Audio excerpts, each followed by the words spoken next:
super. The Dragons teach us that if we want to climb high, we must do it against the wind.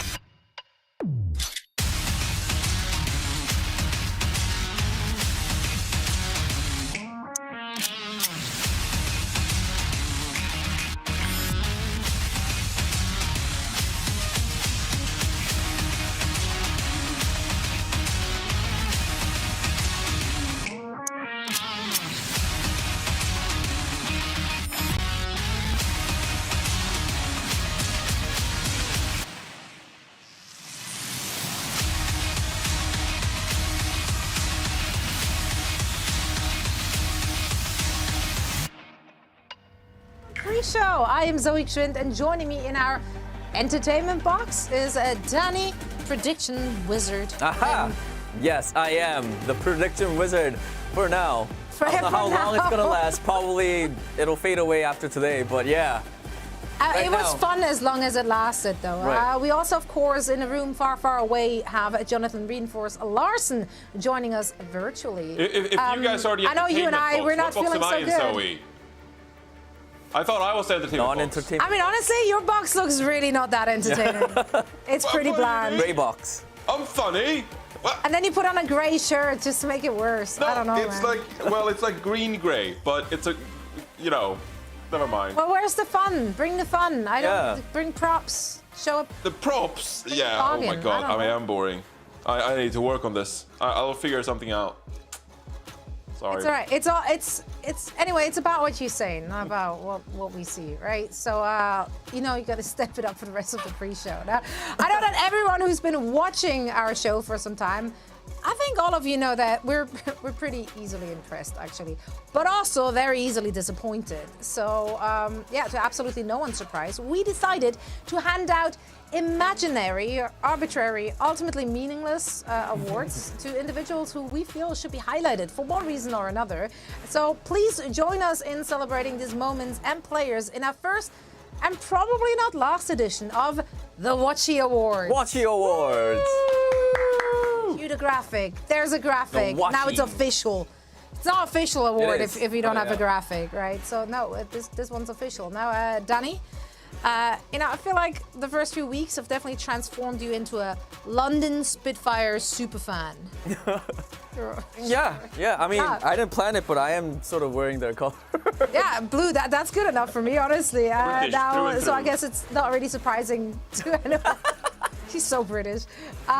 You wanted to give your first ever Watchy award to one of the boys. Of course, I mean, obviously.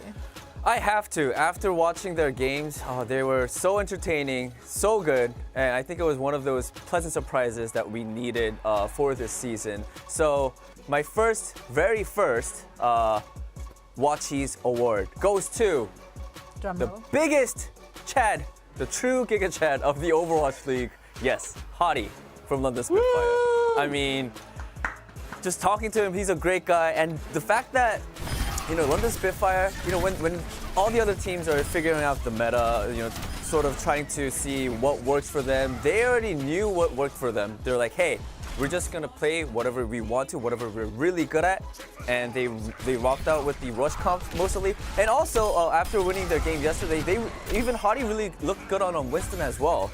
So big ups to Hottie. Love the guy. I love his aggressive play style, and also, it's been working for them, right? I talked to Sparker as well yesterday, and they said, teams really don't know how to prepare against them because they don't practice against rush comps. So they got that going for them, and I think they're just really fun to watch. I love Hottie. It's double whammy for the teams going up against them. Not only can they not really practice against this kind of Ryan rush comp, but also I think they're probably underestimating London Spitfire as a whole anyway. So London got the double element of surprise in their back pocket. And then you have a Hottie.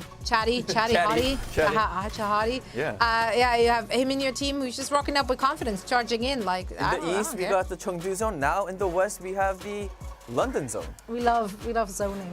That's a lot of zones. Absolutely, all the zones.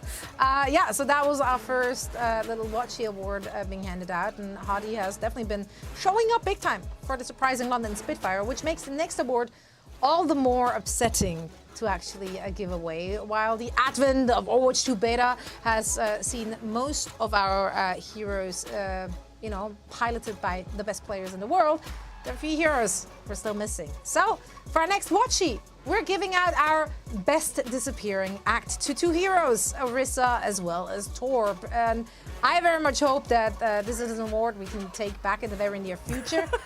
Just to visualize it for you, overall playtime, big fact 0. We hoped for more because those are entertaining heroes to watch, right? Like everyone loves a good Torbjorn. So let's take a look at some highlights of Are we getting Torb hammer and in some spear action. javelin action? Yeah. What? Well. Okay. Okay. Good one. Good one. Soon. Good one, production. PM though.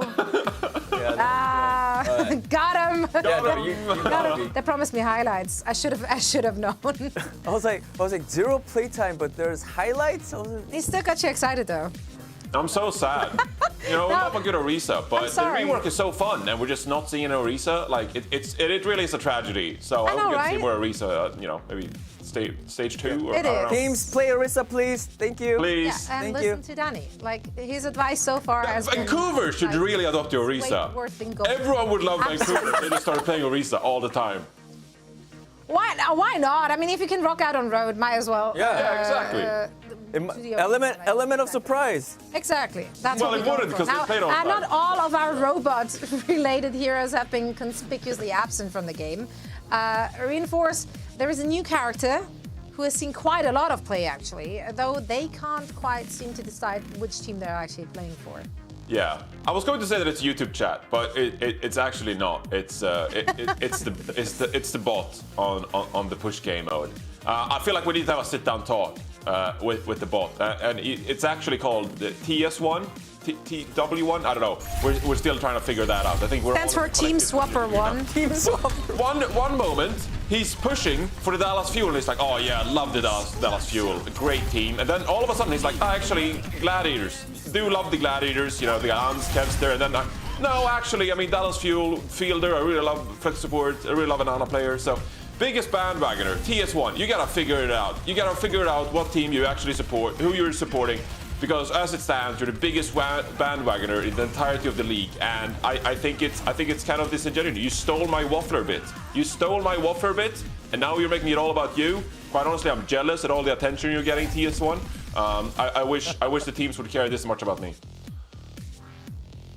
Wow. I'm That got really Is serious. TS1 taller than Johnny, or is Johnny taller than TS1? That is a good question. I'd like to have that answer too. Yeah. Also, he does remind us a little bit of you. Your flip-flopping game has been pretty spot on, so Thank you. I don't know. And your Preds this week have been quite botty too, so Oh my God! a lot of lines. I'm actually getting ruined by Zoe. Yeah. By Zoe, out of all people, I know. Well, now we have one more Watchy award to hand out, and I'm not sure if this meme is alive or dead, but I guess we're here on Watch Point, so memes never die. As you may or may not know, one of my favorite heroes is the Reaper guy. Oh, wow. Wow. Very powerful, too. Very powerful too. Yeah. You know his special skill? No, actually not that Reaper guy. That's not the one. There's another Reaper guy? Yeah. No, nah, actually not that Reaper guy either. That's not. That's the one. There we go. Perfection. So our last Watchy of the day goes to the best Reaper guy, and it just has to be Edison from Dallas Fuel. I have been really impressed with his Reaper alongside other heroes he of course has in his back pocket, but I just love how the Fuel utilizes their composition, having that Reaper in there together with Hamlin and Zarya. I think it's been a really strong suit of theirs so far, and I'd love to see more of them, because so far the teams haven't really figured out how to really dismantle that, and he's been doing so much work in the back lines, front lines, side lines, wherever he appears. So yeah, best Reaper guy, Edison in my book. Yeah, and his special skill, he has his 2 revolvers, and only takes 3 to 4 shots. They're not revolvers, Danny. To kill an enemy. Yeah, and I mean, so it's really especially effective when you come from the side. Yeah. Not from the front or the back. No, it's gotta be from the side. Haha, someone memorized to me. I don't know if that was right. It was like kind of not chat's got it. verbatim, but it's That good was enough. Reaper guy It's good meme. enough. And you know what? You know what, guys? I'm going to give us the best esports desk for getting through that segment. Kind of cringe, not gonna lie. But thanks anyway for joining us for the first, maybe last now, edition of the Watchies. So if you want to win a Watchy, stick around and you'll be the contender for best watch point watcher, I guess. All you have to do is stick around. And we'll assign some more useless accolades for you. Now, after the break, we will be breaking down new moves by the Paris Eternal, and we'll talk about the matchup against the Toronto Defiant they got going on today. So don't go anywhere. We will be right back.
Hello and welcome back. Our last match of the day will feature the Paris Eternal and the Toronto Defiant. Now, Paris, let's face it, they had a rough start to their season, losing both their matches. The first one against the San Francisco Shock, which, quite frankly, I mean, they are looking like the best team in the league right now, so no shame in that. And the second one against the Florida Mayhem. Now, unfortunately for their fans, the bad news kind of continued as they just announced yesterday that they will be parting ways with their DPS player, Naga. Now, Naga obviously has been with the team for a bit of time.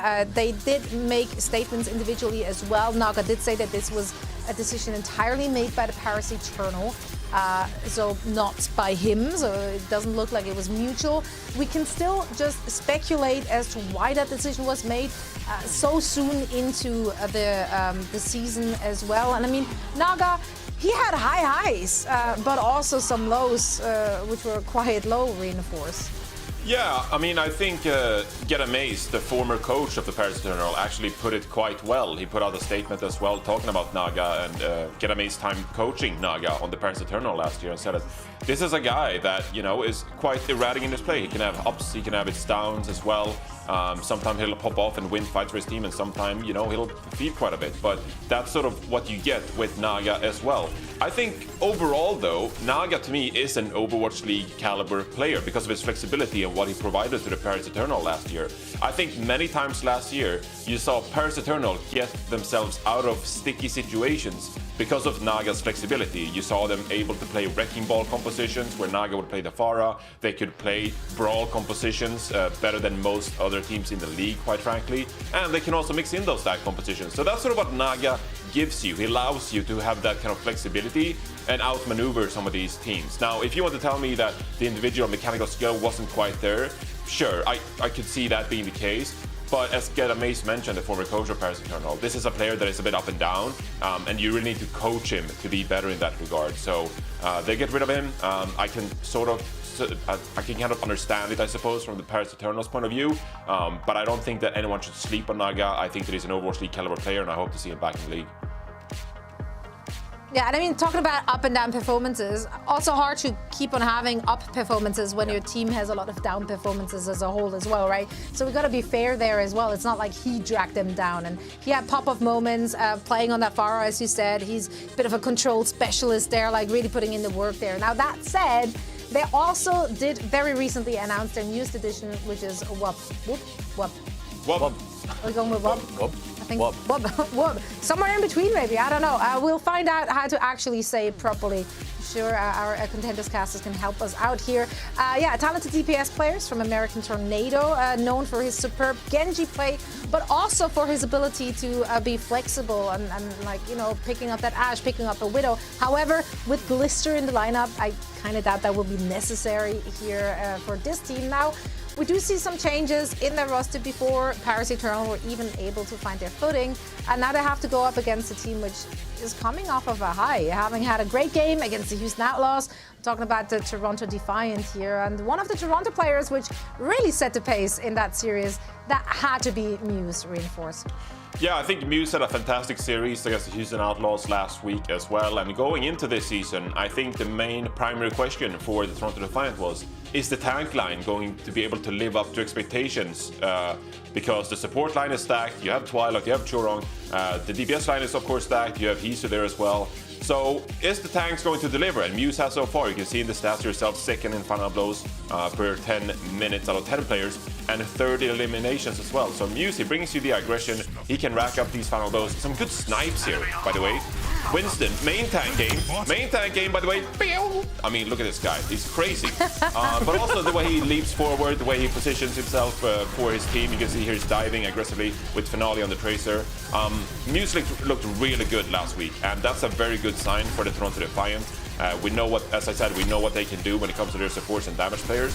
And if the tanks continue to deliver like this, Toronto Defiant, they're going to be a team to be reckoned with. I don't think anyone can sleep on this team if you get performances like this out of Muse. Absolutely. And leading up to Toronto's last match, I mean, we did ask the Defiant to unleash the Hisu, and that is exactly what they've been doing for us. Hisu, he had a formidable performance on his soldier. I'd say he really put in some legwork for his team. I'm pretty sure he does a lot of squats, and I want to lift with him. I want to lift some weights with him, because yeah, he did really unleash the Hisu, right? Yeah, we're rolling with it. On that soldier in the previous match, and I think for a good reason. We all know how crucial Soldier is currently in the meta, of course, his damage, but also his mobility, really great for flanks, and also with more tracers being played, Soldier is really good to sort of make the tracers sort of go away, or like, you know, because tracers are also great for playing flanks. So just to, you know, to be like, hey, tracers, go away. That's good for Soldier, and also, you know, he's a really great player. So I think, you know, if Hisu could keep up this momentum, also just like his gameplay up like this that we saw against the Outlaws, I think he's going to have a great match. Absolutely. I see our production is struggling with the puns now as well. League Zoo? Well, I don't know. I kind of like it, actually. The more I read it, it's actually really growing. Oh my so, God. yeah, thank you so much, Hex. No, we're rolling with it. I like it. Now, with all of this said, I very much hope that you, our dear viewers, are putting all this wealth of knowledge and puns we share here on the desk to great use for your pick'ems over at pick'em.overwatchleague.com. You still got some more time to actually punch in your choices, lock in your choices for a chance to win cash prizes. And while you get that sorted, we're heading into a quick break and we'll discuss the Houston versus Florida match right when we come back.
Welcome back to the Watchpoint pre-show. Our first match of the day has potential to be a real banger of a match. It's going to be the Houston Outlaws who will take on the Florida Mayhem. Now, two teams with mixed results thus far. As discussed the last few shows already, Houston, they have looked their best whenever they were able to really lean into and play around their Doomfist. We saw them feeling piggy once in the last game, but that was not really a recipe for success for them, unfortunately. So they switched it back to Dante's Doom, and alas, there we are. They were back in it and looked very dominant. Now Mayhem, on the other hand, they've been finding their stride with not just anyone, but someone on Winston. Who? Got it? Yeah.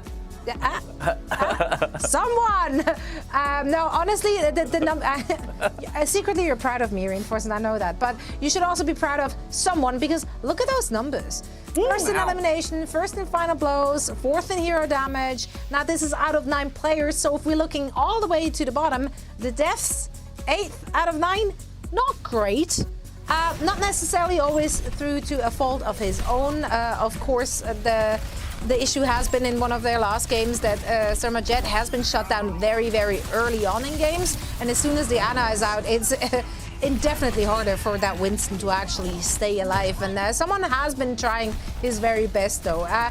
If we were able to die a little less and not being caught out of position in such a way, then I think he's going to be such a boon for that Florida Mayhem roster. I really, really like what I'm seeing from him on that Winston now. So while I am keeping my eyes on the front line, I know that Danny has his sight set on an individual in the back. Is that right, Danny? Yeah, I mean, you briefly mentioned it, but I want to take a look at our Ana players, specifically for the Houston Outlaws side, Iris, because like you said, I think Ana is really, really important, right, in the current meta, has so much utility. Of course, the Nano is really important, but if you look at Iris's, stats right now, it's pretty...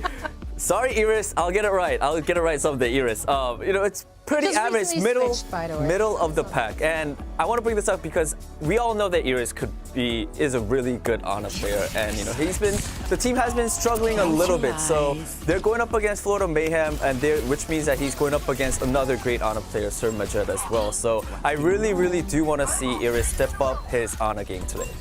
Yeah, it's not bad. It's just not bad. It's just so middle of the pack. Right. That we and I know he's capable of so much more. Absolutely. How do you feel about his performance so far this season, Reinforce? I think it's tough. I think he proved that, of course, he was really good in the Dallas Fuel series, right? When they 3-0 Dallas Fuel, you're naturally going to look good when you 3-0 a team. But similarly, I think it's tough as well to put on good performances when you get completely out-strategized by the San Francisco Shock, like earlier this week. So he sort of lives and dies by his teams. By no means like an easy task when you're playing Echo Doomfist as well. You're going to have people who dive on top of you and try to get after you. So Iris, we know that he's like an amazing player. So we're expecting good performances from him today against the Florida Mayhem. This is a match that he should pop off in and have some real impact on. So I'm looking forward to see him as well. Yeah, and of course our analysis would not be complete without a really good head-to-head. Or is this one a leg-to-leg, Jonathan? Wow, you really stepped it up this year. Going with all these. It's crazy. It's just crazy. I know.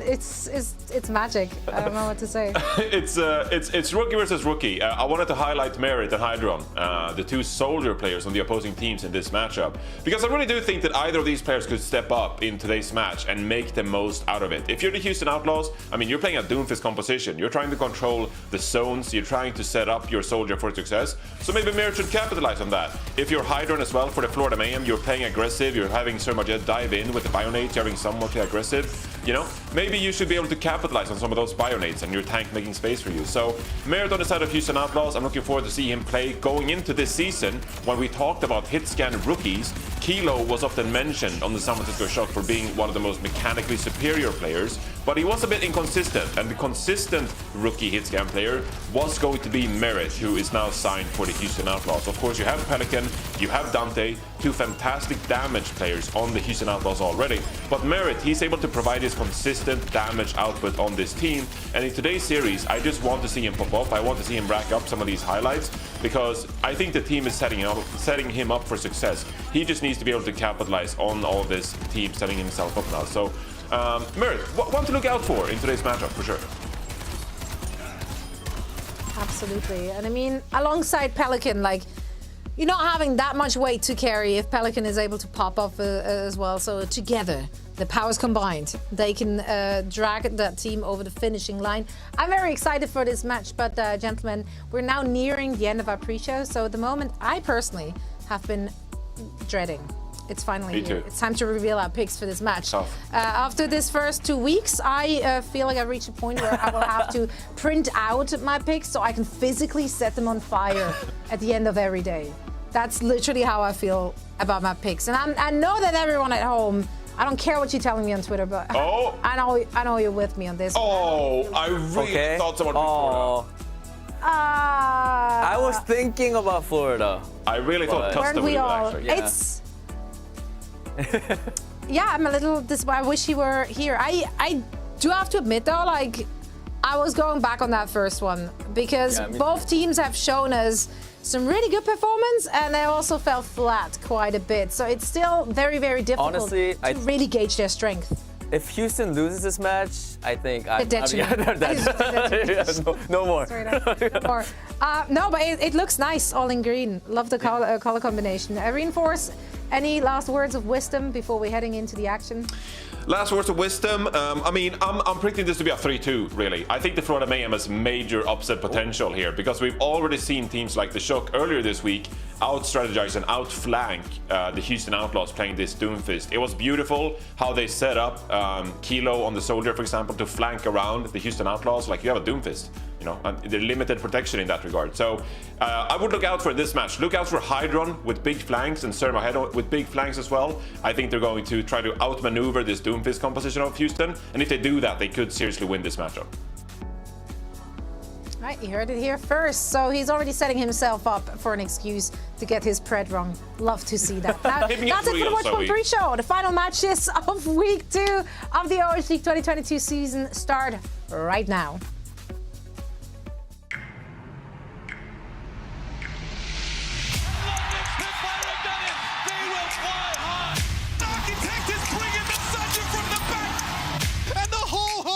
Victory dance for Super. The Dragons teach us that if we want to climb high, we must do it against the wind.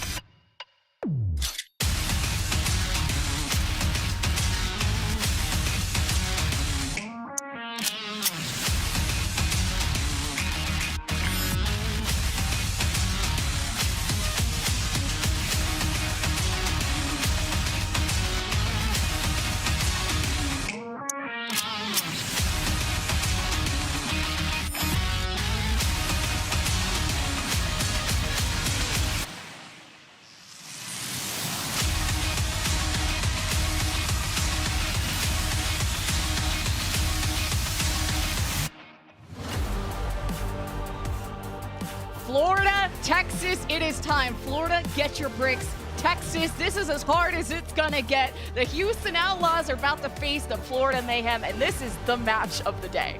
This is going to be incredibly close. You heard Johnny just call it on the watch point desk. Thinks that this is huge upset potential despite the Preds across the board. Being that Houston are going to walk away with a dub, Florida Mayhem are up and coming, Lemon, and they are going to be challenging Houston at every single facet of competition that is possible. And we saw, as the desk was highlighting, that there's a belief that maybe Iris needs to step up to a former glory. This is someone who was a finalist in Overwatch League, came all the way to the top with the Atlanta Reign, and then left in a duo with Pelican to populate the Houston roster. Speaking of which, let's have a quick look at what Houston are bringing to bear today, because when we look at Houston, we all have to identify that there is a damage player, Lemon, who's playing tank, and that's Dante, who's been picking up the Doomfist all the time. Yeah, when you're talking about someone that has to step up for Houston, how about the modems, okay? Houston haven't won a match online. The fans are in disarray. The hopium is alive and well. I have never been an Iris doubter in my life. But Pelican, on the other hand, the Echo, the average Echo enjoyer, Houston innovating away from the Genji, anything from pulling out the Bastion out Circuit Royale, playing their flex DPS on tank. Houston are not the only ones to innovate. Florida are their opponents today. From illegal maneuvers to pulling out on Hog, nothing is off the table for Florida. Yeah, I'm wishing that pulling out the Hog was indeed an illegal maneuver, to be honest, Lemon, because, man, it makes me a sad boy, but here they are, the Florida Mayhem, and while someone may make me a very sad lad when it brings out the Roadhog, I am far more enthused about someone's Winston, which has been lights out thus far, and a real powerhouse for Florida Mayhem, I think. But as we saw over on the Watchpoint desk as well, we had our head-to-head Merit versus Hydron, a pair of rookies up against each other here, Lemon, coming from different sides of the globe. Hydron proved incredibly powerful over in North American contenders. His tenure with Redbird and with American Tornado. We've basically untouched in a string of victories. And Merit, they had a bit of a longer time in Contenders. I believe they were in Contenders China for a while before they joined Runaway over in Contenders Korea. And it means that Merit has been around, has played in a lot of high-pressure environments, and I think has dealt with a little bit more loss than Hydron has, who's had a very dominant run through their Tier 2 bracket. But now Merit is the only rookie on Houston Outlaws and may feel the need to prove himself. And whether he flops or whether he excels under that pressure is something that everyone needs to keep an eye on in this early season. Rookie v rookie, noob v noob, but they are anything but gold players when it comes to the Soldiers and the Reapers that we've seen from Merit and from Hydra. And then there's the other DPS matchup of Pelican versus Checkmate. Now, when it comes to Florida, Checkmate's been playing mostly Genji. I would say one of the top Genjis right now. I don't see a lot of Florida believers on the desk. If I had to have the hottest of takes, apparently, I would say Florida have one of the cleanest dives when it comes to the league. Houston, Pelican, Echo, and Joyer doesn't play too much of the Genji, but when it comes to the Genji versus Echo, Checkmate versus Pelican, I would say Echo maybe has the edge when it comes to that isolated vacuum, but we'll see how Checkmate reacts. Remember, everyone, we have a different map set when it comes to this week. Push will be 1st and 5th, so this has been already a tough adjustment for some of these teams. And Houston Outlaws, as I remember, Lemon, they don't have a great record on push. I don't think they've won a single push map thus far.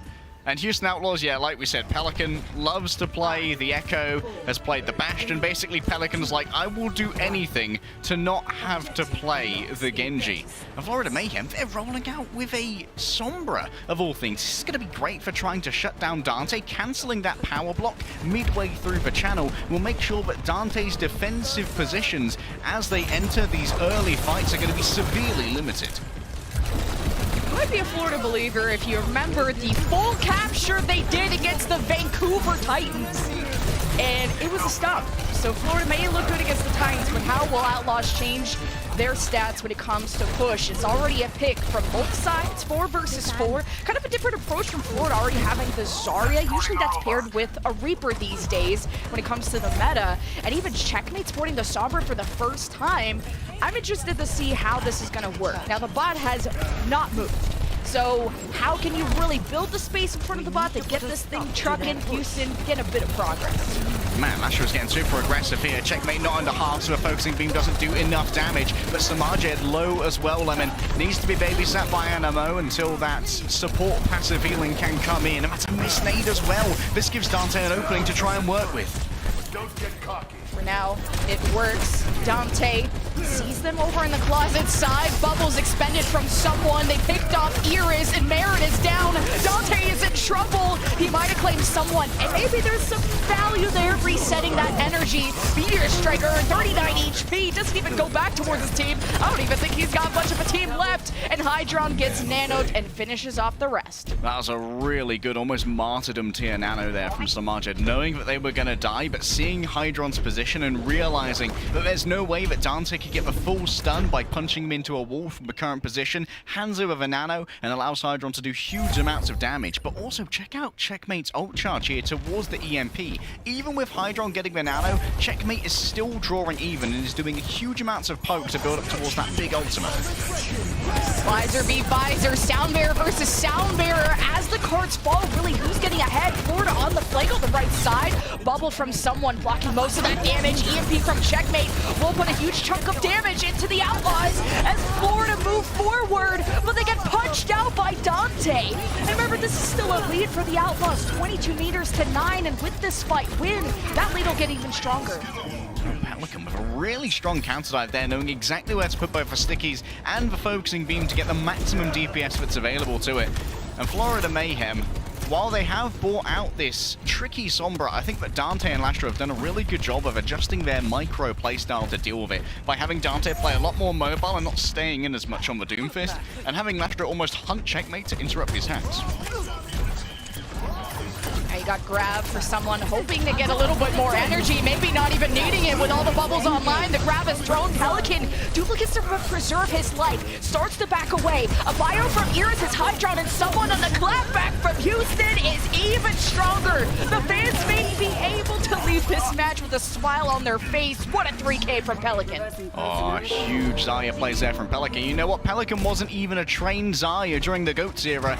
Pelican was actually the brig player for O2 Blast, because you know who was playing the Zarya? It was Proper, who you guys have all seen pounding on San Francisco Shock. Now more distance for Houston Outlaws as Dante gets closer and closer towards that Meteor Strike. The get out of jail free card as it could be used, and they don't use it here to escape the ante. No way, Lemon. Oh, they didn't even get it. That's a big fumble. It's kind of a fumble from Florida with 60 meters to 9. Now forward response about to be activated. Florida have negated the storm for now. And you're looking at a visor, maybe from Hydron soon with the nano, but Merritt has his first. Keep it on his positioning. He's all the way on the right side. You see the X-ray. Merritt's actually going on a flank, but he's nowhere close to Iris, so he's off on his own. The tactical visor on the flank from Merritt sets it up, but he's immediately dismantled last year with the 2K. Now 3 versus 3. Meteor Strike. Dante, is he going to reposition? He's so great. He goes after Checkmate. He has 30 HP. Of course he's dead. And Florida back in the driver's seat. I think for a lot of people, Houston Outlaws, Dante's aggression on the Doomfist was a bit of a complaint point, and maybe we're hoping that he'd be a little bit more reserved, maybe use that ultimate to go back to Iris and gain some healing, as well as deliver the last few points of ultimate charge for Iris desperately needed to have the power spike of the nano to try and turn that fight. But Dante thought differently, and now Iris is going to have to heal them up again, get that nano, and try and manufacture a play as Hydron is forced off the high ground. Manufacture an L, but for now it's Hydron with the tactical visor, not needing the nano. Dante, though, he loves a nano just to live through. Now he's trying to be aggressive. He's been hacked from Checkmate. That only lasts a second, so it's more about the burst damage that Dante has to be careful for, and it lasts for so long. Dante is gone, but so is Surmajed. No heals for the Florida Mayhem, and even through the EMP, through the fire and the flames, someone is who is keeping this team alive, along with Hydron at the back, who's been well protected, and Florida win the fight. Let's see if they can close the gap.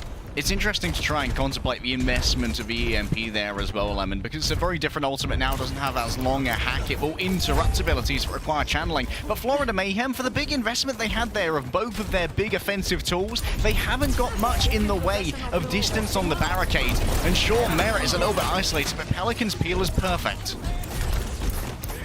Well, Florida need to carry some kind of momentum. Someone has used a ton of bubbles now. They try to hide in the closet, and Houston about to open this one up, and Pelican is ripping through the forces of Florida, and they can't run and they can't hide. Houston are back. Is that a Rookie of the Year moment from Pelican? I think it might be. Huge echo plays, even if her time as a meta-defining hero might be temporarily suspended. Still, she's a specialist pick that has some real power. Might be able to out-rotate the Hydron here and actually get an early assassination as Animo waits to figure out when to use this ultimate. Florida almost stealing the bot. Got Pelican duplicating Azari. Remember, that's a 300 HP version of it, and quickly removed. No Graviton online, but Florida getting a ton of kills. Hydra got aggressive, but it's a tactical visor from Merritt that put a pretty decent dent into Florida. Checkmate has been 1 HP for a while, looking to connect with Surmajed, and bot back in control, back in the hands of Florida. And now with only a minute left, Lemon, we're down to brass tacks. Both of these teams have to refocus on the objective rather than playing the long game, because at the moment at Florida Mayhem, they are behind when it comes to the push distance that they have. Dante can open up here with a supercharged fist for a multi-CC if they can grab any clumped up members of the Florida Mayhem.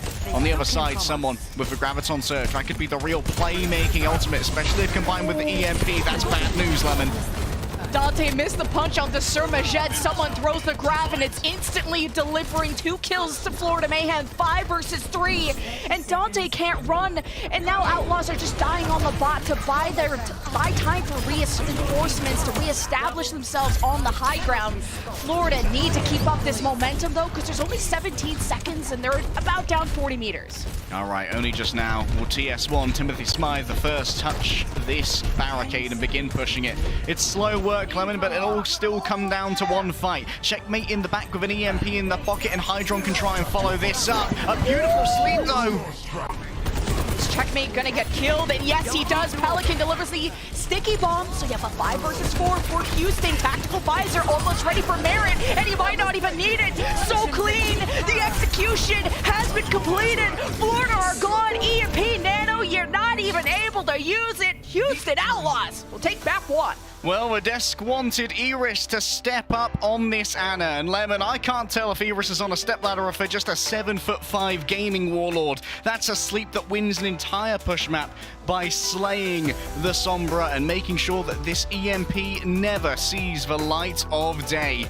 Houston Outlaws, even when they appear to have been slightly counter-stratted by Florida Mayhem, remain strong in their convictions and remain strong on Colosseo, winning their first push map for the entire franchise. Can they do more than this, though? You'll find out after this break.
Please don't let me in. Please don't let me into my zone. I just need some time of my own. All these people trying to get a conversation, you can conversate to that tone. My gut eyes on that throne, yeah. So I'm never alone, yeah. All these people trying to box me in, I'm at my weather, it's on, yeah. Now they ask where I'm at, making hits that line back. I'm MJ, I'm 2-3, man. I just need some time back. I'm zoned in like defense, my life gone, no recess, but I live my best one, so I got no regrets. So I'm gone, finally back in my home. I'm working like so much, they swear I had me a clone.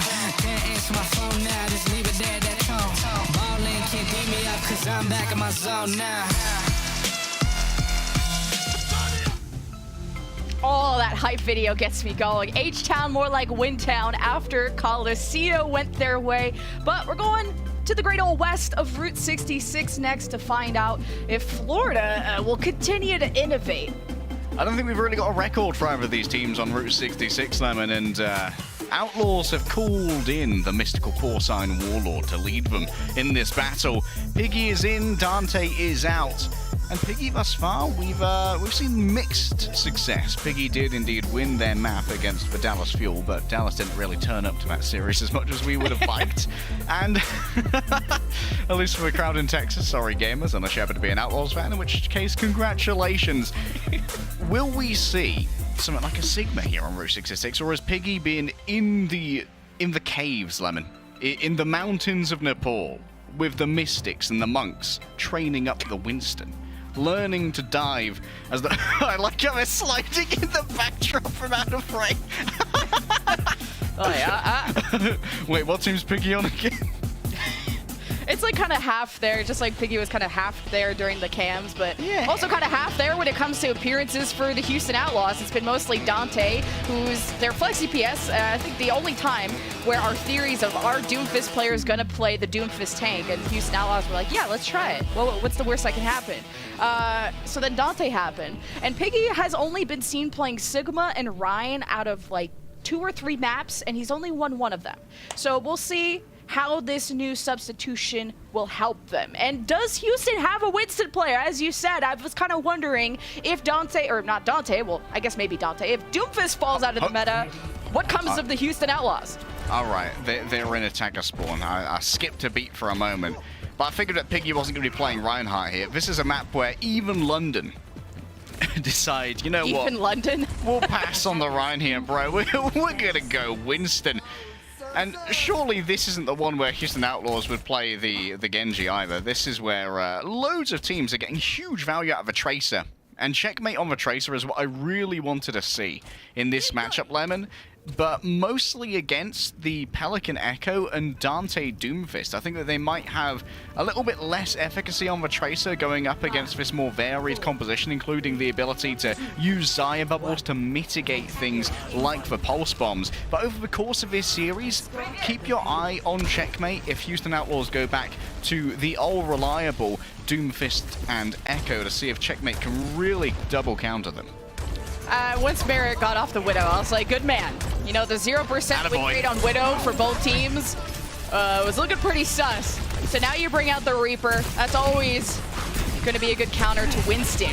But it lacks versatility. It's pretty close range. And Houston Outlaws going to play very clump. Now, the Zarya pairs well with this. You bubble the Reaper. It even follows the Reaper when he TPs in. But we'll see kind of how goofy, silly Merritt is feeling. He's already checking mini pack side, which has warded away checkmate. Hydron is all the way at the back playing next to Sir Majed. So who's going to be pulling the trigger first? Because if Houston Outlaws don't get checked, this payload's never going to stop. Oh, someone needs to be very careful with their engagement here. No bubble anymore. So now you can see with this Animo, who's basically playing a second tank, a bruiser. If you're going to have Merritt playing a foe main tank with the bubbles, you need a second person to try and help someone out. It's Animo who picks up the gauntlet. Iris is like, help me! Piggy gives the bubble at the most crucial time. Iris is still alive and was under big rolls, maybe even got a mega pack too, so Florida was so close to killing Iris. Didn't happen though, and with that fight win, Houston Outlaws should be capping A. Look at Piggy's ult charge. What has Lastro been doing as well? Lastro has one of the first ults in the lobby, is drawing even with a pulse bomb for the sound barrier. Lastro must be fragging when it comes to the hero damage, or got a super valuable amp it up when it came to the survival of Iris, as you pointed out before, Lemon. And Florida Mayhem, look at how much ult charge Animo has. They might not be prepared for an early Piggy grab if Piggy uses this kind of late-say fair for momentum. Pretty stoked to see checkmate on Tracer. I think the only time we saw him play Tracer was against the Titans and they smashed them, so that made him look really good. And Pelican has barely played any Genji, at least on broadcast, so this is gonna be new. Checkmate with the pulse. Piggy at half health. Bubbles expended. He really wants to track that. Both bubbles being used. Checkmate heads for the back line as someone and friends dive. And it's Hydron that comes alive with the tap visor thanks to the nano boost of Sir Majed. Finds Lastro hiding. Well, he's peeking. He's got the sound barrier. Houston Outlaws, they live and they re-engage. Merritt's TP to the high ground. He's gotten bubble and he's forced the primal out of someone. So someone's doing work right now. I feel like there's some bad ult tracking going on here. Maybe assuming there'd be a sound barrier from Animo to counter that which came in from Lastro, but it isn't there in time to save someone from the grasps of the fundamental forces of the universe. Gravity always wins in the end, Lemon, and it's a heat death for the Florida Mayhem as still Houston Outlaws push on forward with access to both a Death Blossom and a Blade. This forces a Sophie's or Lucio's choice onto Animo, where they must decide which of these ults can be addressed with the sound barrier. It's risky to do it against the Death Blossom because you can die midway through the cast, but also against the Blade you can more easily boop it away without having to use the sound barrier. Ooh, Merritt saw that, I almost said Pelican, but Checkmate was there by himself. Florida actually went to the bottom left door, and Piggy was able to gather some energy through choke stuffing, and Checkmate has bombed Lastro. Without him, do Houston stand a chance? Iris got slept temporarily. He's already getting pressured. A bio has been thrown from Sir Majed as Iris and friends run, but they can't hide. Florida win a defensive fight. Some sad shotgun moments there from Merritt. Past 5 meters, sometimes as Reaper, you might as well throw your shoes at them and it would do about as much damage.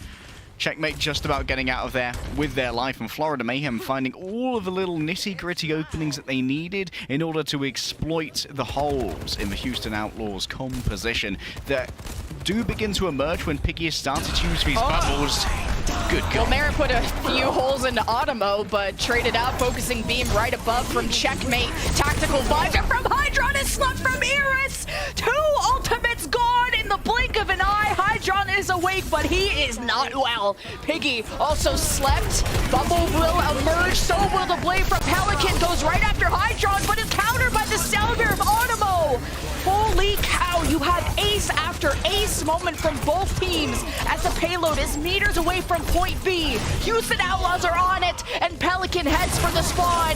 Florida up in numbers as Lastro thinks this is winnable. Commits the sound barrier. Piggy is out of action for now. He has the grab, wants to hit the backline with it. He'll be on the flank. Sir Majed and Animo know this. They rotate to the other side, but as Piggy took too long to get any value, well, the rest of the team is starting to die. Houston only have Lastro and Pelican left, and what an ultimate from Checkmate. Checkmate there might have actually used the duplicate as well to try and cleanse the anti-nade using that invincibility frame to avoid incoming damage. Iris got such a huge nade, but unfortunately just Piggy is not enough to deal with the huge mass of mayhem that was there. Someone's shield as well, so hard to break for a solo character. That's one of the reasons why Winston is seeing so much use at the moment. That shield gets much more powerful when there's only 5 players on the field. Piggy will get much more powerful, giving that bubble over to Merritt. It starts pressuring the back line, but hasn't really found the value yet as Iris and Pelican get slapped around by someone's primal rage, and Piggy's not going to bother with the grab. Merritt is coming back and does not want to meet someone in a dark alley, so 36 seconds, Outlaws on their last hope. Piggy legit to Iris, Mum, come pick me up, I'm scared. There's a big gorilla, and he's very nasty, and that means that still this Graviton has been held onto. Maybe you solo grab here someone when you know that he really doesn't have that primal rage. Look at the sleep of a disengage, that's mad! Iris is on a mad one today, Lemon! Someone gone, Merritt gone as well, 4v4, Sir Majed is dead! Outlaws have a chance to win here, but Pelican's down 2-3 versus 3. Houston, the supports on our left, have to carry Piggy. Get in the Piggy back! And Lastro is down! The pulse goes into Piggy, he is overwhelmed, he is out of bubbles and out of friends. Florida will be holding point B. Merritt might have to touch, but he can't get there in time. It's by no means unwinnable, Lemon, but Houston Outlaws have a little bit of anti-clutch there. I think Piggy may have meandered in the back too long in that penultimate fight where they just about generated the Graviton Surge. We saw Animo expend the sound barrier to try and deal with a Nano Blade that Pelican brought out. And to be fair, Mayhem dealt with that ultimate incredibly well.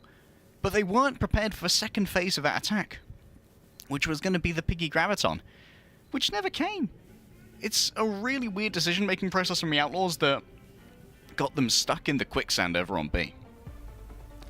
I think just running a Reaper on point B Route 66 kind of takes so much setup. You know, you have to TP up, you receive the bubble, maybe you get a crumb of energy, just one crumb of energy, and then the Death Blossom... A morsel of energy, my lord. Merit's only gotten value with the Reaper, maybe Death Blossoming Hydron, but then Checkmate flies above with the focusing beam and beams him down. So Merit getting these 1-to-1s isn't necessarily these huge winning windows for Windtown of the Outlaws. So I'm personally a Reaper hater, but I can be proven otherwise. Now Pelican's gonna say, don't worry, I got you on Reaper Boy. Taking over those Reaper duties, because of course it's far too important to make sure that you continue to have a Soldier 76 presence here on the defense. Such a strong poke phase, and if you don't have the Soldier 76, often that means someone is going to be able to enter into battle with their shield and with full health. This is a very interesting position from Piggy though. Remember, Xayah doesn't have any mobility options as a tank, so if Piggy wants to leave, he's going to have to do it in advance. Getting the impression Houston are trying to find a role for Pelican because he tried the Genji, wasn't making a huge impact. Now he's taking the Reaper away from Merit. Now I wonder if this double hit scan, both close range and long range, could overwhelm Florida as Hydron is slept, but he's nice and safe behind the burning train cart. Thankfully, the fire isn't too large yet. The bio hits Hydron. They're chilling right now. Houston can kind of gather energy and play off that tempo that Piggy's going to provide. The dive starts from someone. He might zone off Merit from the bridge. Took a second for him to drop down. That's because he was pumping someone full of damage. And look at the re-engage from Houston. So the real key here, Lemon, is cooldown counting for the Florida Mayhem. They need to keep track of Piggy's bubbles, and when they're both gone, then you need to hit the ante on the immobile tank. Because if you do that while Piggy still has a bubble, he cleanses himself. Iris counter nades to give Piggy additional healing received, and Piggy can just stand tall against the damage of the Outlaws. So watch for those bubbles and the ante afterwards. Yeah, I wonder if Piggy deserves a little bit more attention. They're kind of diving, or Florida are diving Merit and Pelican a lot, but Piggy's the one protecting them. Once those two bubbles are gone, Zarya is a sitting duck. So we'll see how Florida are going to react. Now they've made some space. The nano given to Merit, the bubble as well. The tactical visor leashes the sleep, but he's woken. It's someone tickling him in the back, and Merit will punish the rest of the Florida Mayhem for that mistake, and Florida will reset. And with a lack of trades here, Lemon, there isn't really an opening for Florida Mayhem to try and exploit. The nano's gone, someone's dives are going to be continuously weaker here. Hydron does have the tactical visor, but by itself, it's a pretty weak ultimate, Lemon, especially when Piggy can quite easily get in the way of that with some very strong bubbles. Speaking of Piggy, the Graviton almost ready to go, and Animo's not quite prepared to answer it just yet. And this has been a long hold for the defense. Florida, less than 2 minutes left. This Hydron tactical visor has to go big. The nano was used last fight. He's left out to dry. But Animo's speeding him around, keeping him healthy. Houston Outlaws are separated from each other, so someone's actually in the back line. And Florida climbed to the top right to help him out. Piggy chasing after them with the Graviton, sees Sir Majed. And Piggy is getting bionic grenaded. He cleanses it with the self-bubble.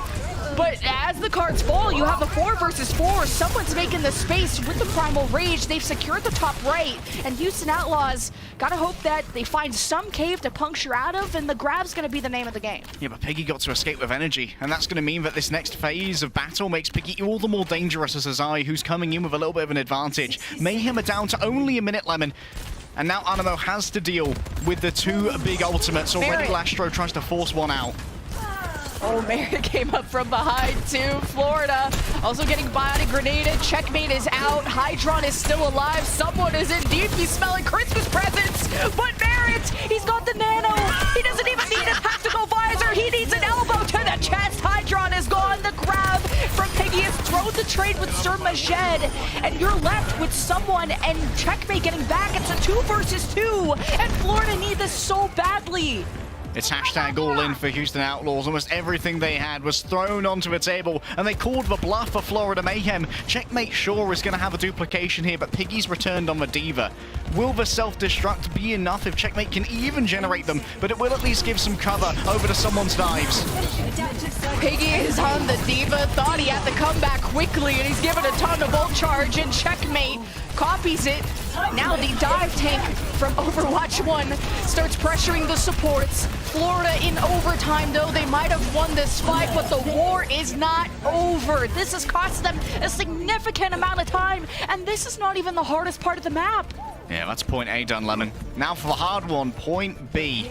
This is all going to come down, though, to whether or not Florida Mayhem can get some real usage out of Hydron's ultimate here, the tactical visor. And the reason you need that is because Florida Mayhem need to go big on this first point. They need to get some advanced position on top of this high ground, because if they lose this first fight and that door behind the payload shuts, which it's about to, then coming back into this point B means you go through narrow chokes and you take so much damage. This is the fight that must be won.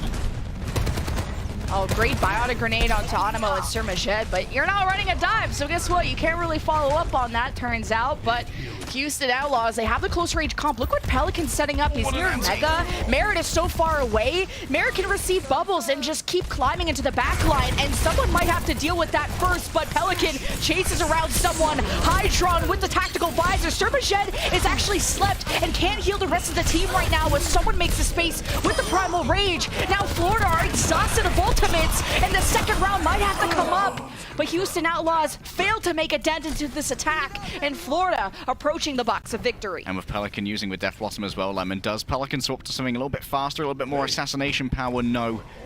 The faux main tank with the bubbles of Vazaya will once again ram into someone. And Checkmate here, if they have a good position, could find people moving through chokes for easy sticks with this pulse bomb. Florida already set up in the top right. I'm loving this, but Piggy and Merritt are kind of being ignored at bottom saloon. Checkmate has the pulse, throws it into the bubble. Piggy will say, oink, oink, thank you later. Florida on the high ground. Will Hydron be able to pick off Iris? He's already given the nano. Merritt is clearly a bigger threat to Hydron. He distances himself. Piggy has used a bunch of bubbles now, climbs up to the stairs. Someone is low, and Houston aren't feeling too aggressive right now. They're setting up Merritt for success. He unleashes the tactical visor, but the sound barrier of Animo keeps Florida kicking. But really, for how long? The sound barrier from Lastro is later, and it is better. Florida running out of steam. The wind is leaving their sails. Hydron has the visor, and if Merritt kills him, that'll spell trouble for Florida. But look at this shield here from someone, the Winston reigns supreme. Piggy gonna go for a little bit of a consolatory drink. Can anyone touch the cart right now, Lemon? It's a trade out, and it's gonna be Pelican who's staying over here on the cart as someone takes up so many. Someone prioritized going after the supports instead of Merritt, and it might pay off. Iris is dead. Merritt's on his own. He's zapped away. Lastro is clipped out. What is this, the Creator Clash? Florida will tie the series 1-1. That was some iteration there from the Florida Mayhem. Houston Outlaws decided to change up their approach, leaving the Doomfist behind for but a moment, even though it did proffer them their first win on a push map. But this is where often it is a Winston clash, and Houston Outlaws, Lemon, as much as it may be cruel to say it, they are paying at the moment for their lack of a classical main tank. We've seen big results come from the conflux of Reaper and Zarya, but in this case, they were simply outplayed by the Florida Mayhem. Houston Outlaws have some soul and some comp searching to do during our break.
Series 101. How your pick'ems looking? Pick'ems are back and better than ever. Be sure to pick your picks every week during the Kickoff Clash qualifiers to win cash prizes like Overwatch League tokens. And this year, you can even do it on the Overwatch League mobile app. So you can be in bed and stay in bed all day, like I wish I could be. But I'm casting a banger of a series with one of my besties, and this has been a really good series so far, I gotta say.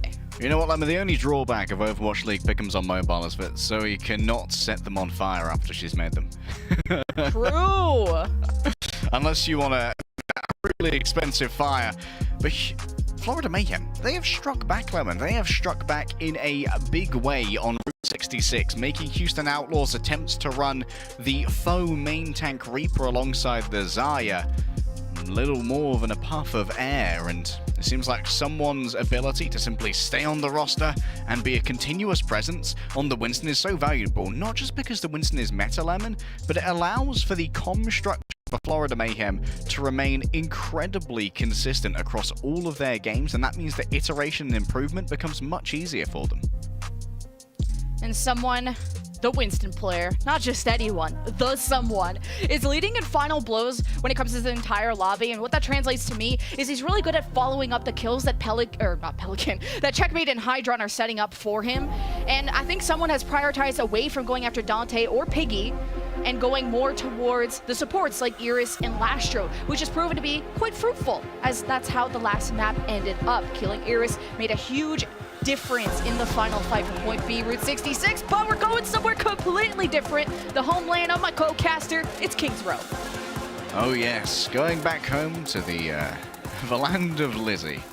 However, coming home. Another thing that I want to talk about someone, which I think that some of the content analysts in the community could really get some mileage out of, is that someone is incredibly selfless and patient with their usage of bubbles. And I think that someone is generating the capacity for Florida Mayhem to make bigger plays than they're entitled to by using their bubble in conjunction with things like a tactical visor that has no other real vigor increasing utility behind it, like a nano boost lemon. And someone is doing a really good job of both mitigating Houston Outlaws' potential counterplay, as well as generating some safety and space for their DPS in tandem. And I think that someone's going to be able to make a very good video out of that. Dante being back in the lineup is great, especially for Kings Row. It's a very close range point. The point B phase, very narrow streets, tons of options for flanks. Now we have some snipers showing their faces. Merit and Pelican looking for the first shot. Merit will stick to the Soldier, as Pelican will swap back to the Echo. Now Checkmate was able to keep Pelican in check, I would say, on the trace. It looked much better on Route 66. I think that was a great adjustment for Florida, as they have hotel control, and I say had in past tense. Dante blew that room open. Sermajet and Anima were hiding and were completely destroyed. Excuse me, sir, do you do late checkout? No, we do instant checkout. Get out of here. The garbage is gone, mate. Florida Mayhem are absolutely trounced, evicted, and bounced from this point. Their attempts to find some safety in the hotel were met with 1-star Yelp reviews and some angry customers.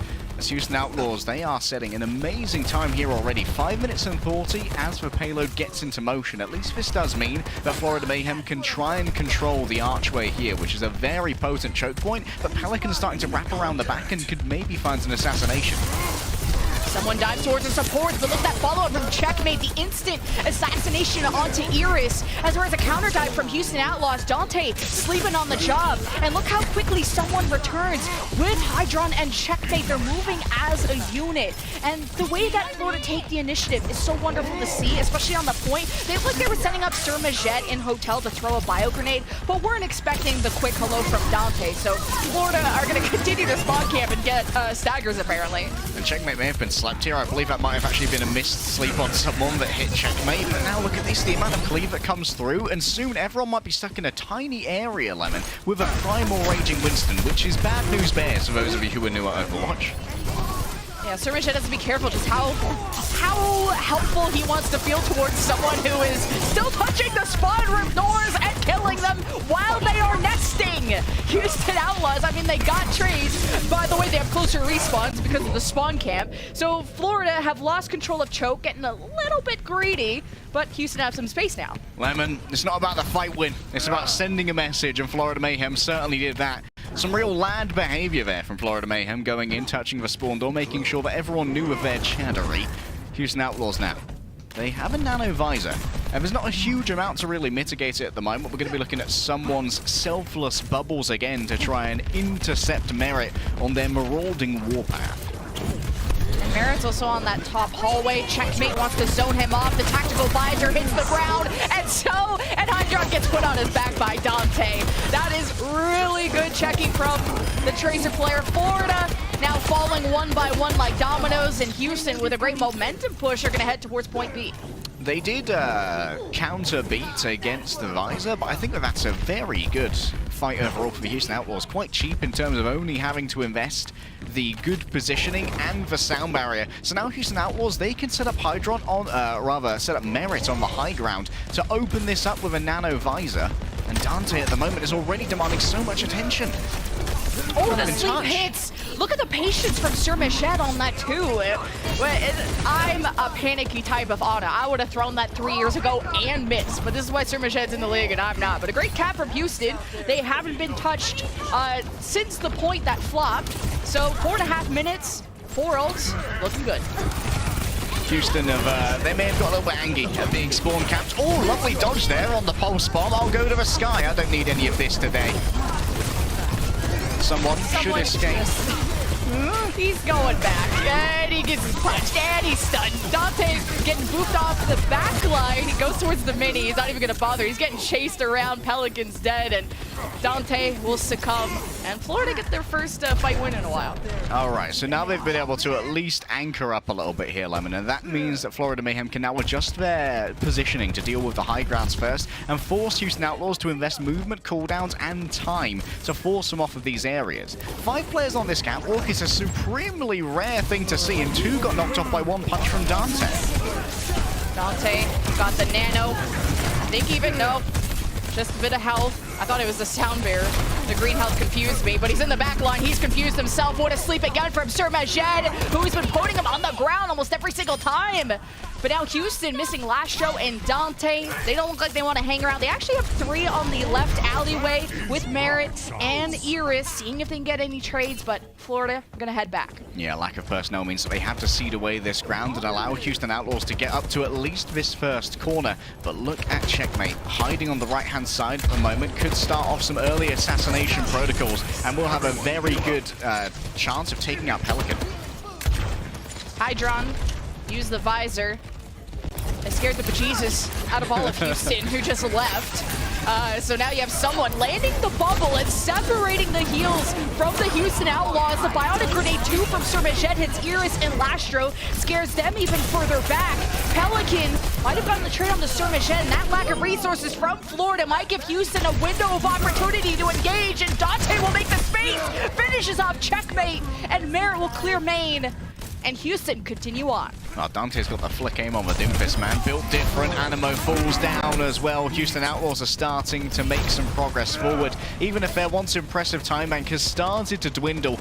2 minutes remain, but plenty of resources to try and finish it. So duplicate most of all will be pertinent, Lemon. Dante already dove into the back line, got the sound barrier. Pelican gets the duplicate on the Ana to get the bio grenade out. The sleep also misses. Merit's got the tactical visor. All the ultimates from Houston are being used. The nano boost could come on late.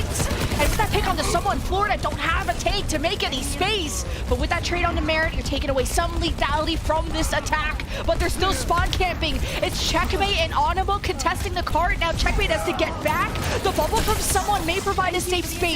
And he'll have to primal to keep this contest going. 1:34. Iris has given the nano to Dante. He puts pressure on the Sir Majed. He goes back to the spawn room doors, but that means no healing for Checkmate, who can't even get it anyway because of the bionic grenade from Iris. And this battle continues on as Florida are giving up hope. At this point, it's about shaving off seconds, and it comes down to 1:19 for the Houston Outlaws. Lemon, Houston just showed exactly why you want to pick an Echo against a team that's so known for the Winston. One of the real interesting interactions is that because Focusing Beam really gets its power spike in damage per second against targets that are under 50% of their max health, when a Winston pops a Primal Rage and tanks a lot of damage, you can start doing 200 or so DPS to that Winston solo if they're under 500 health, and it's an easy tracking target on that big monkey. So Pelican slew the Scientist with no mercy using that Focusing Beam, and someone went down a lot quicker than Florida Mayhem had accounted for, making their stall a little bit less viable. And now if we look at the macro game overall here for Houston Outlaws, they've got 19 extra seconds on top of their minute. This could be crucial. If Florida Mayhem cap in overtime, they're not getting a second chance.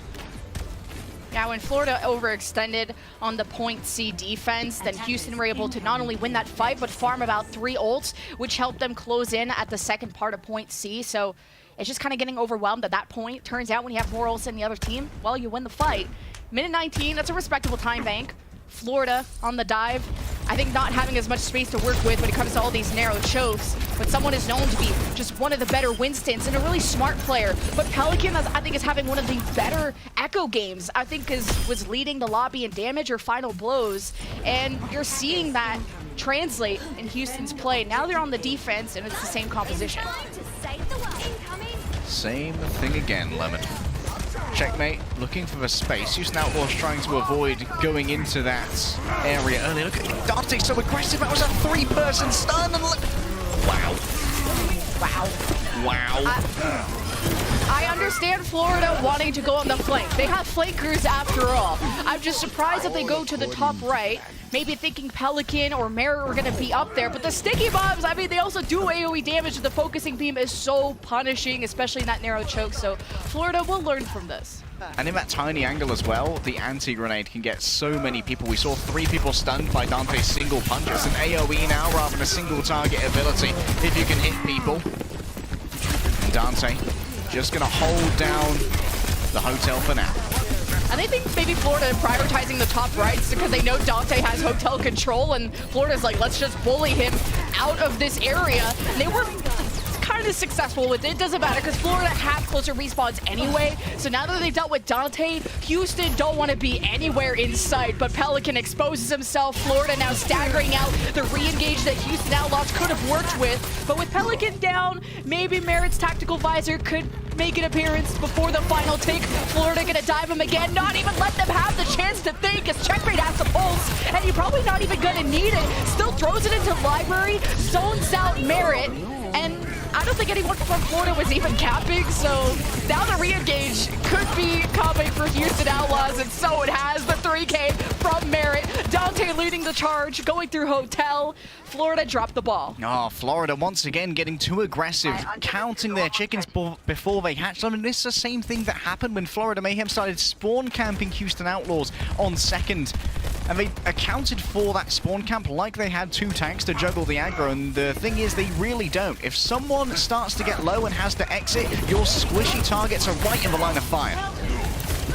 Florida risked so much trying to win another fight when they already had control of the point, and then they flopped and lost it all. Didn't even get the second tick. So Florida down to a minute 36. All the ultimates coming out. Primal and a nano tactical visor. It's matched by Merit and shut down just as quickly. Hydron with the 4K, and Pelican will storm back to spawn. Call that one a 5K, Lemon. The American Tornado spins up and gets those Houston Outlaws out of here. You can go all in, but I hope you got insurance against the weather, baby. Florida Mayhem now. They have to figure out how to do this. Under-resourced. Sound barrier versus sound barrier. Once again, a duel of the wits between the Lucios to see who will break first. And here I'd love to see Houston out. Hello, someone's chilling out over here. I've discovered a Brit. Turns out that pink really stands out against that green wall. Yeah. Any other team, though, like, different story. Great camouflage in a nightclub. Sound barrier engage from the Outlaws, countered by Automo, but it didn't save by Servagen. But it's not over yet. Both Anas actually got traded out. Someone taking a lot of poke. Houston working way better together as Pelican is finishing off a ton of kills, and Florida are sent back again. And one of the things there is because Checkmate got, well, for want of a better word, checked there by Merit, it meant that Checkmate entering that fight did not have the ability to go aggressive and look for assassinations because they didn't have the recall cooldown anymore. It was used up early, and a huge amount of their blinks were also invested in that escape. Now Pelican can afford to make some early poking here because they are within the sightlines and the zone of influence of their Ana, and use that to build up towards yet another duplicate and Nano in tandem. We're wondering where Merit's going to set up. He's not on the middle alleyway, setting up attack visor, but a Bionade from Servagen hit 2 or 3 from the Houston Outlaws, and the reaction was so quick and even deadlier. Florida pouncing, but they kind of forgot about Merit, who got a couple of trades, but Florida's still alive and well, and by that I mean there's only 2 people left. I mean, forgetting about Merit and not expecting the melee soldier, one or the other. Merit has kind of become the tandem diver to Dante in some cases, where he'll just go into these tiny rooms where Dante is at their most powerful and make sure that they're essentially barrel stuffing with the heavy pulse rifle. Here, Dante can be very risky as still has the meteor great shield. You'd love that bubble to be popped though, and there it goes. Great communication from the Houston Outlaws, but Dante got slept. It heads back, doesn't want to be too aggressive. Hydron versus Merit though in this next fight. They have tactical visor. Nano burst from Servagen makes a big difference. Merit uses his, immediately shot down. Hydron charges up Dante, and he falls. Pelican hoses down the competition, only to join them in the Shadow Realm, and Florida will cap point B. And yeah, it's Hydron in the kill feed with a nano visor, but someone's bubble really made that one so much more easy. Cutting off Merit and ensuring that the gunfight was in no way fair. It would have taken several clips of Merit's damage to break through that bubble by itself. And now Merit's done with these equal soldier duels. Instead, going over to the Reaper, which, yes, will be able to dive in using the teleport alongside the Doomfist, but is going to be quite vulnerable now. Oh, the nano is given to Dante. Houston Outlaws with the engage. Pelican can be aggro. He has the duplicate. He goes after the Ana. He will biotic grenade someone, and 2 supports are beating someone down. Houston haven't been touched this fight. Now they're going and touching the spawn room doors themselves almost. I don't know how Pelican somehow missed a sleep dart on someone in that narrow corridor that someone's basically as wide as, but we'll leave that one up to the judge and jury later. I don't want to be judging here.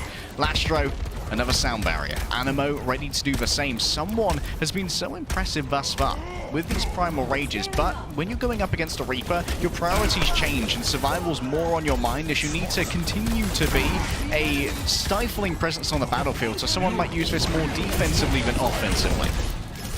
Well, you know what happens with the Houston Outlaws. Can't deal with the Winston. Time to go Reaper. Merit is TPing into the back. Someone immediately realizes it, forces out the Wraith, and this is the window to engage if you're Florida. Someone dives in. He's aggro. He's got the Primal Rage. Sees his team getting bombarded with the Sound Bear re-engage from the Houston Outlaws, and no one is really dying. There's so many shields. Lastro is the first, and both teams being separated away from each other. Iris is still alive. A lot more healing for the Houston Outlaws, but Iris was getting pummeled by someone's Primal Rage. We're left with a 2 versus 2, and someone killed the everyone. 3K Primal is literally a science diff. Unbelievable. Someone's so good with the Primal Rage. Houston Outlaws have made him incredibly upset. And there's no time for counseling, there's only time for retribution by violence, but now we're looking towards that edge that Houston Outlaws gained themselves by having 19 extra seconds. If this is capped in overtime, there's no second chance. Nano tactical visor though from Hydron, and Pelican jumps into the back and got the immediate trade on the Servagen. Is it enough? Animo, I guess, falls off the path, but that is so bad for Florida. They have no supports. They need to keep up this momentum. There's 20 seconds remaining, and Houston Outlaws are coming back with double DPS ultimates. Merit can end this here, and Florida are not even going to risk it. Oh, that's a patented Anna moment right there. You hate to see it. Animo falling off the map at the worst possible time. So Marja has to come back now on the Moira. Yes, the orbs are going to fly, and they're going to be able to dodge away, but they simply don't have the utility. Hydron under threat here from Dante, and a charged up fist misses again. Dante, it's not the time to choke, bud.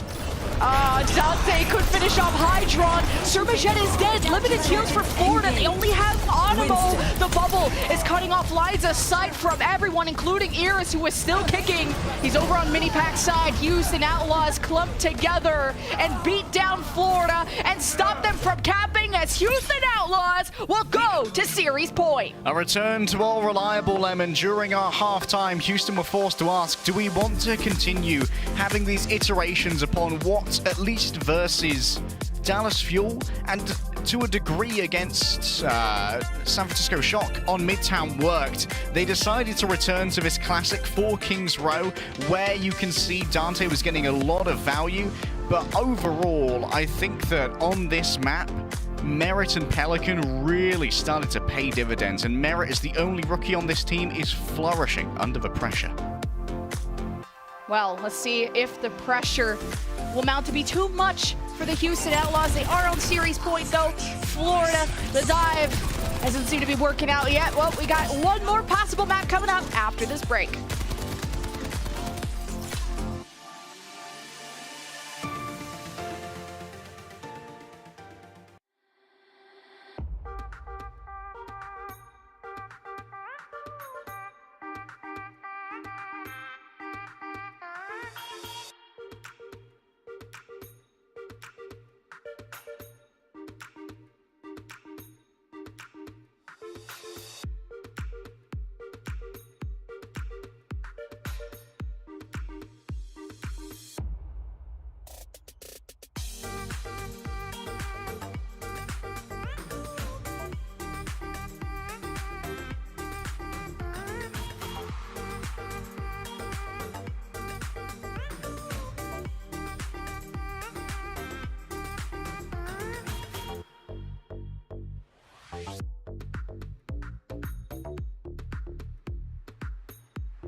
We're going to take a look at the Outlaws starting roster to see just who the 5 are going to be.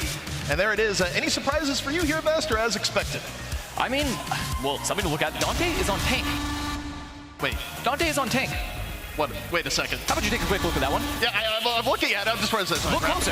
No, I think He's on that's tank. real. So, I mean, what I'm expecting here is Dante Doom. Whoa, okay. Yeah. What? It's degenerate as heck. That is absolute filth. Yeah, that's Dante. That's an Overwatch 1 Doomfist tech there. And you see him just how maneuverable Dante is. I mean, my goodness. Dude, this was supposed to be removed when you became a tank. You're not supposed to be able to do that. It's illegal. Says watch me. Yeah. I will still actually. I think I will. Edison, put to sleep. The ball through Dante. Over and in. The Outlaws firing on all cylinders. Tank, of course. Okay. Tank? Tank is that Tank? Tank? I kind of like I mean, yeah. Tank. I mean, Dante's Doomfist looks phenomenal. Dante's doing everything he can. I mean, his Doomfist has been on point today. We actually saw another team put a DPS player on Doom, and we just copied it because we're like, oh, maybe Dante will be like really good at Doom. And that is insane play from Dante.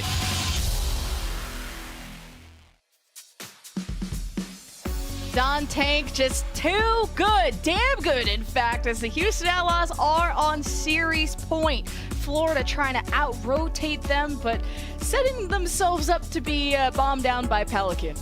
Yeah, Dante in as well for that number 4. No more switcheroos for this tank line. Piggy staying on the bench for the moment as the Dante Doomfist seems to be doing the job at the moment, Lemon. And the Dante Doomfist is eliciting quite the response from Florida Mayhem.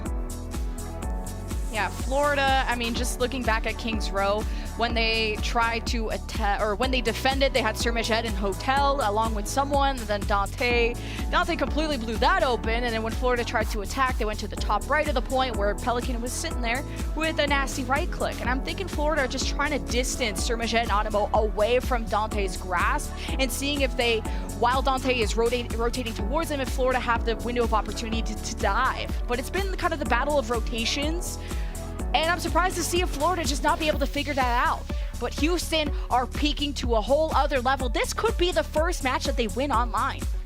There could be a first online win, Lemon. You are giving the Houston fans dangerous amounts of hopium right now. I'm going to need you to scale on back. That's a pretty cursed thing to say. But like you said, Florida Mayhem, yeah, they are rotating their damage to try and either avoid Dante or make sure that he has to invest a huge amount of cooldowns in order to reach them and deal damage. And what I'd like to see from Mayhem actually is maybe a little bit more bait and switch with the DPS, where Hydron plays bait because they're playing the soldier who has to sprint for quick escapes to draw Dante into the zone of influence of checkmate on the Tracer and Marjed on the Anna to deliver the sleeps, the antis, and potentially pulse bombs.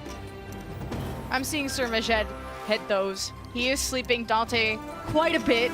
And then between the Merit versus Hydron, it's been kind of more of the look of which Ana is getting nano boost first, where Hydron at some moments has gotten the nano boost first. Sometimes Merit will shine through because of that. So there's a lot of things that have to align right. But Lijiang Tower, you would think might not align right if we went to Control Center, but it is on Gardens. Florida have won Lijiang Tower. Houston Outlaws are 0-1 on this map. All right, I've got some exclusive access for you guys. We have the tape of the Ana moment at some point. Whatever forced Florida Mayhem to not, just not, to unlife, to no longer be on this mortal plane. So what happened here? Yes, the slow from Dante made Animo think that, you know what, I can make this. Here's the secret, chum. You can't make those. That's an oopsie. Florida starting off on Gardens. Middle map control. Dante just gonna punch past and protect Merit with the Reaper. They're gonna be deadly close range, and Florida have to be careful on that approach. Dante trying to punch them away from Dojo. Dante has invited grenaded, and the anti-heal has overwhelmed them. A 5 versus 4 now for Florida, as they've even slept Merit. And look at the cohesion. They knew exactly when to attack before the Wraith could come out, and Florida are claiming kill after kill and the point afterwards.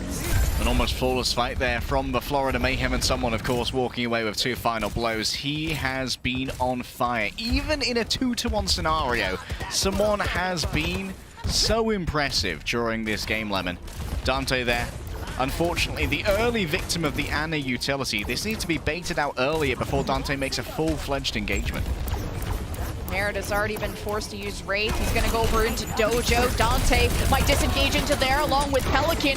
Florida going to walk in to a lot of trouble, and someone gets blasted. But the trades come through with the flank maneuver from Checkmate and Hydron. Checkmate actually with 2 kills. We haven't seen the Sombra since Colosseo.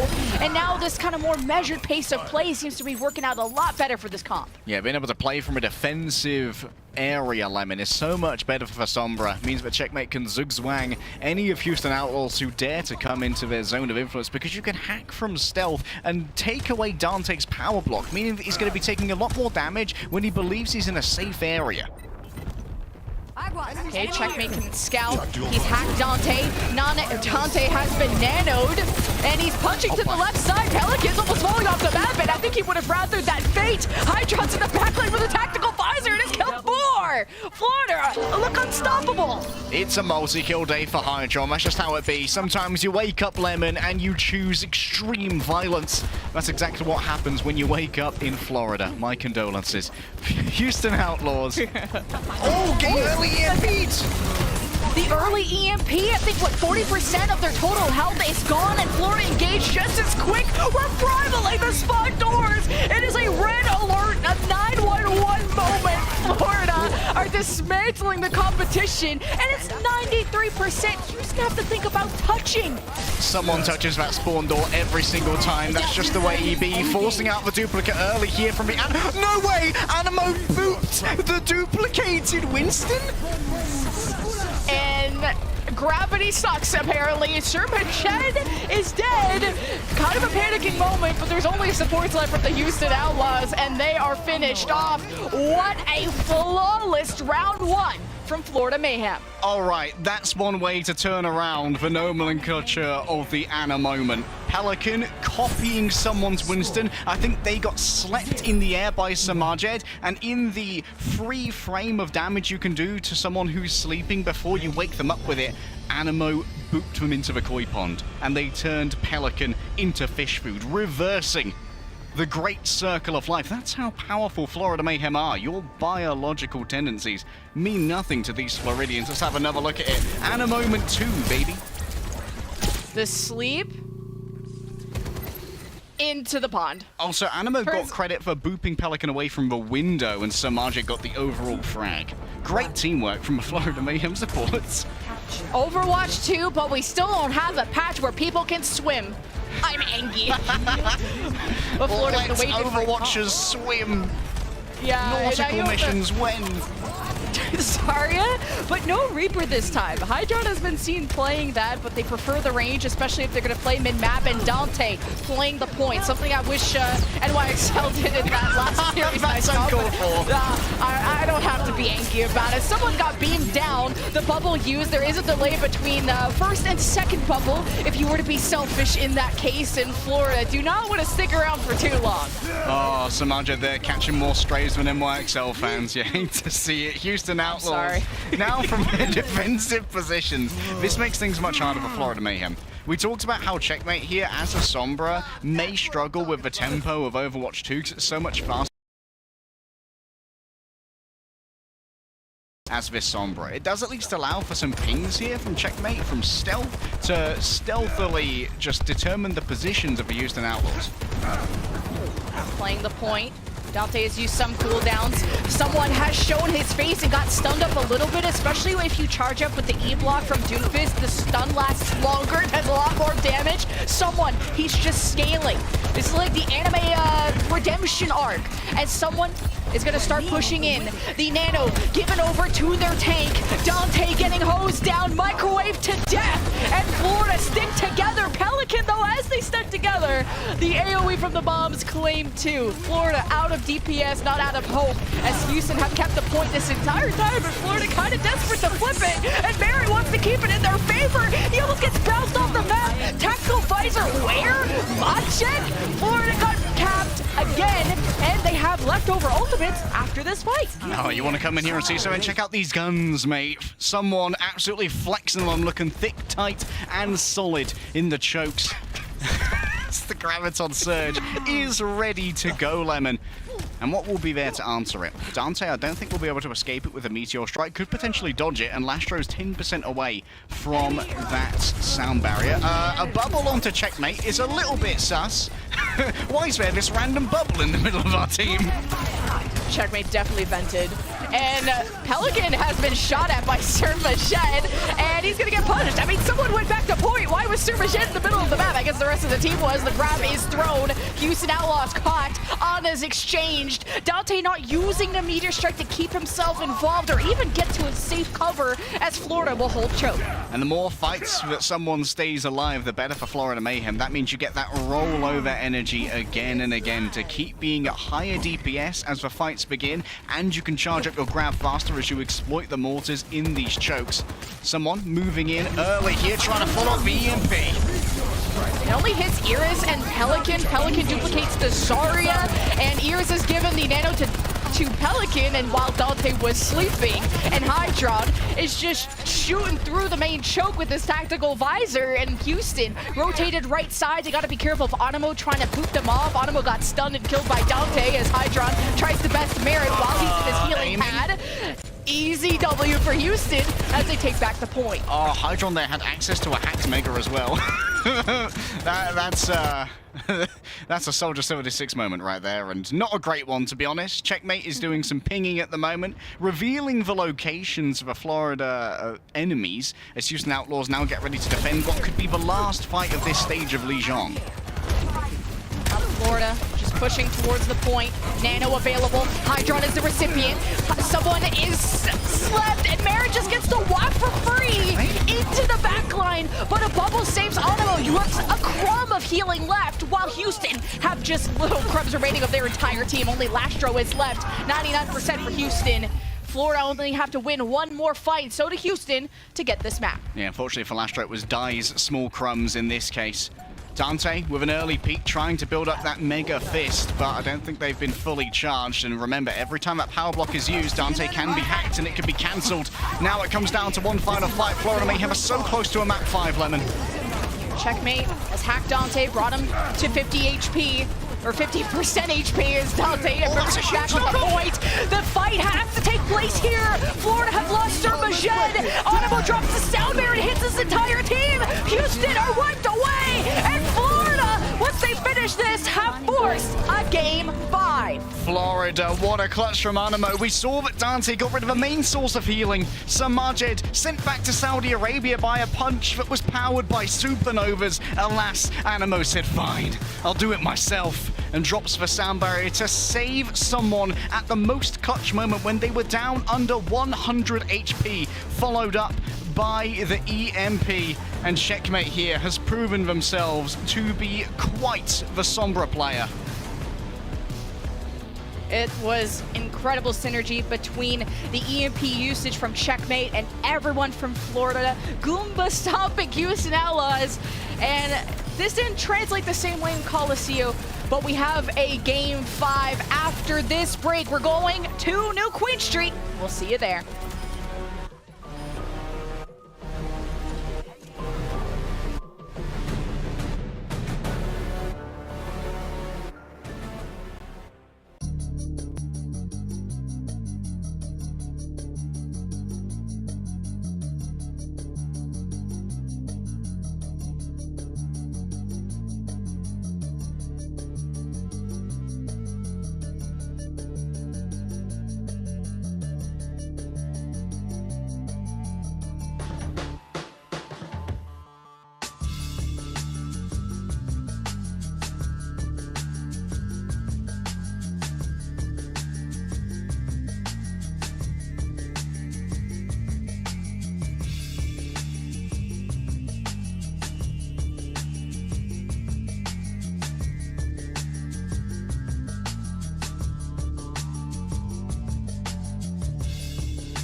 Game 5 about to happen in front of your eyes, and we're gonna settle this war between Houston and Florida on the streets of Canada, of all places.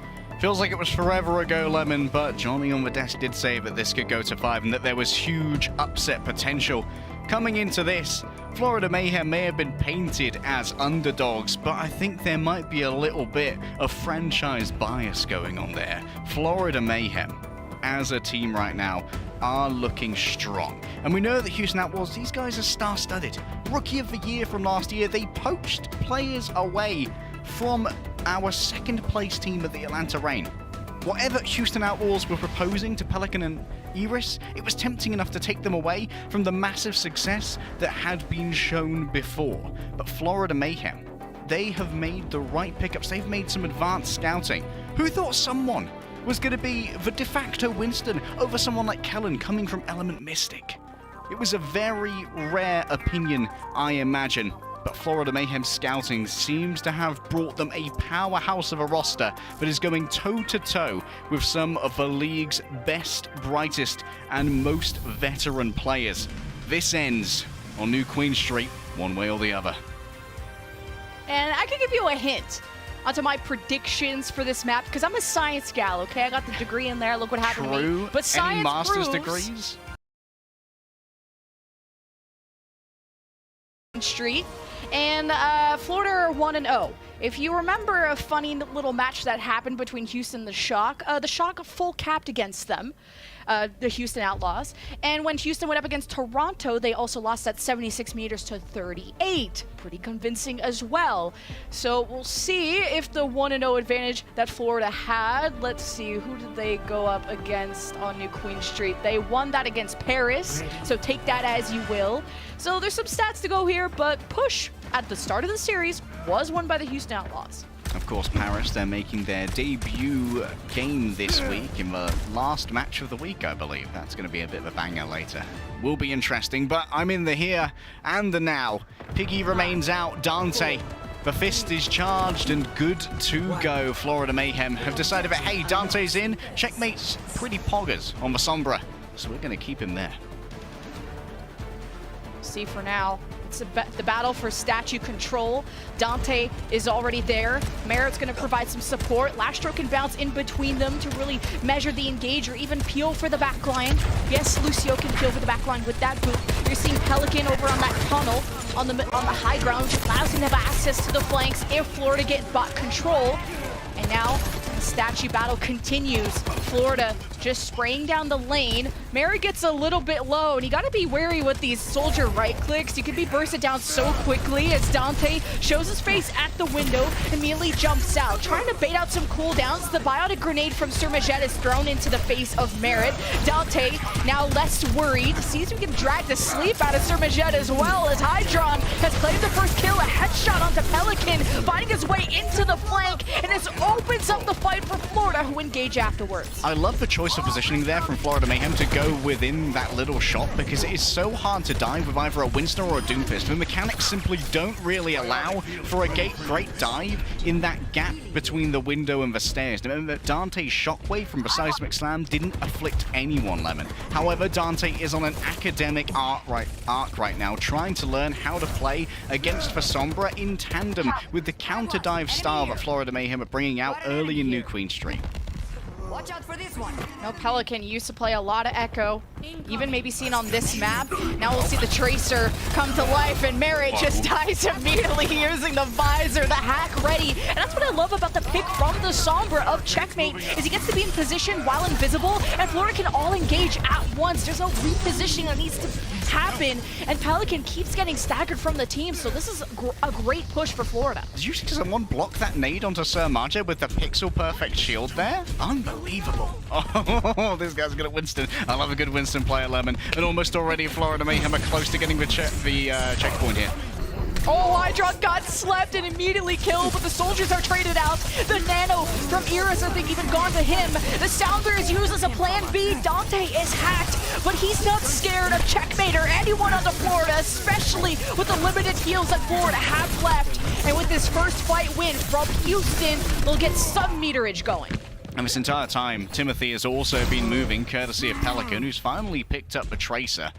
Of course, this is one of the first times we've actually seen Pelican pick up a hero that a lot of us assumed was in their hero pool, and we have seen from time to time, but going up against Checkmate would be an interesting duel, which Checkmate simply isn't opting into, as instead the EMP is on call for the young DPS. Oh, Checkmate tried to hack Pelican, who immediately blinks out. Just testing his reaction time. How awake you feeling? And someone gonna wake everyone up with the primal rage, especially on the cool side. He moves Iris off the map, and Iris needed to quickly reposition away from that primal. He should have expected that coming.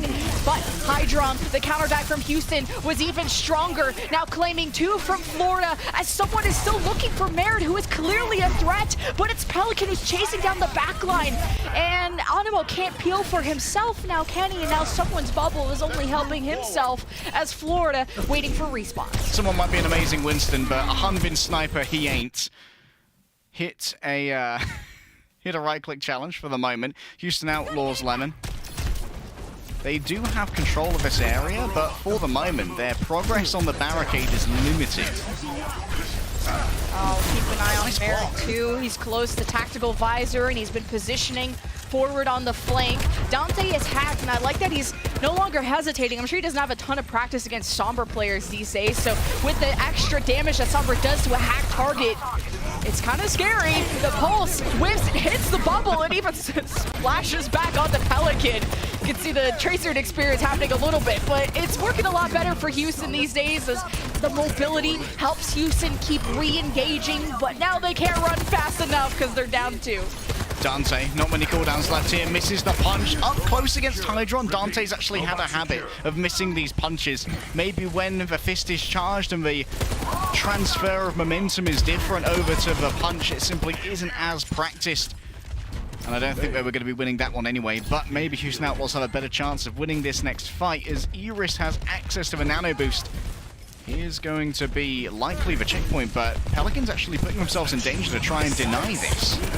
Oh, Pelican recalled right into the Tactical Visor. Thought it was further back. Houston Outlaws are on the high ground too, so there's Dante engaging. Good disengage from Hydron too, who got the nano, helped a little bit with the... Oh, I thought he got the nano, but either way. Florida have lost their supports and have gotten a 56-meter lead, so Houston need to win another fight if they hope to close the gap. The comms and Pink's Outlaws are so clean. Did you see Dante there with a 90-degree twist to kill Animo in the midst of his own team?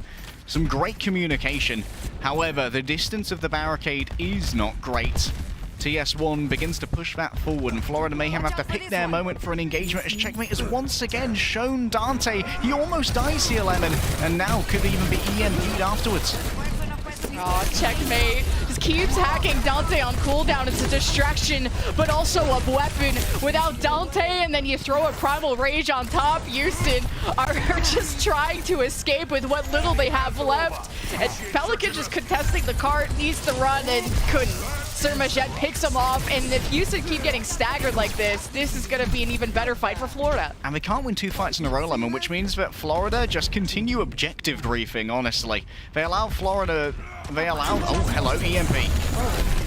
Wow, that hits Iris and Dante, who are just trying to play defensively. Merit fights back with a Tactical Visor, and someone has pressured the alleyway enough, but doesn't want to overextend. Now, Lobot's having an itch.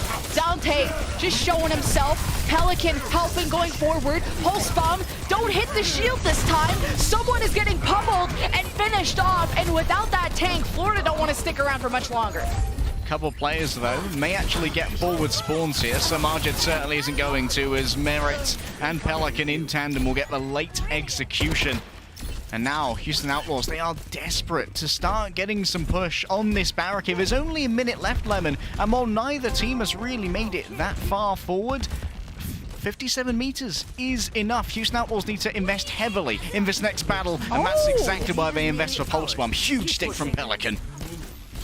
And Surmajet's like, I'm just gonna die with the rest of the team. Let's try and not get staggered. Someone just dying on the bot. And Houston, with this fight win, is so huge. They're getting closer and closer to maybe taking a lead or at least matching it. 42 seconds left. We're coming down to the last 1 or 2 fights, and Florida spawns are awfully close. All right, Houston fans might be about to have a trauma memory of what happened against the Toronto Defiant, where the bot stopped here for so bloody long, Lemon. Hydron zones everyone back. Houston Outlaws reset this fight, and now the push bot is leaving. It's all going to come down to one battle. Florida Mayhem currently have the advantage when it comes to the distance on the barricades, so if they can stay in control of the bot, it's going to be their series. Nano for Dante. Lastra with the sound barrier. It's only a 1 meter difference, and Florida are in the lead. Houston gonna take it on. It's actually 0.1 meters away. A couple of seconds remaining, and Houston win the fight and will go forward. Overtime into effect. And Florida will be back in a second. We currently have a 50 set. There we go. He had to think about if Houston won the game 5, and it is now a sure bet Houston can win online. This time, Timmy has ruled in favor of the Texans. Houston Outlaws gave it their all, and they gave it some welly. 3-2-2. Yes, we have been doubting whether or not the results could happen in an online environment, especially after the upset that Toronto Defiant levered up against them here. But this is also a signal from Florida Mayhem to the rest of the North American field that they are not a team to be trifled with or underestimated, Lemon.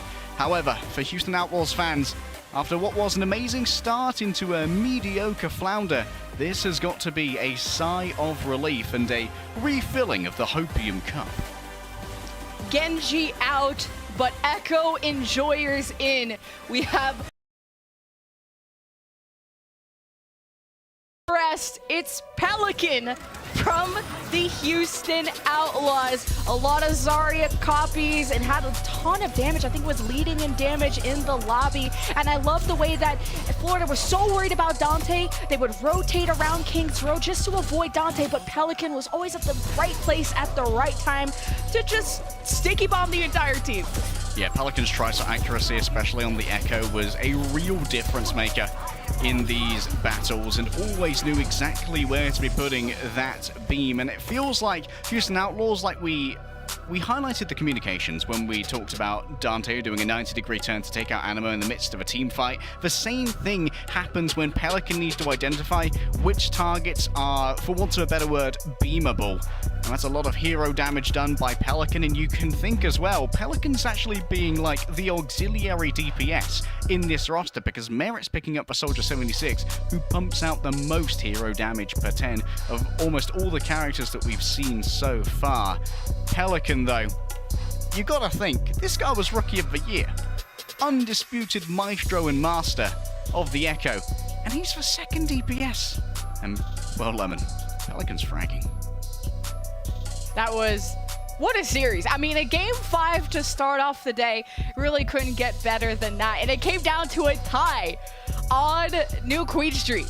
And then the robot had to think about who was winning at that point, and I had to double check too. The synergy from Houston is looking better and better every day as the season goes on. We got actually a couple more matches coming around the corner, and those are going to be bangers too. Coming up next, the San Francisco Shock go up against the New York Excelsior. UberX will be on the mic, and we'll be there watching with you.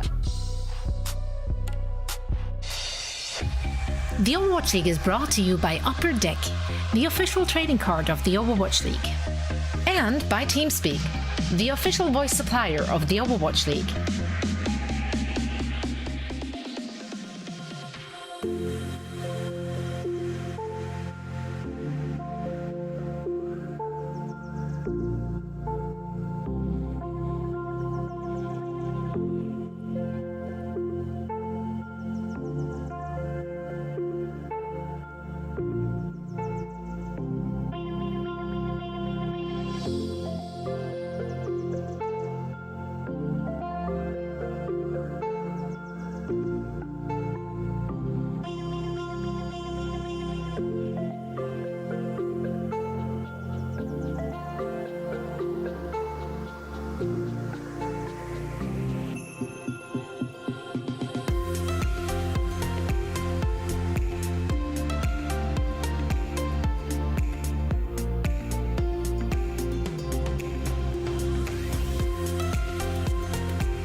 Welcome to Game Break, everybody. I got Merritt from Houston Outlaws here with me for the post-match interview. Merritt, hello. 메리트 선수 안녕하세요. 네, 안녕하세요. All right, I mean, this match was very back and forth, but at the end, it was the Houston Outlaws that got the win. How were you guys able to pull off a win today against the Florida Mayhem? 자, 첫 번째 질문은 오늘 굉장히 경기가 접전이었던 것 같아요. 어떻게 보면은 한편은 좀 질 수도 있던 경기를 오늘 끝까지 잘해서 좋은 모습을 보여주셔서 휴스턴 팀이 오늘 승리를 거두시게 되셨는데 설명을 좀 해주세요. 어떻게 해서 오늘 경기 승리를 하시게 되셨나요? 일단 처음 시작은 되게 좋게 시작을 했는데 일단 중간에 좀 말리는 소통 관련된 부분이나 그런 것 때문에 좀 말렸던 것 같고 그런 거 이제 개선하면서 게임 플레이하면서 개선하면서 좋아져서 이길 수 있던 것 같아요. Alright, I think the start of the match was going pretty well for us, but towards the middle in map 2 and map 3, we ran into some issues, mainly some communication errors that were going on internally. So we really wanted to try to flatten that out, try to fix it as quickly as possible. So we were able to resolve those communications issues one after another slowly, and I think that is how we got the win against the Florida Mayhem. And now, Merritt, I also want to ask you, because you're the only rookie player on this team, on the Houston Outlaws team. How has that transition been to the Houston Outlaws and the Overwatch League? And you got a lot of great players on the team. You also have Pelican, who was the Alarm Rookie of the Year last year. Did these veteran players sort of give you any tips or tricks, I guess? You could say. 두 번째 질문은 일단 이제 메리트 선수가 이제 휴스턴 팀의 이제 유일한 신인으로 제가 알고 있는데 그러면서 이제 오버워치 리그가 이번 해가 처음이기도 해서 좀 이때 좀 들어오는 과정이 좀 어땠는지 궁금해요. 좀 이제 뭐 긴장이 되셨는지 아니면 또 만약에 그렇다면은 팀에 있는 베테랑 선수들이 좀 어떻게 도움을 주셨나요? 일단 옵지2로 바뀌면서 처음 리그로 와서 굉장히 새롭기도 했고 이제 팀원들이랑 스태프분들이 되게 잘해주셔가지고 적응을 빨리 할 수 있었던 것 같습니다. Alright, I mean, I'm really glad to be joining the Overwatch League, and after it changed to Overwatch 2, so everything's really new to me. Not only that, all the staff from Houston Outlaws and all of the players were super nice to me. So I got settled in and got really comfortable really quick. All right, were there any tips and tricks that like Pelican or any of your friends told you about the league? 다시 한번 제가 하나 더 여쭤보고 싶은 게 이제 팀에 이제 같은 팀원들이 좀 오버워치 리그 경기에서 뭐 이렇게 해야 된다 뭐 이런 건 없었나요? 재밌는 거? 그런 건 딱히 없었던 것 같아요. All right. Well, and Merritt says, yeah, no, unfortunately there weren't any tips and tricks, but they were just overall very super nice and kind. All right, Merritt, that's all the time we have for the interview. Thank you so much, and again, congratulations on the win. 자, 이걸로 인터뷰 마치겠고요. 시간 내주셔서 너무 감사드립니다. 네, 감사합니다. Bye bye. Congratulations to Merritt and of course the entire Houston Outlaws squad and all the happy fans and everyone who got their threats right. Yeah. Yeah. Woo! Yay. Woo! Hey, Johnny's here too, actually. Perfect. Now that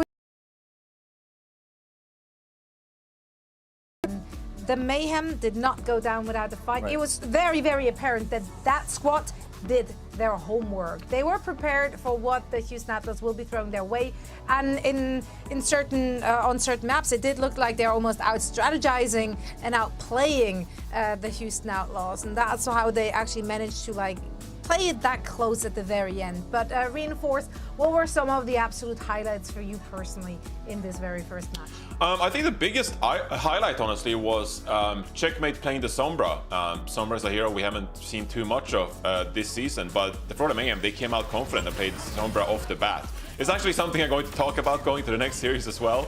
So seeing Checkmate on this Sombra, just demonstrating how you can actually utilize this hero to go up against some of these Doomfist compositions. It was quite enlightening to see that being a viable strategy that Florida Mayhem pulled out. And of course it worked for them on Lijiang Tower. I honestly thought that Florida would win New Queen Street as well, because I mean, again, that map, there's so many flanks, etc. You can play around the Doomfist, etc. But overall, I think it was a very competitive series back and forth. We saw Florida Mayhem at times. They were really strong. Someone on this Winston got plenty of frags here on King's Row, right? But Houston Outlaws, they didn't let go. We saw Pelican with some star performances. So a very entertaining back and forth. Wouldn't you guys agree? Oh, absolutely. I mean, Merit's Soldier also was a big difference maker there. He pretty much like outrun Hydron on that Soldier, especially on the King's Row. And, as you said, it was a back and forth. That's exactly what we wanted. Every time I thought like, okay, that team got it. No, they don't, because then the other team came back into it. And we could have asked for a better match to really kick things off today. And we have 2 more matches to come still, so still more opportunities for us to get our Preds wrong.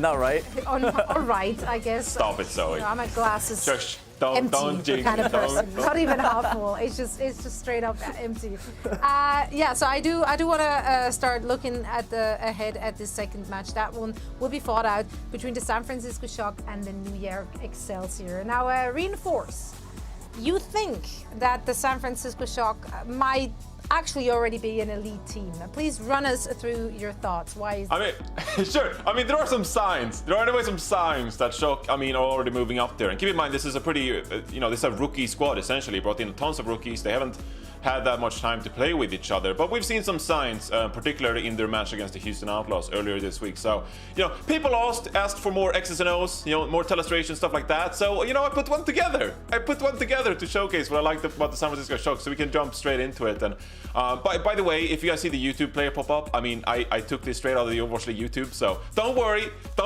it's me. This is my fault. So where are we? We're on Midtown, and I want to illustrate here that the Houston Outlaws, they're playing this Doomfist composition, and it is so effective here, and they want to engage within this green box here. This is where Doomfist excels, and you can see as well they're playing the Echo here, hiding behind this train, and this is where it's really effective, because you can't poke down the Echo, you can't poke the Doomfist. So the San Francisco Shock, the best option they have right now playing this composition is like a multi-pronged engage. The big flank for the Soldier and the Ana with the Nanovisor, and your Winston and Tracer engaging from a different angle. So this is really the best option they have here on Midtown. Again, it's a really good map for Doomfist with these close angles, and you can see there's very limited spacing here for the San Francisco Shock. So they're going to throw out the Nano and the Sound Barrier, and this is the best you got with this composition, but it's not going to be enough. Kilo tries to hunt down Pelican and the Echo, he's not going to find the pick, and Dante's Doomfist is just going to demonstrate how good this Doomfist composition is. So what does the San Francisco Shock do to repel? Well, instantly they swap over to this Sombra. I think it's a really niche, interesting pick here. As I said, we haven't seen a lot of Sombra so far. So how do they decide to go about this? Well, we can't outflank you, so we're going to diffuse the Doomfist dive instead. So Kilo, he's going to go on this massive Sombra flank. And they're essentially saying, hey, Outlaws, we're going to let you engage with this Doomfist, pretty straightforward, and when you've gone in, that's when we're going to hack you, that's when we're going to render you useless, and the San Francisco Shock, they turn this fight around. So they're going to cap point A off back of this, and I think it was really interesting to see their decision-making, their hero swaps, in the middle of the match. Now, moving on, I got another example here on New Queen Street of some of their decision-making. We're about to cap here for the San Francisco Shock, and the Houston Outlaws are still playing the Doomfist composition, and Dante is going to be the tank that takes up all this space. This is where he wants to control the space, and Merit on this Soldier, he has room to operate. The thing is though, Merit is going to go for this massive flank all around, and the San Francisco Shock, they're quick to recognize that this Soldier flank is just going to be a trouble for them. So they make a very immediate decision. Hey, we can't let Merit have this flank. Proper on the Tracer, he's going to recognize that Merit is flanking, and immediately the entire San Francisco Shock team, they rotate and shut it down. They deal with last round of the Tracer, or the Lucio, and a beautiful pulse bomb from Proper on the Tracer as well to set up the San Francisco Shock for success. Now, I got one more example as well to really just demonstrate their amazing decision making here.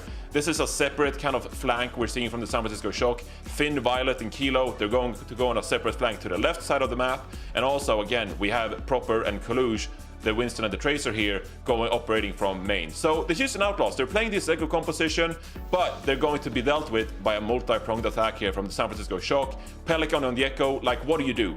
There's just a Visor Soldier from one direction. Dante is going to peel back on the Doomfist, and that opens up the door for Colosseo and Proper on the Tracer to attack from elsewhere. So we're already seeing some early signs here, I think, from the San Francisco Shock that they have very good decision making, they have very good rotations, and they are very aware of their hero swaps in the middle of the game and willing to adapt on the fly. So just some early signs that San Francisco Shock, they're a team to be reckoned with, and you want to be careful because they pull out some pretty elite stuff going against some of these best teams and dealing with their compositions pretty well.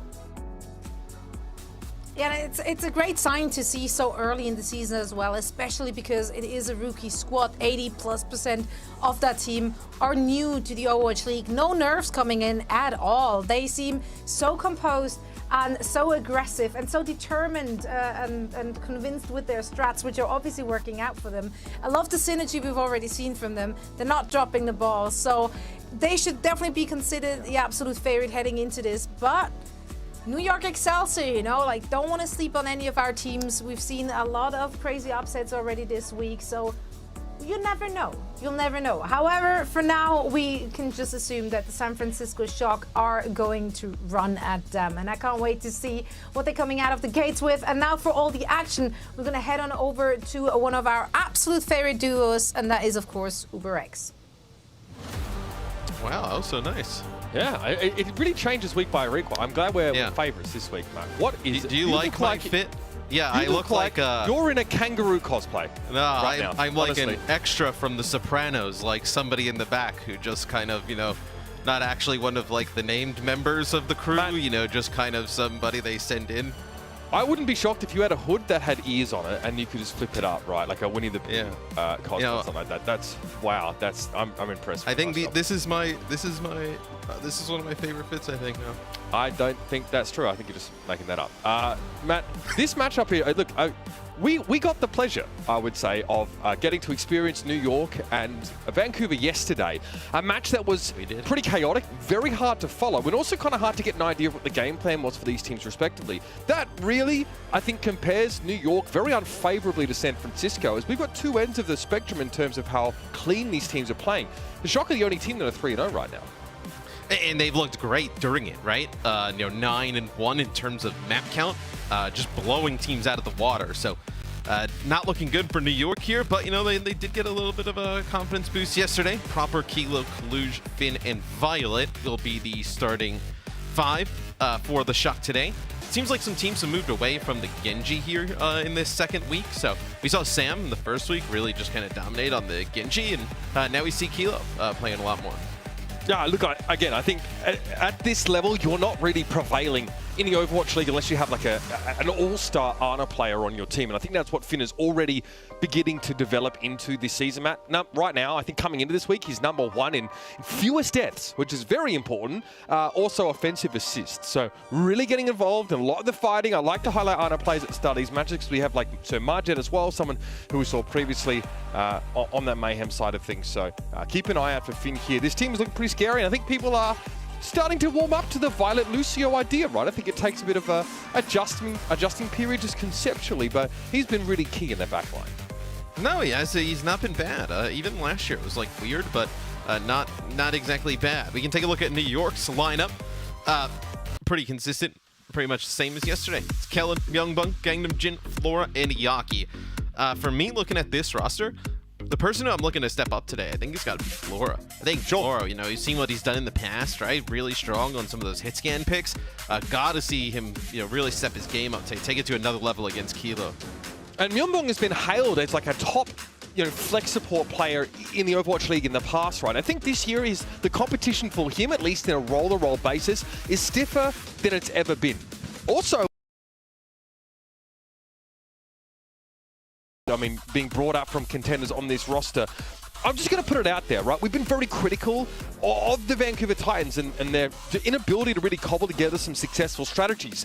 If you go to 5 maps, if you truly struggle against the Titans right now, that doesn't bode well for you. It actually indicates that you suffer the same crisis of confidence or identity as that team. So this really, like I said, on paper, it's a mismatch, and so he sort of mentioned, expect to see San Francisco run right at New York, and I think that's going to be tough for them to handle. I mean, they really have to step up from yesterday's performance, Matt, if they want to have any hope of being competitive in this series, let alone winning. Yeah, it'll be New Queen Street to kick things off, but I think you saw Johnny tell us straight.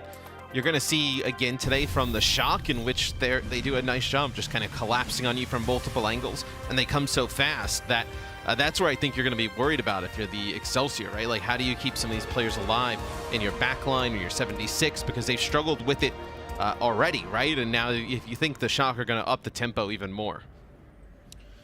Absolutely. We've seen them, opt for, picking up a little bit of Sombra play at times. Kilo known as more of a hit scan aficionado, so obviously the Soldier 76 would be a popular pick here. And we got to see highlights of Proper's Tracer, right?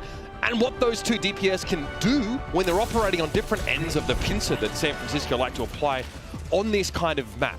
I don't know if we'll get this one from them, but on the New York side, like we saw Yaki show us a bit of Genji. It looked pretty solid. But to reiterate what you said, Matt, our eyes are on Flora. Stepping up here is just essential. Yeah. You know what's interesting is that New York the first week, right? They were like running the Echo and it didn't work.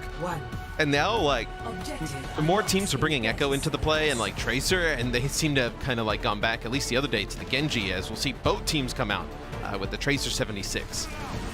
All right, this is definitely where Yaki probably looks his best. Let's see what he can do. He's already trying to wrap around a little bit and apply pressure to Kaluj. This is pretty standard. Proper trying to do kind of the same thing to Kellen here. A little low right now and not sort of getting any immediate healing. Most of that attention from Finn is being focused on Kaluj right now to keep him up. But here's the dive. And it looks like the Shock are happy enough just to gain a little bit of space here. But NYXL, they want to move back in pretty quickly and try and reclaim. Yeah, the Shock don't have to go all the way in. They have two players here with a Biotic Grenade now, so we're going to back up a little bit, let everybody get healthy, but just trying to create some more space here.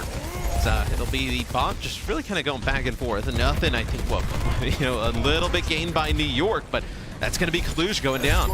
So that was as close to the neutral, I think, as you're ever really going to get in Overwatch 2, right? A game where you have more split fights. We actually had both teams grouping up and waiting for their DPS to put enough healing pressure down on each other.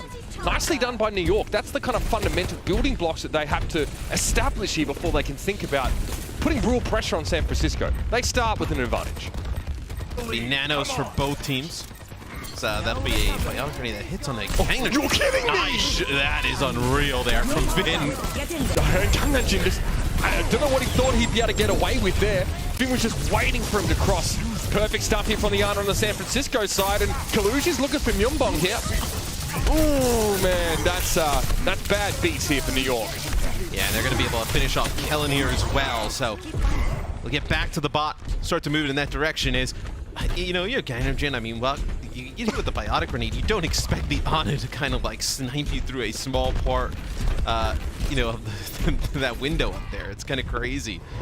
Just a sick shot from Finn. Guy doesn't miss a beat so far. Speaking of which, they're coming up here for the next fight as we approach this hairpin. They'll be quite relevant. Now, what's Kellen looking for here? Probably trying to suss out the location of Kilo. Attack visor might mean he has to get in his face with Smile. Yes, he's a soldier, Matt. Yeah, he's just trying to force him out of that position up on the high ground, right? Just his presence does that. His Kilo drops, but he's able to put down so much damage as Kellen's going to jump in. He's going to have to pop Primal just to live, I feel like. That's interesting, right? The spacing created there for Kellen. He's not in a position to do anything as Winston. And he's lost more than half of his HP just sort of standing around with a confused Travolta expression. Now it's sound barrier here, so Kilo get it, though. Yeah, Kilo doesn't get part of that sound barrier. They have to heal him up really fast. They're able to do so, but this will be the Shock able to just withstand during this fight. And like you mentioned, Kellen, he tries to get on the Kilo, not able to do that. Then he actually tries to jump towards the high ground over towards Finn, and Violet with a nice boop sends him down. And he had to get sound barrier. Low. Yeah, he needed sound barrier to stay alive, but and now looking good right now for New York. Yaki, though, could turn the tide with a pulse bomb. Positively salivating at the prospect of a pulse bomb kill is Yaki. Kaluj is watered away here. No front spawn achieved for San Francisco quite yet. Now they've got it. So I think they're just waiting. They know that they kind of have the advantage here. New York has to come forward. So maybe you're able to catch Kellen as Kaluj jumps in, puts some pressure on the supports. That'll be a nano on the Flora, but they're able to take out Kaluj really fast. Yeah, Flora just causes the Winston to disintegrate there, but you definitely have a feeling, Matt, that San Francisco got what they came for. Front spawn here, forced out that nano onto Flora. They come back in with one of their own now, so those Ana ultimates out of sync for a time. Proper was not ready for that at all. No, he had no idea that Flora was playing from this position. Maybe he thought he had kind of rotated up towards that high ground. the bot should move back in New York's favor yet again, as that'll be the pulse bomb connected onto Kaluj from Yaki spamming. Does get something for it. He spams, I need healing at 70, 80% HP. That's how scary it is dealing with Helix rockets. They haven't been able to make any progress on New York. You know, you picked up a few kills here and there. You've gotten the main tank out of the way twice, right? Once where you nanoed Flora, and then that time with the pulse bomb, but not able to make any progress. And again, Kilo has that sort of position in the middle of the map in this sort of tunnel here, so begs the question once more, does Kellen have to go deep to try and shake the Seoul 76 free of that spot? Or does Kilo get a pretty... Okay, Tropic gets run down there by Yaki. Here's attack visor for the high ground. It's actually Flora who was able to establish himself up there, but he's hit immediately by a biotic grenade and is forced to back off for a time. Kilo pops his ult as well, but New York have pretty much got their heads down, bunkered up. Maybe just to deter New York from trying to push up the street. As when we saw Proper actually die, he had recall, just wanted to save it. What decision? Saving it for one time limit. Well, I didn't think he thought Yaki would chase the kill, and that Finn was going to be in a position to heal him up. Obviously, that doesn't turn out that way, but I wanted to save that recall as potentially Yaki had used it already to take that duel. New York get a later beat here. They can back up Kellen a little bit with that sound barrier. Okay, body grenade came in. The beat was timed well. Myunbong doesn't get it, and Kellen, of course, with no healing available, has to run away. Yeah, he wasn't able to escape. Violet chased that kill down. That trademark aggression from the once flex support. Able to yield that kill on the enemy tank, and Kalush here just nestled and forced to prime with them, probably because the proximity of the pulse bomb stressed him out a little. Flora looks like he went down to his own Helix there. I mean, a bomb back in favor of San Francisco for now. Yeah, they're trying to hunt down Yaki, and they're going to get that kill. That's huge there towards the end. Going to stagger him out a little bit. They got to get the bot moving in their direction. And you know, you're coming up with like just a little bit under 2 minutes left in this round. This map is a shot getting very close to pushing the bot back towards their barrier, maybe trying to get that front spawn again. New York have to make a play at some point here, Matt. They really need to make up this deficit and quick. Just above 90 seconds left in the round, and they're busy getting boxed up and sent back home express. You're on with Laura for a little bit there, and he just explodes. I mean, there's damage from Kilo. Kalush comes in, jumps right on top of him, puts down some damage. Absolutely no opportunity to react. And the further this barrier pushes, the harder it's going to be for New York to mount a comeback. Is going to see Yaki here behind enemy lines. Robert has to go and deal with him. He's got the recall. Yaki doesn't have that recall available yet. They're going to fight over the mini health pack here. 10 HP and a dream. That's Proper to come out on top. That's a stunning little duel there. Now, whether it will sort of equate to larger consequences is unclear. Kellen getting taken down, though, means that this is tough stuff for New York. Down to 3, forced to back up. San Francisco continue to push, and it's got to be here for New York, Matt.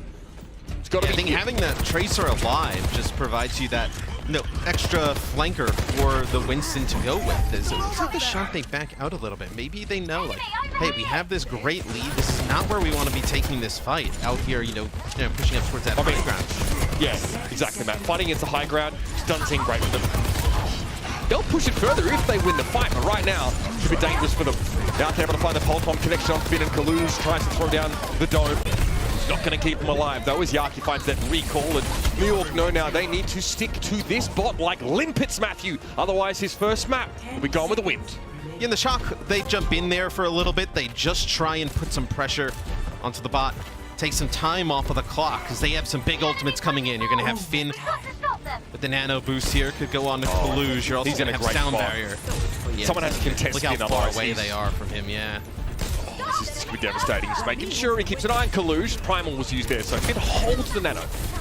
No eliminations yet for either side, though, so something needs to give here. Flora, Helix, no connection there. We'll have that back in just a moment. Finn got that's a boostio, Matt. That can't be defended. No, that was probably for Kalush, as Kalush was going to be down there, defending the barrier. Pulse bomb might have saved them there. Myunbong going to get felled by that. Proper doesn't stick it by the looks of things, but the placement is just spot on. Violet forgets he doesn't have nano anymore, so opts out of the duel with Flora, but the numbers still favor San Francisco here. Pulse bomb thrown down. Yaki very low. Proper runs him into the ground. That will be a San Francisco map take here on New Queen Street. Yes, that Nano was probably meant for Kaluj, because if you got the Nano on a Kaluj, he's able to stay alive a bit longer, and you would have had that high ground for Kilo in the 76 to put down some more damage. Goes on to Violet, they end up having to use the sound barrier, but the Shocks still come out on top. So wry smile on Kaluj, but he didn't need the Nano to allow his team to win that round. Good timing by Proper to swoop in, get an elimination on Myunbong, and then finish off Yaki. Scary tracer stuff from the San Francisco Shock. Stick around, everybody. This is going to be a nasty one.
Yeah, never without a little bit of flair, the San Francisco Shock. Doesn't matter what iteration of the roster, there's always some style points to be scored. This time around, it was Violet with Boostio at the end of the round. San Francisco still able to win the fight despite that slight error.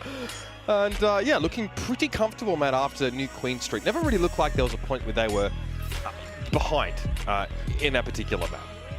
And I mean, yeah, I think they've looked fantastic. You also kind of think about this team as a whole, like going through so many different changes, right? Coming into this season, like so many rookie players, Super retires, and then you have to bring in Kalush and, fit him into the roster. Violet's now playing Lucio.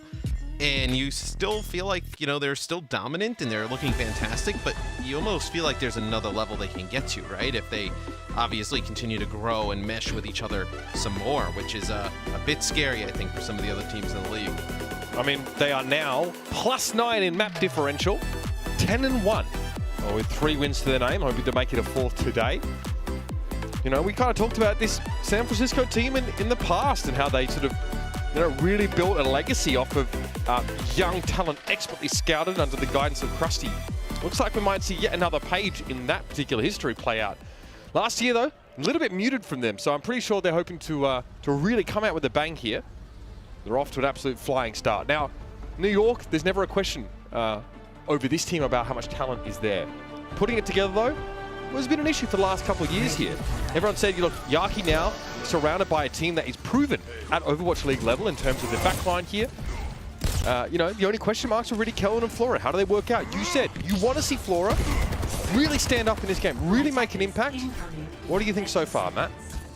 I think it's been tough just because we've seen a few times where, you know, Flora's done some nice things, but also, like, just gets dove on so fast by the shock and really no opportunity to make a play. And I think you bring up a good point in that, like, yeah, you look at, like, Yaki last year with Florida, like, you look at some of that roster and be like, maybe he didn't have the best tools around him to succeed.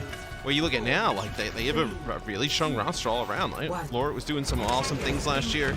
I know in the East for New York, we've seen what you know, Myungbong and Gangnam Jin have done in the past, and Helen huge as well. It's not really, you know, you can't really kind of look at the rest of the squad anymore. You know, you kind of have to figure out, like, how is this going to work into a winning formula? As that TP up to the high ground, you have the Ana up there. I mean, they're still playing Finn from up there. That positioning from Kilo also kind of denies that standard sort of, you know, sort of spawn camp or like close defense play we see from teams, right? Where they just sit like the Winston up there and let them get healed by Ana. Kilo has the kind of angle where he can really punish any sort of positioning errors from Kellen, who right now doesn't seem too sure about where to go. Kilo was holding on to grapple just in case he did get dove and he could reposition quickly. That doesn't come, so, I mean, San Francisco, look at all this space. They've barely been challenged getting towards this choke. Oh, dear. Kellen is asleep. He's going to back up, get the effects of his own bionic grenade. Gangnam Jin, just about to say, you know, they're playing this Brig to try and be a little bit more supportive, but it doesn't really help.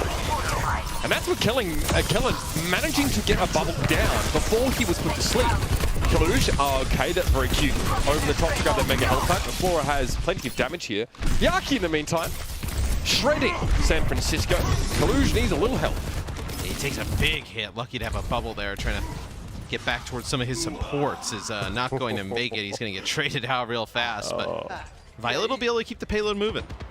Here goes Yaki again, Matt. 3 final blows, 1 death for him. Really looking to go big in that first fight, and he does. New York, if they can get back in time, Matt, they're pretty well positioned ultimate-wise. You can cycle some of these DPS ults, and obviously Kellen has that primal, so this will be a messy one. You'll see how much they invest in you. Shock may be able to hold on to these.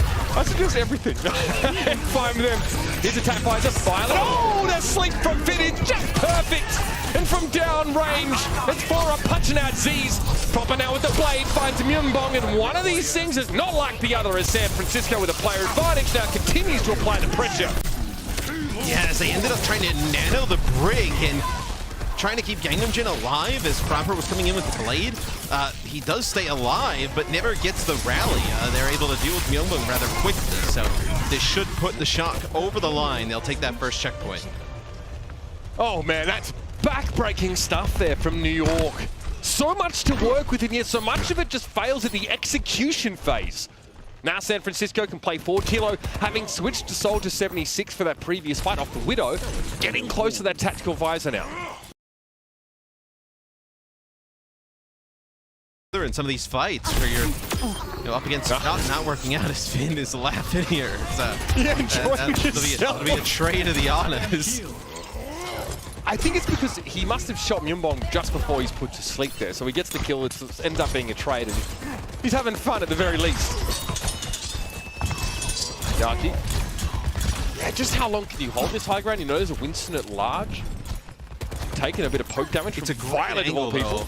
It's a great angle, though, from Flora, right? Kilo having to shoot upwards towards that high ground. Flora being able to put down damage on the 76, but see the way the Shock are moving, they're kind of playing a little bit underneath him, so he doesn't have that great of a sightline.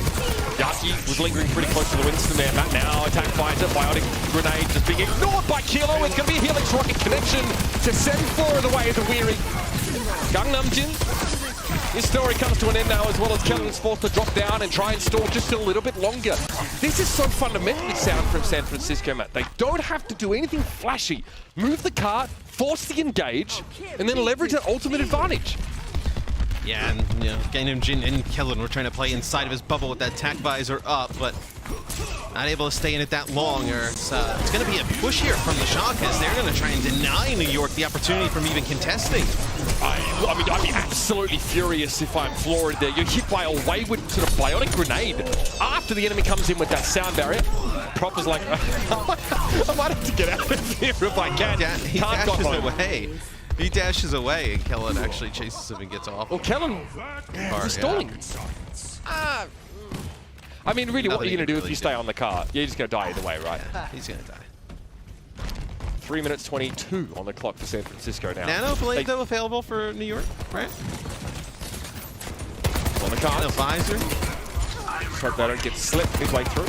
Kalu's just going to eke out a couple of extra meters with a bar. Celeb taken out. I don't know how they were able to get the sightline on him. Maybe he was up here on the high ground, but Celeb taken out. I would call this the brute force approach, Flora. Yeah. Nicely done. Beautiful connection on the Helix side. I mean, they have to use that much, right? Because you lose Gangnam Jin at the beginning. You can't give up another fight to the Shock with the way it's looking now. I mean, just to have a chance to create some breathing room here is worth the ultimate investment almost. Yeah, you come in though to this next fight, and you know, with how good Finn is, you're like, hey, you know, all he has to do is sleep Yaki with maybe that biotic. He's gonna hit with 3 up on the high ground. I mean, they're not able to follow it up though. I mean, the Nano wasn't online. Nano Winston to follow that could have been the backbreaker still. I mean, you bought a lot of space. You've moved up a heck of a long way. Kalu's hit with the bio himself. Still goes up because obviously Primal Rage is in the back pocket for him here. Okay, trying to pressure the back line. Myeonbong needs to be careful. Here comes the blade from Yaki though. And Proper's going to catch him midway through. Devastating for New York. Colosseo has an opportunity to pick out his next target. He'll probably set up for knocking Gangnam Jin completely out of position. I mean, they can just he's not in Kansas anymore, man. He's so far away from the cart. Yeah, I mean, he's going to have to try and make it back from there. While also contesting his soldier. He's going to have to rally to get himself back. He's hit with a biotic grenade. He's able to get to the point at the very least that armor maybe helping him out somewhat. Myeonbong needs to get a good nano boost here, otherwise it's going to be curtains for New York, and it's going to go to Kellen here. He'll build into his Primal Rage. A lot of respect for Finn's sleep dart here. That looks like it's been expended though, and Finn needs a sound barrier to keep him alive. Great response from Violent here, but can they convert off this? Kellen has to get out, Matt. Yeah, and you're going to have a blade coming in from Proper here, which could be the thing that seals the deal. Yaki to stall. Proper, only now aware, I guess, of the Genji behind him. Blade drawn. Gangnam Jin again getting absolutely exploded in this map so far, Matthew. Proper maybe run down by Kellen. He has to go deep for this. Yeah, they sleep and I think wake him up to try and finish him off, and he's somehow able to get out alive. So this will be a map completion here for the Shock. New York did a nice job though. They are holding off towards the end, right? Considering how tough that first point defense and second point were. They did win a few fights here towards the end, so keep themselves alive with the Shock setting a tremendous time bank. Yeah, look, notable mentions I think from Flora, I think found all of his final blows in one fight. That 3K from Flora, those are the only kills that he has. So he's able to come alive there with the nano boost and have a big impact, but outside of that, pretty quiet round, outside of him just vomiting damage most of the time. Yaki, obviously with 6, has been pretty important, but you got to admit, the way that San Francisco have set up Kalush, have set up Proper here, and I've just been finding random picks on Gangnam Jin or Myeonbong, for example, set up by Sleep Dart or by a wayward Helix rocket. New York having to play so many of these fights just to play a disadvantage straight off the bat. That really hurts in the long term. I mean, it just feels like New York has to work like twice as hard to kind of get the same type of actions that the Shock are able to get. As take a look at a replay here from Proper. Oh, deflected. So Nano, yeah. Does he actually get look at proper shot towards him? Yeah, proper pivots off that whip shot. I mean, talk about being adaptable. Into his honor. That's called making lemonade, Matt. Sure. They'll go Widowmaker here on defense. Widowmaker obviously pretty strong, but still, like, with how good that Kilo's been on the 76, why not just keep it going? As, this will be the same type of strategy we just saw the Shock use. So a TP up to this high ground. It denies the Widow Winston and on play. up here. Kaluj now is, I mean, he can't play on top of that building. He can try and play the corner, play his bubble. This just means your margin of error is much slimmer, I think, here as a tank. Flora can't really be targeted right now by Kilo unless he grapples up, so pretty powerful spot for the attackers to take. Yeah, and you got a Violet Nail on the break here for the Shock, so nice shot. That's a headshot there from Kilo right on the Flora. Yeah, Flora tried to reposition because he, you know, Kaluj took a fight in a spot where Flora couldn't see anything, forcing that offensive Widowmaker to take a slightly riskier position, and Kilo caught him mid-rotate. This is big brain stuff from San Francisco. They're giving this high ground to New York. What kind of toll do they exact here? I will say, too, that I think Kaluj did a really nice job here. Yeah, you mentioned how difficult it is in, like, the positioning with the Widowmaker and kind of the composition that New York has had. That I think Kaluj has done a really nice job staying alive and putting pressure onto the cart, not giving up so much free space.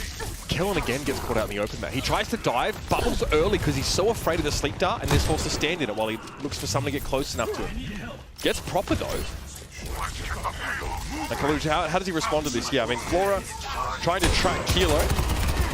These infra sites are going to come on at about the same time.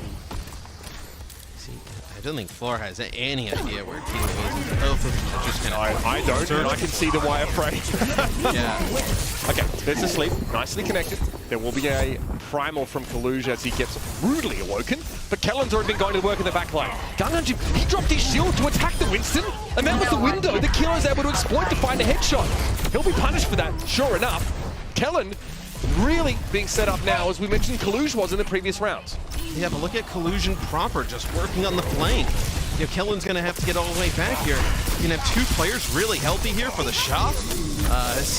Kellen's just getting some healing, trying to stay alive. He's going to have to back out. The cart makes zero progress, really. It's... Kilo is about to have an unanswered infra side as well. So this is a very oppressive scenario for Flora to have to play into, and there it is! Flora pops his infra earlier on, not sure what he was looking for with it, but Kilo has it after the fact, and talk about making use of that ultimate. Oh man, okay, this is getting out of hand now, Matthew. I mean, Kilo's sick. Feels like on the 76 or the Widowmaker, just like any of the hit scan play, just absolute dominance. If he would have hit that. Yeah, that I'm just giving up. I mean, wow. Yaki close to a blade here. They're going to go Tracer here, too. Move away from Widow. So you have nothing to contest that Widow at range. I know you're able to get in fast, though. Maybe you can make a play with the Tracer. It's about how Kaluj creates spacing or like gives Kilo adequate sightlines to work with, right? I'd still be worried if I'm Gangnam Jin. Rally there, so Flora's like, I mean, his arm is so hard for me to deal with. His overshield, rather. Justin dips the toe in, backs away. Blade here, Finn Vita here with a Vita grenade. Yaki gets one. He might have to set up for that now. Proper's going to try and reciprocate. Both Arnas are down. It's just brick healing for the time being. Looks like there weren't enough Girl Scout cookies to keep Kilo on his feet. And New York going to push their way through here. Switch to the Tracer, yielding some dividends. Yeah, and I imagine you're going to see some switches here from the Shock. Yep, Kilo going to go over to the 76, trying to control the high ground, but New York able to break through after some compositional changes, and then also Yaki with a nice blade, as this is going to bring Flora back now onto hit scan on the 76. He's on a bit of a flank here. Taking the long route back to his team. Right, there's a health pack on the way for him. We'll scale the wall. It'll be okay. A little bit of a roof surf there. Okay, he's on that overpass, so he's fine. He's home and home. It's kind of killing Yaki on the way back. Whip shot there, denying any purchase for Kellen. Fire grenade on Flora. Yep. Kalush wanted to follow that up there. Kellen's sleepy right now. Yaki might be in great danger. As Kellen's now going to turn around. He's going to be right in the midst of everybody. And that'll be the nano boost here used by the shock. I believe that was onto Flora, but he's into taking out really quick. I don't think it matters though, Mitch. You see some of these players dropping right by the cart for New York. Yeah. So the shock's still going to take the fight. I think Kellen's doing really well with what he's been given here. He's able to Primal Rage after, I'm pretty sure his position was well known behind the shock, and he juggles Kilo expertly inside the courthouse, prevents him from being able to escape. Outside of that though, when the counter dive came in from San Francisco, they were just able to get much more with it. Collusion proper together, just able to identify targets and get on them, and whether, the supports are with them, being able to see them or not, they're just able to stay alive. It feels like for so long, doing a great job. Just putting so much pressure on people's backlines. All right, Yaki, what's it going to be? The Blade is going to have to come out at some point here. Violet will have the rally to respond. Here it comes, like another whip shot there, denying Kellen the position. Yaki has to spend much of that blade deflecting, so it gets very little, except, I guess, this high ground, which New York still have to convert off of here. Yeah, it does buy them the high ground, but look at this. Shaka just going to push it right on through. Take out Myungbong. It looked like Yaki was asleep there. He will get taken out. So even though you get that positioning for New York, you're not able to hold it long or do anything with it. So the shot, they're going to push you all the way back to your spawn. Yeah, San Francisco are just looking like the better team in almost every area at the moment. New York are going to have to rouse Kellen and get on the move with 9 seconds left in the round. There will be a rally here for New York and a tactical device. Can Flora bail them out again? Only 2 final blows since that 3K he scored in the previous round. Yaki has to use that deflect already, and Proper catches him with a shuriken on the back foot. Good sleep though, going to stop the Genji midway through the blade. Gangnam going to finish that kill off. Flora with that tactical visor though. What does he really find with this? Kalush is still hard to inhale, sat on the card, and Kellen once again is sleeping during that nano boost here, and he has to ruefully look at the card that he can't reach. And that's another map for San Francisco. They're looking pretty comfortable, Matt. Yeah, they've looked dominant here thus far. Able to take the first 2 maps in commanding fashion. New York, they have moments, but just not able to put it together for long stretches. For Flora, tough one. We said we needed to see him step up, but it's tough. I mean, Proper and Kilo, 13 final blows each. Absolute dominance coming out from that DPS line at the San Francisco Shock. They're looking like a well-oiled machine already. It's week 2. Stick around, everybody. One last chance for New York to get some glory here in this series. Otherwise, it's lights out.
ever since he was conceived, ever since he was born, Carl was stuck inside during quarantine and is now looking for some friends as he carefully makes his way back out of the big wide world. Share your fan art celebrating the teams you think will take home the win in the kickoff clash for a chance to be featured in the fan art gallery. And you know what? It doesn't even have to be a team that will likely win.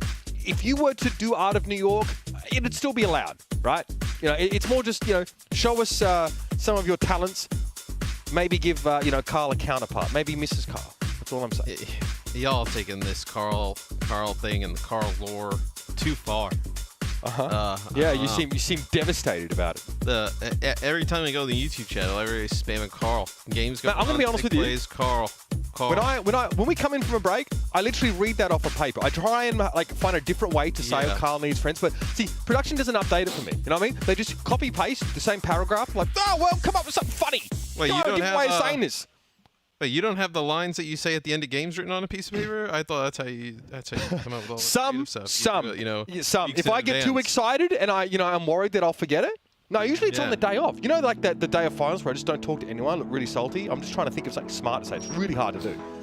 It takes a long time for me to come up with anything remotely intelligent and intelligible.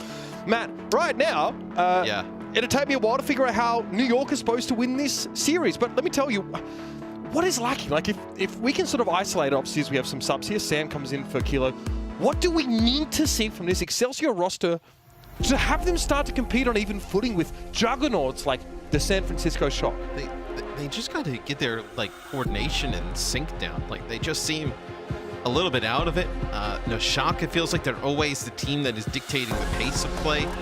Never on the back foot. New York always having to react to something that the Shock does, where they have some big explosive players of their own. They can definitely force the pace and force the Shock into situations they may not like. They just have to do it. Again, getting everyone on the same page definitely gets a bit harder when you're suffering the level of pressure that San Francisco are able to apply, right? New York had a game plan on Dorado, especially the attacking side. You saw how they sort of put Flora in a position where he would deny that initial high ground hold from the Winston. Then when he had to rotate, he sort of got caught out. Some of these things you just can't really account for. And obviously with Sam substituting in here, had a squeaky clean performance, I feel like, in week number 1 with San Francisco, right? His Genji looked immaculate, really, really solid. So another really promising rookie on a team that just seems to be, have an embarrassment of riches in terms of those young prospects. For New York, again, eyes on this DPS lineup. I thought Callum did pretty well, Matt, with not a whole lot in that previous map. So I'm satisfied with that performance so far. Let's see what New York have to show. I was just laughing as looked like Proper was looking back towards Violet. He was doing the Lucio DJ emote. We'll see Soldier Echo here for the Shock. Sam, we know how good he is on the Genji. Expect to see similar performance here, I think, on the Echo. As Yaki takes some big hits, and Kellen as well. Forced away there by Kaluj.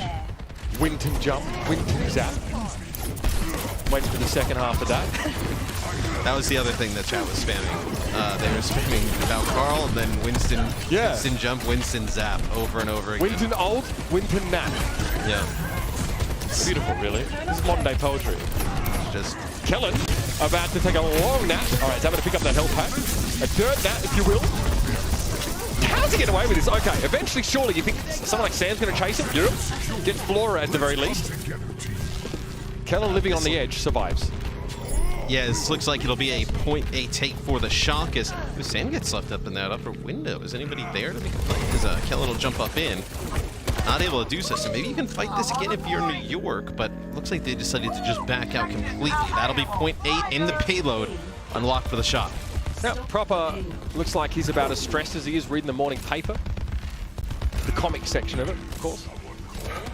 San Francisco just easing into this second phase now, making good use of Sam's Echo, which we saw less of, I feel like, in week 1, more of the Genji, so nice to see a little bit more of what's on offer here from this young gun. I think overall, we've just seen way more, way less, I think, just Genji this week than anything. As Floral will get nanoed, and he's going to get hit with a biotic grenade. So does Kellen. He's going to have to back up here. Really nothing out of this nano soldier. Okay, Flora. He's under the gun. Sam going to be able to burst him down with that focusing beam. Yaki recall, but Kalush knew exactly where he'd be. Catch me if you can, he says, and a proper acquiescence. It's a little bit of a tough situation there for Yaki, like a 3v1. It's a little bit of a tough one. A little bit of a tough situation there. So Shock come back, dude. They're gonna have their nano visor here. No sound barrier yet built up for New York. Winter nap! Kellen, okay, yep. He's zapping now. Primal. Okay, this is out of order, but I'll allow it.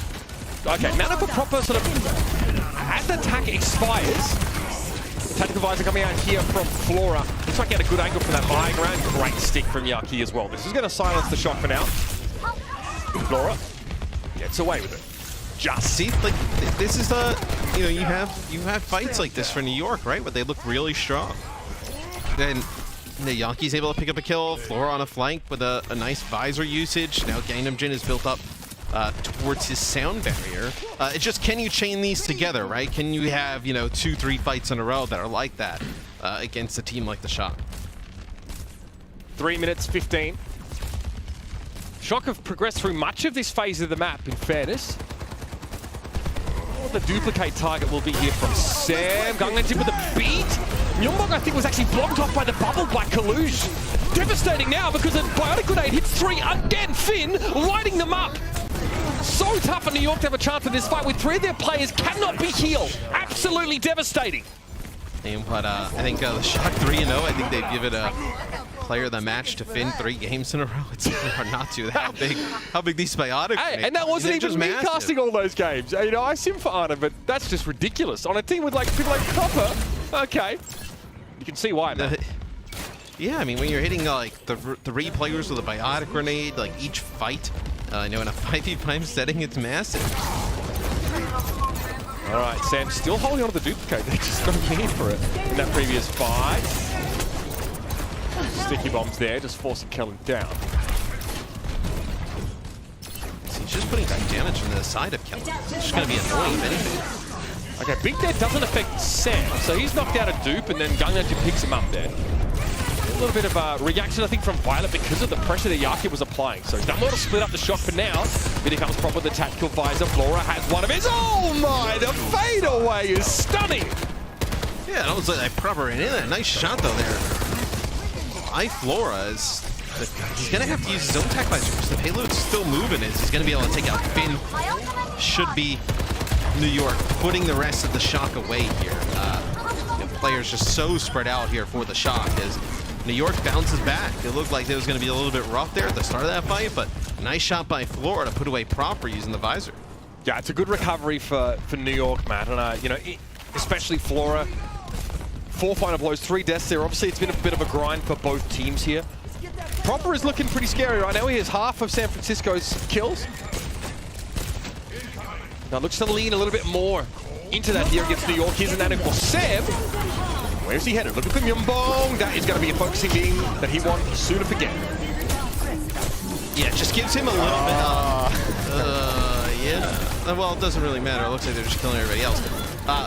The nano onto Sam obviously gives him just a little bit more survivability as he dives into the back line. So it'll be the Shock completing the map with 218 in the bank. And I mean, focusing beam already does a ton of damage, with the nano boost there. I mean, he just mows players down. Yeah, I mean, obviously you're more durable. You can also sort of go through that combo a little bit quicker, right? Sometimes the risk for Echo is that you need to hit more of those sticky bombs against a pretty small hitbox and connect that tri-shot. Otherwise, the focusing beam doesn't really feel quite as strong. So Sam, though, made a little bit easier for him just with our conditions lined up on that jump into the backline with the Echo, and it's 2 minutes and 18 on the clock here. So this is it. Last chance for New York. This is a valuable experience playing against the top team in the West right now. Every little bit of, again, we talked about Matt losing isn't necessarily learning, right? But there is the opportunity for learning here, regardless of the result. And that's probably what New York need to embrace right now. Yeah, you can learn if you win, you can learn if you lose. You don't have to lose to learn. It's all right to win and learn. Yeah, I mean, look, it's a very optimistic turn of phrase. I like it, but I like happy endings. I hate not happy. I'm that kind of person. Yeah. So, see, I prefer the win at all costs I find that ironic. And then, I find that ironic though, because you're a Giants fan. Like, how does that line up? Look, if I was the GM of the Giants, it would be awesome.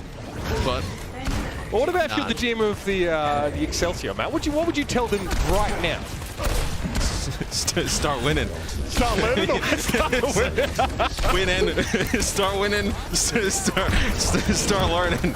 So, we're gonna go with. I like this setup though. You got the Reaper with the 76. It's not the Reaper combination we've seen from other teams, but I like New York trying out some different stuff. Right? You can get the Reaper in the mix. This works for some other teams. I believe it was Hanbin in an interview with Yiskov saying that he heard that the Zarya was being pretty effective in APAC, so they decided to try it out. So maybe it's something that New York now tries here in their attack. I mean, you're kind of playing with house money at this point, right? So try and see if you can get something going with the Zarya. Absolutely. Obviously, they played around Yaki pretty well. San Francisco did in that previous round. I think just having their soldier traded out put them in a bit of a weaker position. But yeah, it's like, how do you approach this now? It's Kaluj. Like, Kellen is kind of hard to break. Bubbles over to Yaki, allow him just to be a little bit more aggressive, and they'll get that first checkpoint. Nice looks here from New York, trying something a little different. Yeah, and it's going to be difficult as well. Just for Kaluj, even when he goes in, not just the Zarya, but you know, Yaki on the Reaper does a ton of damage, try and blow him up. All right, again, plenty of opportunities for Yaki to get into flanking positions now. The question is whether he maintains line of sight to Kellen so that he can get the bubble. In order to do so, sometimes it forces the Reaper to make a very obvious TP forward, as opposed to go on a sneaky flank where the Zarya wouldn't be able to see you and give you a bubble. So keep that in mind. Trying to get in the line of sight, yeah. I mean, he had to get in the line of sight there, Kaluj, as he was so low, as Finn's able to get it off and get a kill on a Flora here. Primal hit. Yaki breaks away. He needed. Yeah. I mean, yeah, how good is that? Going deep, yeah. Oh, no! You're gonna sound barrier this. Yumbo was inside the bubble, or at least blocked by it. Kaluj has done that multiple times. Now, again, I'm going to assume that it's intentional, right? A lot of Winstons sort of try and do this, but popping that over the top of the Yana, first of all, makes it hard for them to hit you with a sleep dart. But also, when that beat comes in, you are not going to get the overshield. I was just more surprised that they decided to be. You're still going to have to move this payload. Like a bit nervous, really, isn't it? Yeah. Fit and Violet, Yaki respects them immensely, apparently.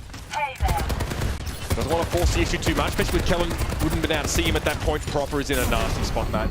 I mean, that is a ticking time bomb behind them. If New York don't do something about Proper being there or find another way to position here, they're going to struggle. Yaki, focusing beam came in, but is going to go straight into range walk, and Myunbok's hit with a body grenade. So this is tense right now for New York. How do they get into a power position?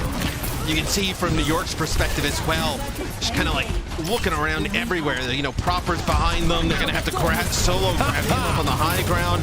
I know now Kaluj into the grab.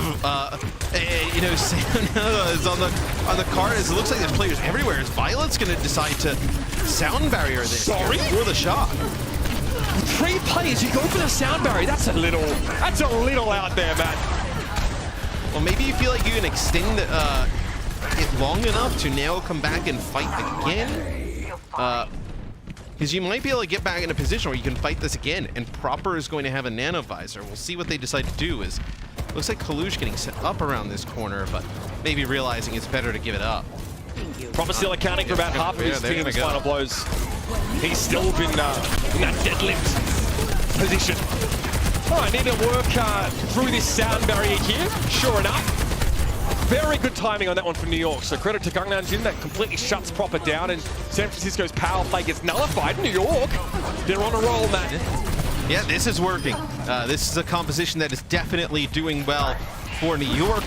We've seen the Dallas Fuel, right, with the Zarya, and then Edison on the Reaper with like the nice stuff that they do where he TPs in with the bubbles. New York doing something very similar here. Kaluj needs to be topped up before the Shock try anything here. We might start to see a shift wholesale towards this Zarya look here, as you can see that even San Francisco are being a few issues trying to play into it. Again, they can't be as aggressive with Kaluj. Look at that. I mean, Yaki just front and center presents himself, forces Kaluj back. His tack visor will force the Winston to jump away. San Francisco had to take cover. Not a lot to deal with this, but they're going to touch 2.5 meters. left, and there's a Graviton Surge now. Bubble thrown up, the one Prop is able to find Yaki, so that crap really does fizzle. But where's the touch? Half a meter map, they're very close. It looks like New York is going to be able to shove them off. Yes, it was Kellen getting the effects of the nano. Coloseo's trying to contest, but this is a much better look for the New York Excelsior. Being able to play this Zarya with the Reaper, definitely giving the Shock some trouble. We'll see if the Shock adjusts kind of what they're playing around some of this. I mean, first of all, the Shock have to go and attack first, so they probably don't really get a chance to think too much about the Zarya comp unless New York bring that out again. Talk about that sort of last-ditch attempt at trying something a little different. It sort of yields unexpected results, and all of a sudden you're thinking, hang on, how far can we go with this? Just how far can we push this Zarya, this Reaper look? And San Francisco sort of take their time in adapting. And I wonder, can you play it on defense here? You know, lots of high ground potentially on this first stage of King's Row. Maybe better off like in the second part of the map, in the streets phase. Looks like they're not going to play it here. You're going to play that Winston look with the Tracer yet again. Actually, I would say they have high ground, but it's a little awkward. If you drop down, it's very circuitous to regain that position. That being said, we saw Hanbin play Zarya on defense on Route 66, which has a similar problem. If you sort of drop off big L's, you have to wrap all the way around behind to get back up there. New York maybe just realize they have a chance at winning here, so maybe go back to what they're familiar with. Proper will be eyeing off a potential pick here. Nothing presents itself. Yep, as a shot going to go back to what we've seen them run for the pretty much all of this map. Is Kellen, he's going to get hit with a biotic grenade off the rip. He's going to have to back out. I don't know how Finn landed that. Kellen was playing at a really tight angle there. More sticky bombs. Oh, jeez, that's ridiculous. They were so grouped up, I guess. Look at this. Everybody's got to stand here on like the Soldier 76 healing station. I mean, they're trying to do everything they can to get people topped up. Another Bionate hit there. Really punished New York. And okay, well, as we've sort of already established, New York in that mirror composition, or the similar composition rather, don't quite look as sharp. One tick and counting now, Matthew. It's can New York play some of these Zarya comps, at least that looked good there on their offense? Can you play it in this second part of the map? It's possible. It would take a lot for them to switch currently, so they're probably going to stay on this for now and see if they decide to veer off of it. So, New York shaved about 2 minutes off the clock on their previous defense in this part of the map. Definitely one of their better looks. Yeah. San Francisco, though, again, remember we saw Proper get into these sort of bizarre flanking angles just previously when he was on defense. So only 34 seconds on the clock as well, so not a lot of time for the shot. Putting us in overtime position when these teams are sort of hitting their peaks at similar times, ult-wise. So Yaki Pulse may not be relevant, nor Kellen's Primal. Everything else, though, is on the table. Nano for Flora, hunting Sam. Yaki's also hot in his heels. Sam! The getaway job going pretty darn well so far. Eventually, though, it's going to be brought down. So now how does the shot respond? Colosseo with the Primal Rage. Rather, Bio has to go for the Primal Rage here.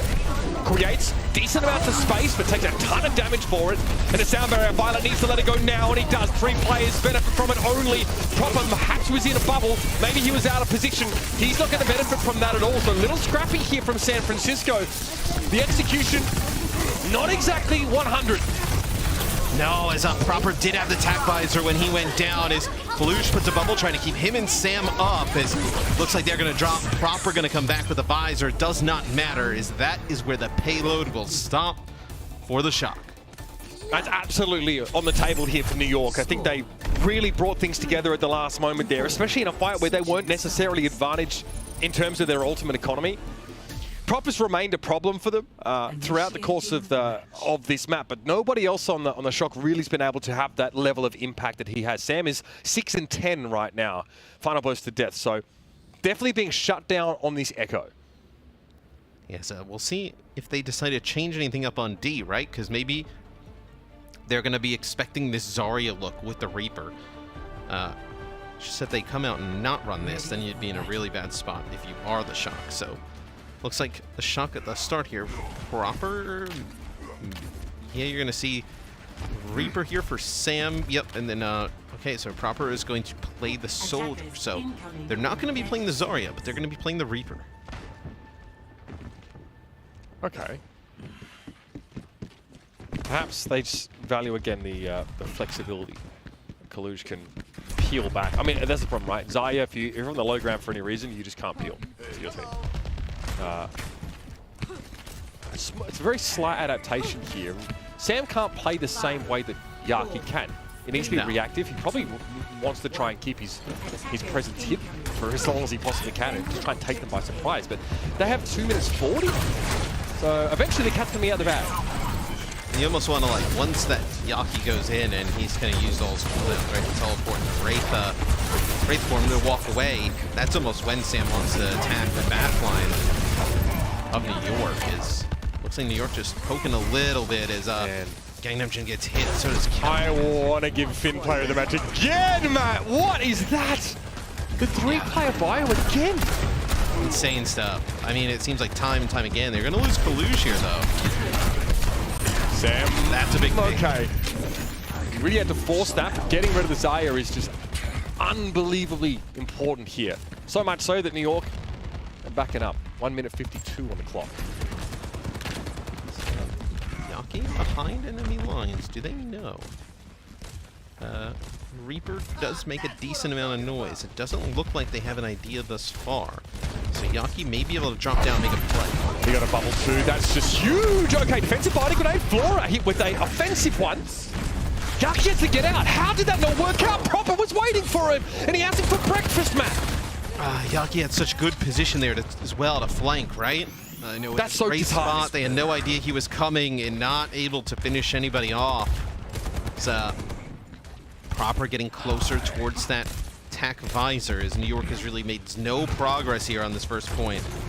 Constant pressure on Kellen, gonna make it harder for him to get value out of his bubbles, at least his self-bubble.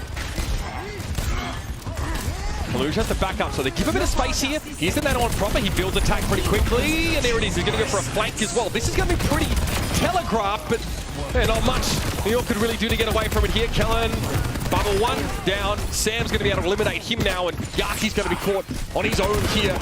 He was maybe hoping to get a kill and get out, but that's an instant Wraith. He's turning tail. All right, so this will probably be the last fight coming up for the New York Excelsior to take this first point. Grav probably on deck. Got to be a good beat from Violet. Yeah, I mean, yeah. There's no Winston bubble for New York, so tough to break that up here. No charge for Kellen yet. Pings on that Soldier 76, so New York keep track of Proper spot. Proper needs to stay external to the Graviton Surge at all costs. Kaluj will go in, putting pressure on Myungbong. That's going to be a bubble. They're going to get Gangnam Jin. They wasted the bubble. Kellen couldn't get any value. Kaluj takes the initiative there, dives into the backline. Gangnam Jin's gone down. The sound barrier pays off here. Kellen's grab was wayward at best. Yaki could still be an issue here. He's going to use a Wraith Walk and try and dance the bubble. He has to play on the outside of it for the time being. And it's going to be a death blossom that gets booped away by Violet. Perfect response from the shock, but the job's not done. Second tick about to come up here. 4 players ready for San Francisco to defend him. Proper gets those legs pumping. He's back in the fight. It's going to be Sam with the death blossom in the back line, but it's going to be a biotic grenade rather to prevent that healing. Great response from New York. They're ready to disengage. They have this point, but are in overtime, Matt. This is dicey. Yes, they use a nano boost onto Sam, and then with a death blossom, and Gangnam Jin that time, that's when the sound barrier came up big, as I'd say they're trying to chase Proper down, as they're going to be able to take him out. That's a huge stagger there. It's Kaluj over to Doomfist, trying to get back as Moira. New York has to move this up a little bit further. Yeah, they're going to go the Moira. I think this is just to try and get back as fast as possible. I like this for New York. They have a nano boost here. The Arctic can cause so many problems. There needs to be a touch. They got a touch. Oh no! Kaluj pulls up a little short. Looked like Gangnam Jin maybe a boop rather of some sort, but San Francisco, I mean, that is a big flaw there. A little bit of an error as they try and come in and keep the cart alive. And yeah, a bit of a rueful look there on Kaluj's face as he gives that one away a little bit, but congrats to New York. I mean, it was a very compromising spot, that last fight, right? They got no value out of the Death Blossom, they got limited value out of the Graviton Surge, and they still managed to prevail. Still on their offense, though, the first go-around, New York made great use out of the Zarya with the Reaper combo. I wonder if they could do it again, force a game 5 maybe. All right, well, hang on to your hats, ladies and gentlemen, because we talked about what the Excelsior need to do, and the adaptation towards those Zarya compositions has yielded some results so far. The question is just how far can they go? Stick around to find out here on the Overwatch League.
Yaki has just been an absolute machine Yaki gets a big pulse bomb, not only got it done, goes down. Yaki trying to stand alive here, and they sneak it in, man. They just get it in at the last moment. You need that bomb to force people off the point. Flora gets 2 though. Whoa! Flora gets 3, and New York manages to hold that. Is a 2-0 lead for them now. Myungbong, a god tier Ana. You could see his talent and his potential. Gangnam Jin goes on a riot with 4 from the high ground. This is fantastic. This is phenomenal for New York. New York just looking dominant so far today. Well, it's definitely a case of at the 11th hour, finally, New York come up with an answer. A strategy here to sort of punish San Francisco, and then maybe the reliance on Kaluge doing a lot of the heavy lifting, right? The Zarya, the Reaper composition for New York looks pretty darn good on King's Row. It's ultimately, I'd say, what gives them the win in that map and keeps their dreams, their hopes of putting this series alive. Yeah, it's can they do it again? Can they replicate that type of play style again and be successful? It'll be Kilo coming back in for Sam. Sam came in on King's Row to play the Echo, a little bit of Reaper, try and match what New York was throwing at them. But you know, as we go into Oasis, can you make this work if you're New York? Even I think just the threat of it makes the shot think a little bit. Yeah, sure. I mean, there's always the question of do they even try and and go for that particular composition? It might actually really be map dependent, right? I feel like there are, City Center, for example, which spoilers is going to be our first stage here on Oasis. Maybe doesn't lend itself as much to Zarya. Again, it's an issue, with transferring between high and low ground with some sort of regularity here. But look, I think San Francisco have the measure of New York when it comes to those Winston-based compositions. So I'm very curious to see what New York try here, because I don't think this map favors them. Yeah, I mean, especially this point on this map, right? Is like you mentioned, gonna have to play for a little bit more of that high ground. And yeah, I think both teams will come out with this exact look with that 76 Tracer or Genji combo. Looks like New York at the start will opt for Yaki on the Genji. As I think we mentioned a little bit, it seemed like Genji was falling a little bit out of favor this week, but Yaki still pretty strong on it. Oh, it's just, I think it's hard to derive value from from that Dragon Blade. It's difficult. I think both these teams have been able to do it. Proper was able to do some pretty impressive stuff with it, but it looks like it's good for one, in many cases. And you can achieve that with Tracer if you manage to stick that Pulse Bomb. So both high skill cap DPS here. Okay, we're having a bit of fun. Up and down. Yep. Glad we got that angle from our server crew. Yep, seen this a few times. A sleeping Winton. Myungbong able to find Violet. Okay, so yeah, Kellen, despite him being put to sleep, means he can't put pressure on the backline. It allows Kilo just to pop off. Yeah, so Kilo has been uncontested, and even when he's been kind of dove at on the 76 today, he has been tremendous. Finn gets up to the high ground there at the start. Some nice biotic grenades to sleep onto Kellen. Seems to be kind of the story of the series for Finn thus far, being able to hit those consistently. So it'll be the shock and control of the point. I wonder what Yaki was expecting comp-wise from San Francisco that had him on Genji in the first place. He sees the Tracer here and he's like, I want to mirror this, maybe I need to mirror this to some degree. Now, who gets Kilo out of this position? This really affects where New York take their fights, man. Oh. Yeah, and I mean, you see the biotic grenade on the Flora and some shots from Kilo up the high ground as, yeah, nobody wants to die. No fear. So Kellen gets right in his face. He's getting healed. Oh, he's still alive. I mean, yeah, somehow still alive. The bio nade will definitely give him cause for concern. Kellen now with the Primal. I mean, this is about as much as you can stretch the lifespan of Winston here. That's about as good as it gets, Matt. I'm shocked Kellen was able to actually live that long. Yeah. Looks like gonna lose Flora towards the end of this as Shock will back up. But yeah, that position is tough to get the 76 out of. Yeah, I mean, you can credit Myungbong for keeping Kellen alive inside that bubble and then obviously dispensing the nano. Yeah. But yeah, I mean, up on top of that sort of pergola in the middle part of the map, if you don't have the ability to control the high ground, on the left side of the map from this perspective, then Kilo could just get out of line of sight way too easily. Okay, he's forced to drop there just because he took a fat bit of damage. Yeah. Probably a helix there from Flora. Yaki be proper. That's been a real fun matchup. A new Queen Streak really got to see some hair-raising duels. Not as much here, though, on Oasis. It's kind of been back and forth. Flora gets hit with a biotic grenade. He will get taken out as special delivery gets put to sleep. Just pulse bomb right on his head. Oh, yo, Uber Hits is here, homie. Come to the door and pick it up. Okay, Kellen. Yeah, can't keep him alive this time. The dream's dead, but New York able to flip the point back at the last moment. Unfortunately, their ability to maintain control severely compromised in lieu of their tank. Yeah, and you lose Yaki, who would have been the one to contest it. Nice boop here. Get Flora out of the way. The bubble comes on through pretty much all of the visor. That is a great way to deal with it, though, if you're the Shock. Yeah. Flora, a lot of moments have been very frustrating for him over the course of this series as the Shock seem to have the answer to that Soldier 76 with startling regularity. Very solid round for San Francisco. I mean, New York at 10%, but it's largely because the Shock kind of walk off the point. They kind of give it up for a time. And they come back in with a vengeance here. Very, very, very one-sided. We'll see as we move to the next point. This is when you could play the Reaper. Yeah, okay, so Kellen going over. Gonna play the Zarya. Yaki gonna play the Reaper. I like this setup from New York. Let's see if this is effective yet again. I mean, Matt, New York got 2 final blows in that map too. San Francisco's 15. One of them was on Myeonbong, so not been fun for the DPS of New York. Yaki wanted to match on the Tracer, but there was just no impact. I mean, they're in a. I mean, we've seen them play that comp already against the Shock in that matchup, and it just doesn't work out. I'm more interested in how this goes, as it'll be proper on the Echo this time. So we saw, I believe it was Sam on the Echo, and then proper on the 76. So obviously not Sam in the lineup. Kilo just locking in that Soldier, and proper filling up everything else. Yeah, I mean, we see proper play Echo when, you know, on O2 when Merit was sort of, you know, on a Tracer or something similar. I think they also correctly anticipate the Reaper here with this Echo pick, right? I think that's what San Francisco were trying to do against New York on Kings Row. That's a different player in the Echo driver's seat. Let's see how the execution holds up. Oh, Kellen. He's able to live though, and he's got lots of charge. No bubbles left though. This is scary for Zarya. That one doesn't really get him anything. So topped up and in control of the point are New York here, and the Shock have to solve this problem, right? The calculus of getting rid of the Reaper here is going to be pretty perplexing. Yes, it looks like they're just trying to find a different target to take out here. If Gangnam Jin gets quite low, they're not able to finish him off. All right, they deal with Kellen. That's huge. Oh my, proper catching Yaki there. And again, he is always going to be favored in that one-to-one.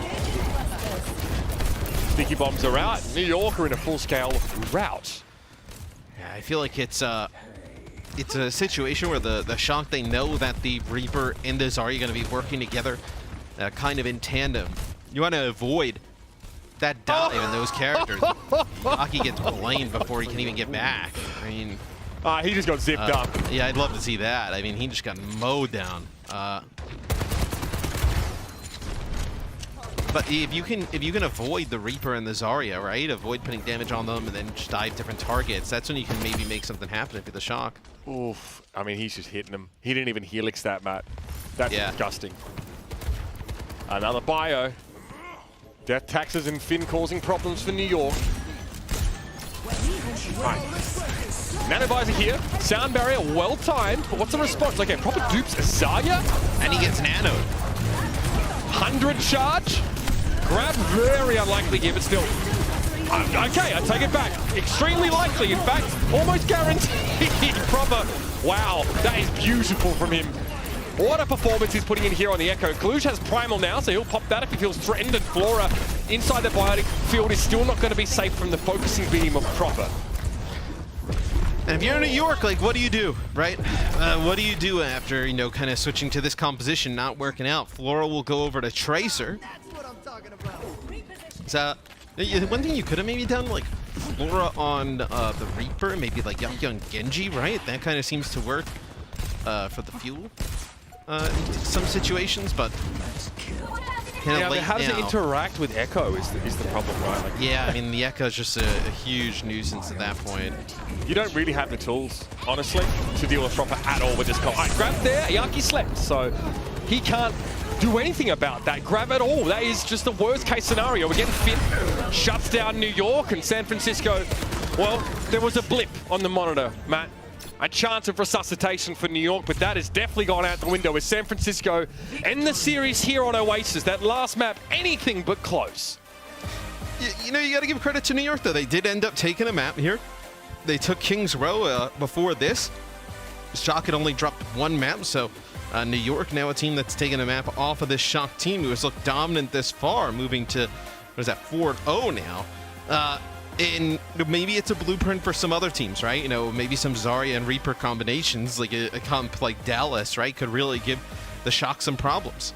It was said in the preseason that a lot of teams were taking notes from Dallas and sort of adapting elements of what Dallas showed in scrims into their own playbook. That may be another example of that. Regardless of which came first, the chicken or the egg, the Zarya composition was what gave New York their chance in this series. It was what sort of stuffed the Shock for a time, and it might be something worth sort of New York further investing in as time goes on. But one player who wasn't present, on that King's Row map and really made the difference when he came back in on Oasis is your player of the match.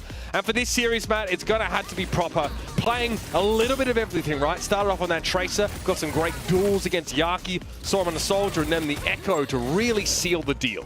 Yeah, we saw him on everything throughout this series, right? I know the Tracer at the beginning, even though they lose King's Row, he's able to play the Soldier on that map and play quite well.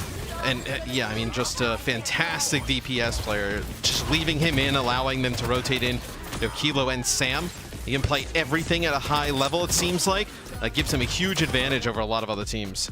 Yeah, Proper obviously looking incredible in this sort of series, and so dependable, right, where you can sort of make rotations and bring in another DPS just to play alongside of him here. This is just the Genji stats. I want to note that obviously Dragon Blade efficiency, 1 kill per blade is something that Genjis are pretty happy with, for the most part here. Again, really low deaths per 10. This is something we sort of highlighted. If you're under 5 in a 5v5 mode, you're feeling pretty good about yourself. The amount of pressure he takes off Kilo when he comes in to play something a little trickier like the Widowmaker is incredible. And then when we see Proper on the Echo, Kilo can play whatever he wants. That Soldier 76 for consistent pressure. It's a big part of what makes it hard for Zarya to get value out of those bubbles, right? You pressure her enough, get rid of that shield, make her feel like she has to bubble herself, and you just take the foot off the gas. So played really well around Kellen's attempts to take this game into his own hands. And this team's so scary, man. Now we're starting to understand why Violet's playing Lucio on this roster as well. Like, Finn just... wow, ferocious. 4-0, well deserved, right? Yeah, I mean, just really strong play. I think also with how Proper plays the Genji, him and Kluge working really well together. I know in those Genji Winston dives, being able to kind of go off on their own and live without like any really support from Finn and Violet, which allows them to kind of stay alive, heal each other. Gives them a huge advantage as well. Just a really fantastic look here from the Shock early on in the season. And the challenge is issued. Who can topple the Shock? They are emerging as early favourites here in the Western region. I'm curious to hear the desk's thought on that one as well as we head over to Watch Point to break down what we've seen so far in this series. Great stuff from San Francisco. We've got one more game left for you after these messages. The Overwatch League is brought to you by Upper Deck, the official trading card of the Overwatch League. And by TeamSpeak, the official voice supplier of the Overwatch League.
Welcome to Game Break, everybody. We're here joined now by Cluj from San Francisco Shock. What's up, Cluj? How you doing? Good. Good. Okay, congratulations on your 4th win, and you guys haven't lost yet. So you guys are currently the best team in the Overwatch League. How does that make you feel? Good? Like, how do you feel?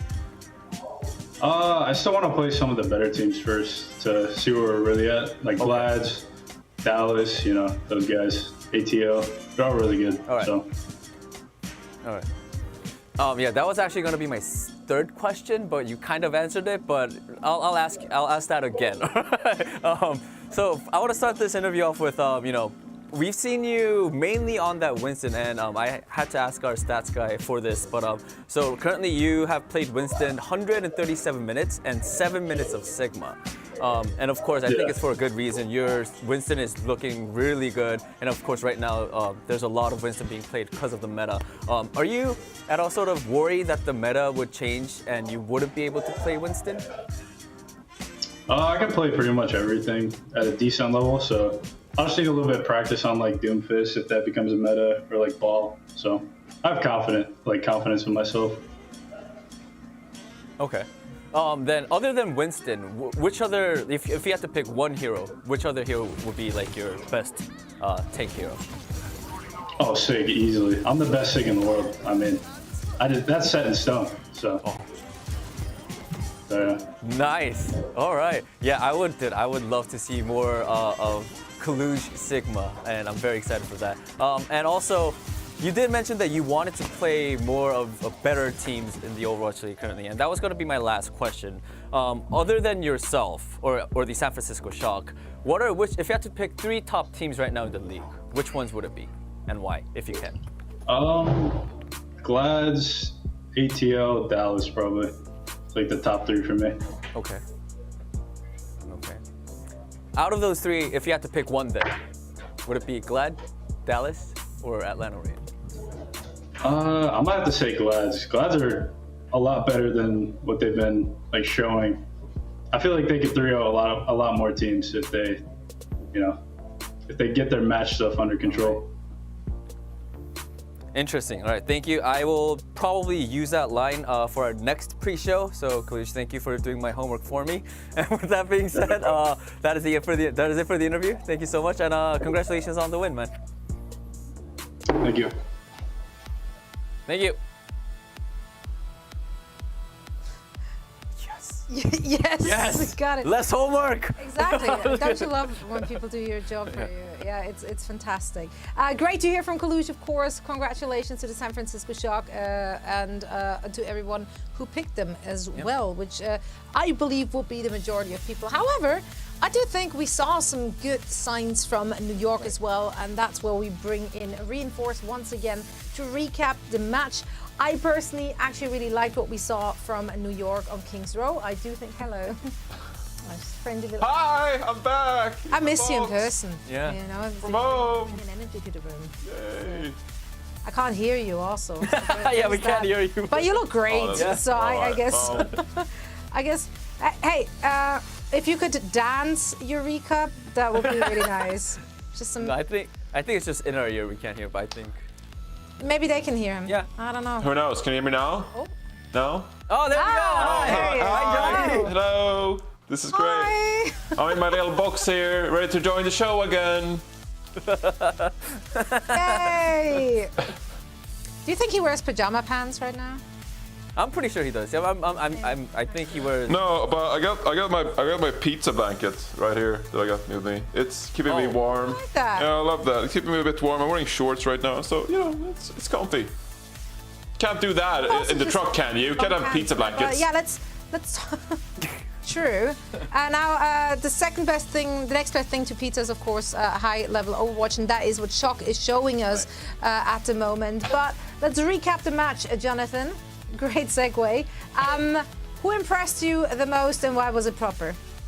Proper, okay. I mean, I was about to get on board with Mitch and say that Fid really impressed me on the Ana. I mean, this Shock team is just looking fantastic as it stands, and I mean, it's interesting. We gotta get into a conversation at some point, I guess, about how far they can go in the kickoff clash, because going into the season, people were talking a lot about the Dallas Fuel, the LA Gladiators, the Atlanta Reign even, and Shock sort of usually came in fourth in that kind of conversation. Now, they haven't had the hardest of tests probably so far. I mean, they beat Houston Outlaws earlier this week and York Excelsior now in 3-1 fashion. They even dropped the map on Kings Row. But I do think that Shock could easily be like a good favorite as we get closer to the Kickoff Clash stage playoffs. Because they look so cohesive right now in this kind of composition as well. They have good rotations, as I covered, going into the match. So they look mightily impressive as a team, I think so. Absolutely, and it's just so impressive when Matt and Mitch both talked about it. The fact that those are rookies coming in and they're putting up such a performance, while Kalush himself just said, like, yeah, we still want to get tested properly, playing against those bigger names out there, and they will get that chance very, very soon, considering that their next opponent is actually going to be the Gladiators. So that's going to be a real test for them. But I'm just so impressed with the flexibility they have, thanks to a player like Proper, who literally just picks up everything and its mother. Like, it's literally, you can just play everything. It's weird. He's too good. It's weird. Yeah, it's kind of weird. Someone check the PC. I don't know. Like, something's off. Something's amiss. But yeah, no, happy for them. Honestly, it's fantastic. I love to see some good domination on the server. Let's see if they can keep it rolling. Now, our next match is going to be fought out between the Paris Eternal and the Toronto Defiant. Now, Paris Eternal, let's just say their fans aren't too happy with them right now. So getting a W today would certainly help them get back into the good graces of their own fans, in fact. And now on the other side, Toronto, I think they are considered the favorite going into this one. Reinforce, why is that? Well, I think that the Toronto Defiant really put up a great performance against the Houston Outlaws last week as well. And I mean, considering that Washington Justice beat Atlanta and Toronto Defiant had a pretty good series with the Washington Justice as well, you know, it's just how power rankings work, I suppose. People really like Toronto Defiant right now. All of their players honestly put up good performances. I mean, the backline, Twilight and Chorong. Chorong is probably the best rookie main support going into the league this year. So teaming up with Twilight in the backline, then you have someone like Hisu who is able to pop off, and Finale who can flex seamlessly between Genji and Tracer. You really cover everything you need to in this current meta, and they're all individually popping up. So I know it's not the hard-hitting analysis you all asked for, but they really do have a solid, great team where everyone is contributing in a meta that works for them. So one could make the argument that this might be like the most optimal kind of meta for Toronto Defiant we'll probably ever get this season, because you have Twilight on Ana, you have Muse on Winston, which is probably his best hero by far, and you have Hisu who's able to play hit scan heroes, right? So this the initial stage in the Kickoff Clash, this Toronto Defiant, they have everything going for them. So I'm expecting them to put up a good performance right here today and continue with that for the rest of the stage, quite frankly. You heard it here. No excuses in case you drop it, because this is your stage to win. Let's see if they can get it done against the Paris Eternal. And for all the action, we once more hand it over to, what do we call them now? Uber Bear? Uber Bear. I like that. Based on Uber Bear. I kind of like that. Yeah, let's go with that. Uber. Uber. I like it. I saw that picture. When I you look like you're in a costume. Like you're off to Halloween after this. Seriously. In between games, I went out to go get some water in my living room, and Hugo just looked at me like I was like an intruder. There's a new Apex Predator in the house. Yeah. Yeah. Oh my God. There's a look like one of his like plushie toys probably. This attire may only get brought out on special occasions, you know, and we have some of those big games, those big regular season moments. That's when I think I'll bring this bad boy out again, you know. Just let everybody know it's game time. No, not yet today, but I think it's good to give people a look before, you know, they see the sign like, oh man, he's wearing that today. Must be some sick games on the docket, you know. I can't wait to see more from the Milk Bath collection by Matt Morello, exclusively here on the Overwatch League. Look, Matt, I didn't purchase this. I was just told to wear it. The Paris Eternal are in a very they're transitioning, I think. Obviously, we found out that, you know, it was definitely their choice to sort of have Naga lead the team. They just weren't able to find their stride with him, which is obviously a shame because he was really such a mainstay of this roster. Wub comes in now as a player that, you know, people that know American Tornado sometimes, you know, maybe they got into Contenders a little bit later on, or maybe they didn't sort of recall, but this was one of the original members of that Contenders roster. I think Hurix sort of made a post just to say, hey, this guy is pretty legit, and his hero pool's really very broad, right? It's projectile and hit scan heroes that Wub can play both, so expect to see this guy showcase that flexibility. He's going to have to, because I think that the Paris Eternal have some stiff opposition in this matchup. Absolutely, and with the way the Paris Eternal were looking, you know, Naga, he's had some moments as a player, but if you have the opportunity to add a player like Wub, you gotta go and do it, right? And the type of situation you're in, you know, you have Glister, you have, you know, a support line, which we've seen some good things from. I think the tank role still kind of like rotating people in and out, probably a little bit of a kind of tank by committee there right now, but you know, maybe this is something that sparks the Paris Eternal. Maybe they kind of really start to hit a different level. And now we'll see the Toronto Defiant lineup coming into today. There'll be Hisu, Finale, Muse, Chorong, and Twilight. So Twilight being able to play the Ana, I think that's huge for this team in this meta. And then Hisu, we gotta see if he can kind of return to. I think I saw they said, you know, can release the His, but I think they said they called them League Suit this morning on the desk. Okay. Lower third did, yeah. Maybe we see some legs out of Hisu today. Okay, I mean, I think Johnny is pretty spot on when he talks about just how, you know, impactful and how impressive Chorong has been coming into the league this season, you know, as that main support player.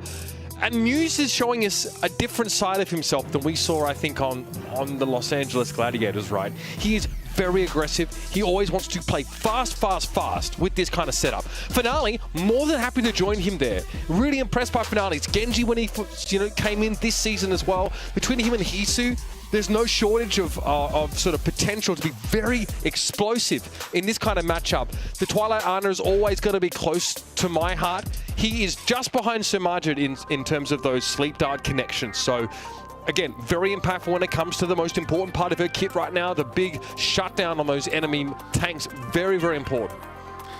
Yes, we'll have New Queen Street. First map in the set today is pushes your game 1 and game 5 for these series. So we'll see how the Toronto Defiant come out look here early. I agree. I think like Muse is a really nice picker for this team as well. And like, you kind of look at how he played for the Gladiators last season, and like maybe you want to be a little bit more aggressive, and they didn't let him. And well, we watched him play so much Orisa. He plays so much Orisa.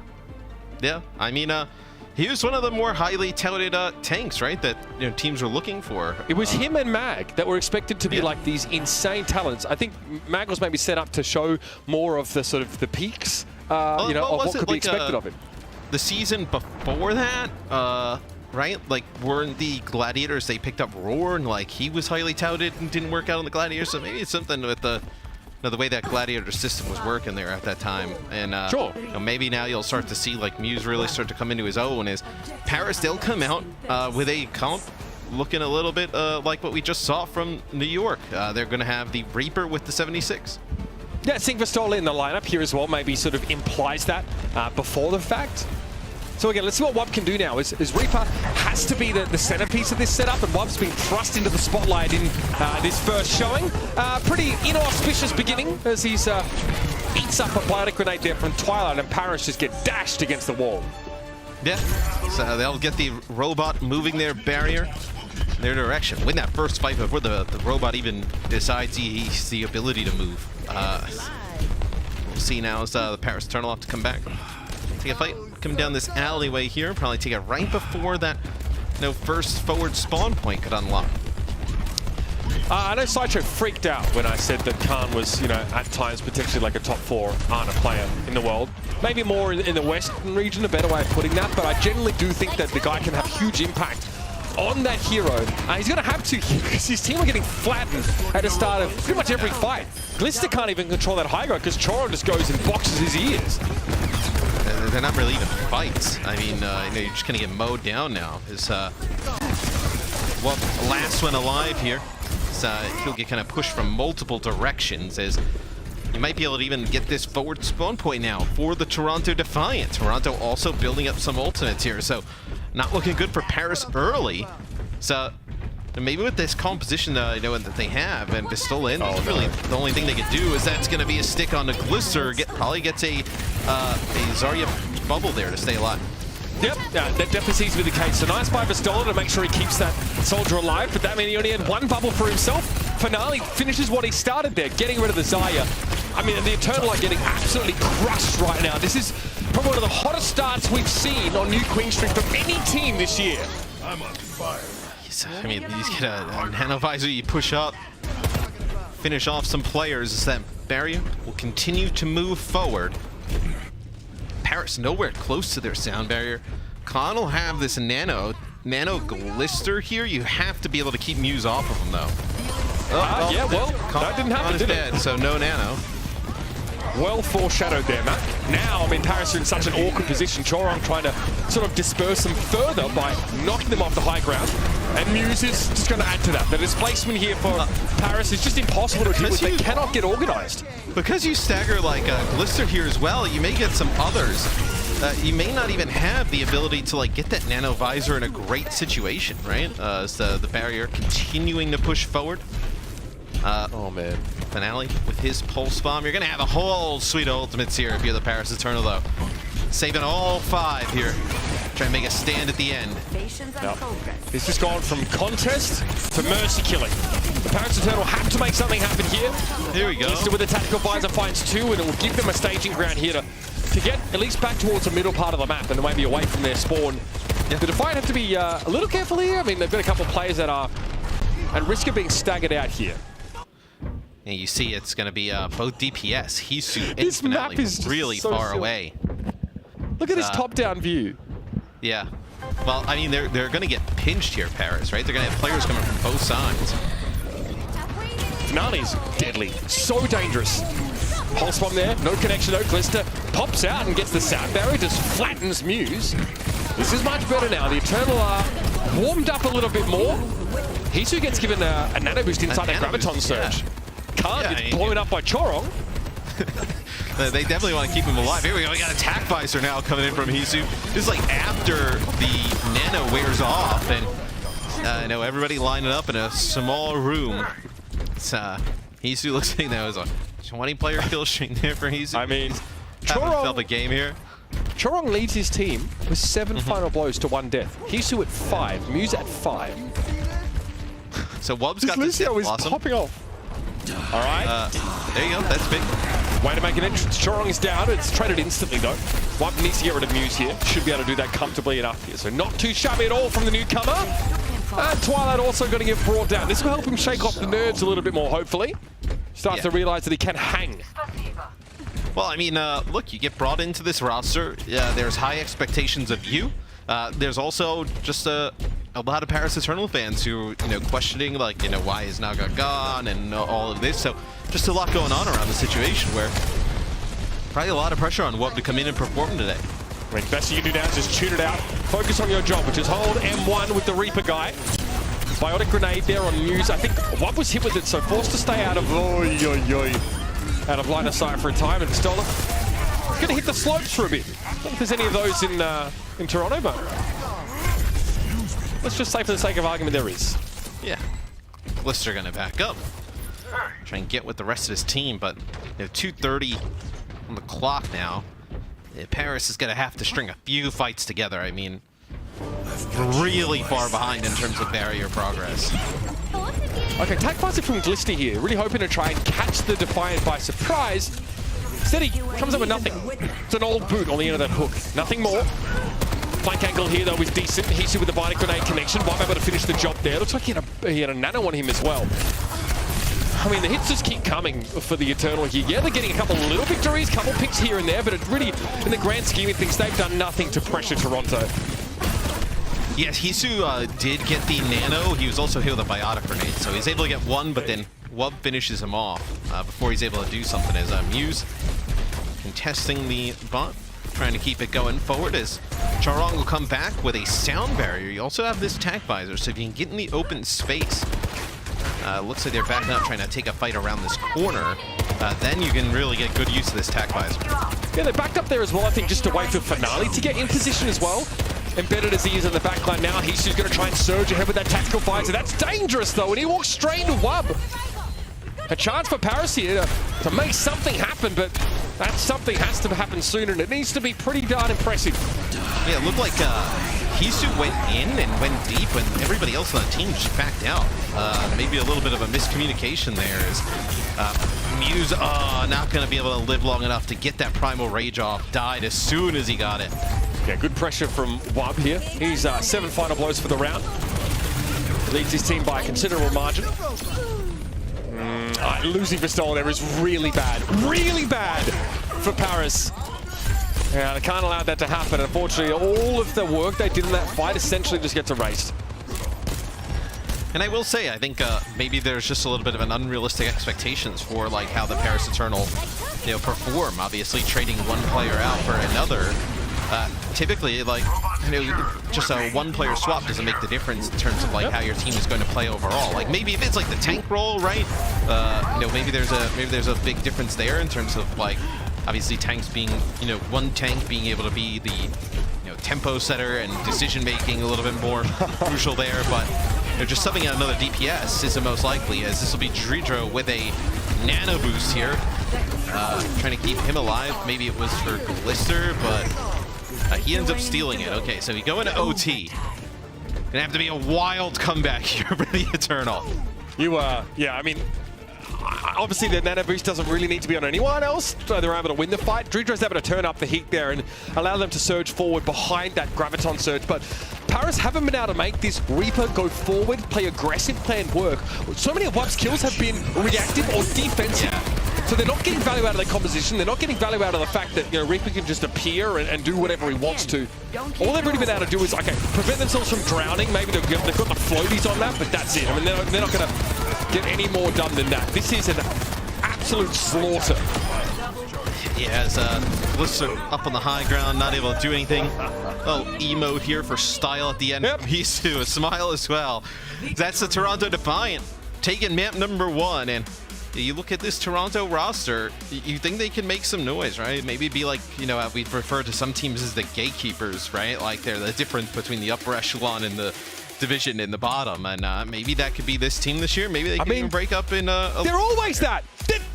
They're always that. They have to be more than that this year. I refuse to accept that anything else is possible. This team is the best look that Toronto's ever had. Enough of this 500, enough of this like beat the bad teams, lose to the good teams. Toronto really making short work of the Paris Eternal right now, and they need a lot more than that, Paris, if they want to really put a mark on a team like the Defiant. Let's see what they've got in their bag of tricks after the break. Otherwise, this one could be over and done pretty quick. Stay tuned.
completely unperturbed by the Zarya Reaper combination brought to bear by the Paris Eternal. The Defiant surge ahead, Matthew, and forged a very comfortable map 1 victory on New Queen Street. Looked like they never really lost control of things there, and they got to have a little fun as well.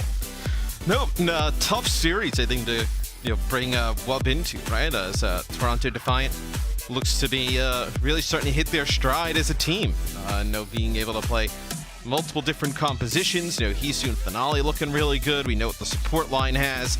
So Paris Eternal still searching for some answers, I think.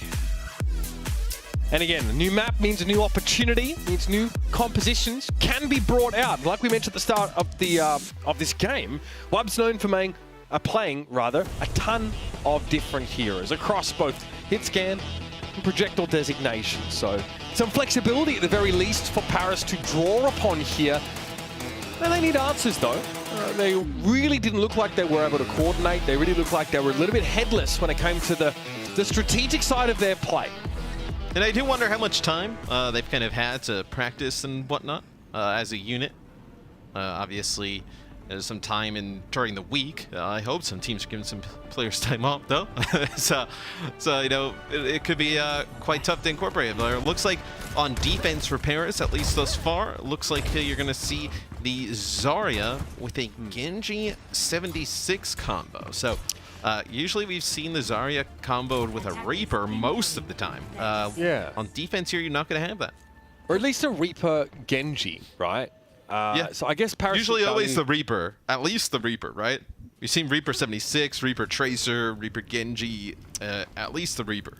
I mean, I gotta hand it to Wub. I mean, this is a baptism of fire because this is a composition that really revolves around him getting Pistola value for those bubbles and also being able to do a lot of work with those invulnerability periods that he's provided by them.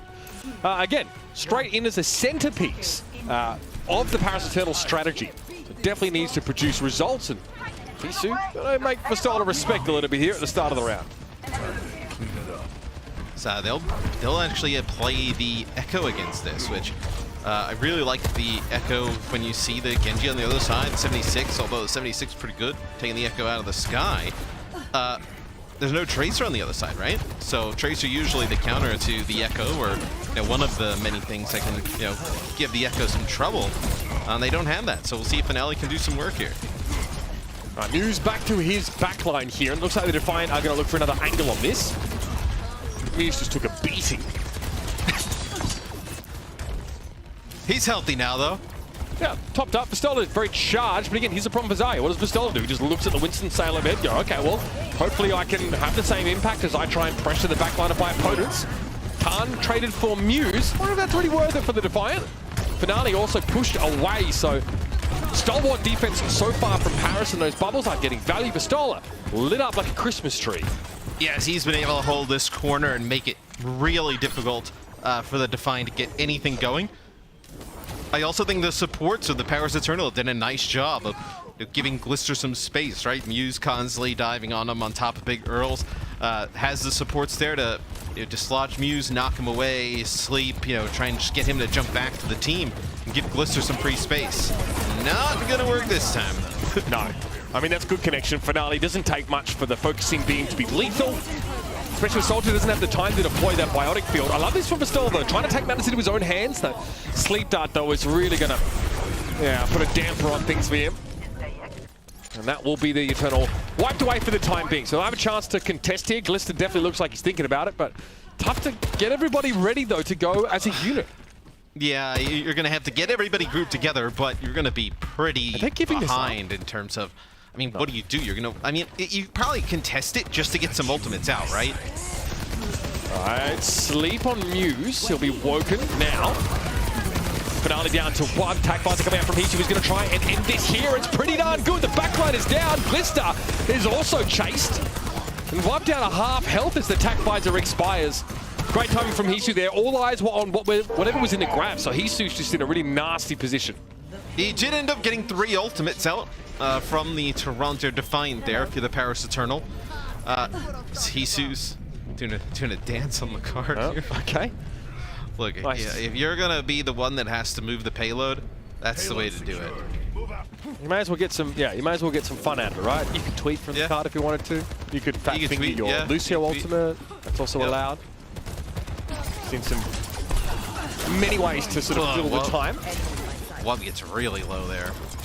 I think that's kind of why it's so scary for Genji, right? That focusing beam is really hard to avoid. Can't flick that. Here's a blade though. Hisu goes down. Bubble immediately given over towards Chorong there.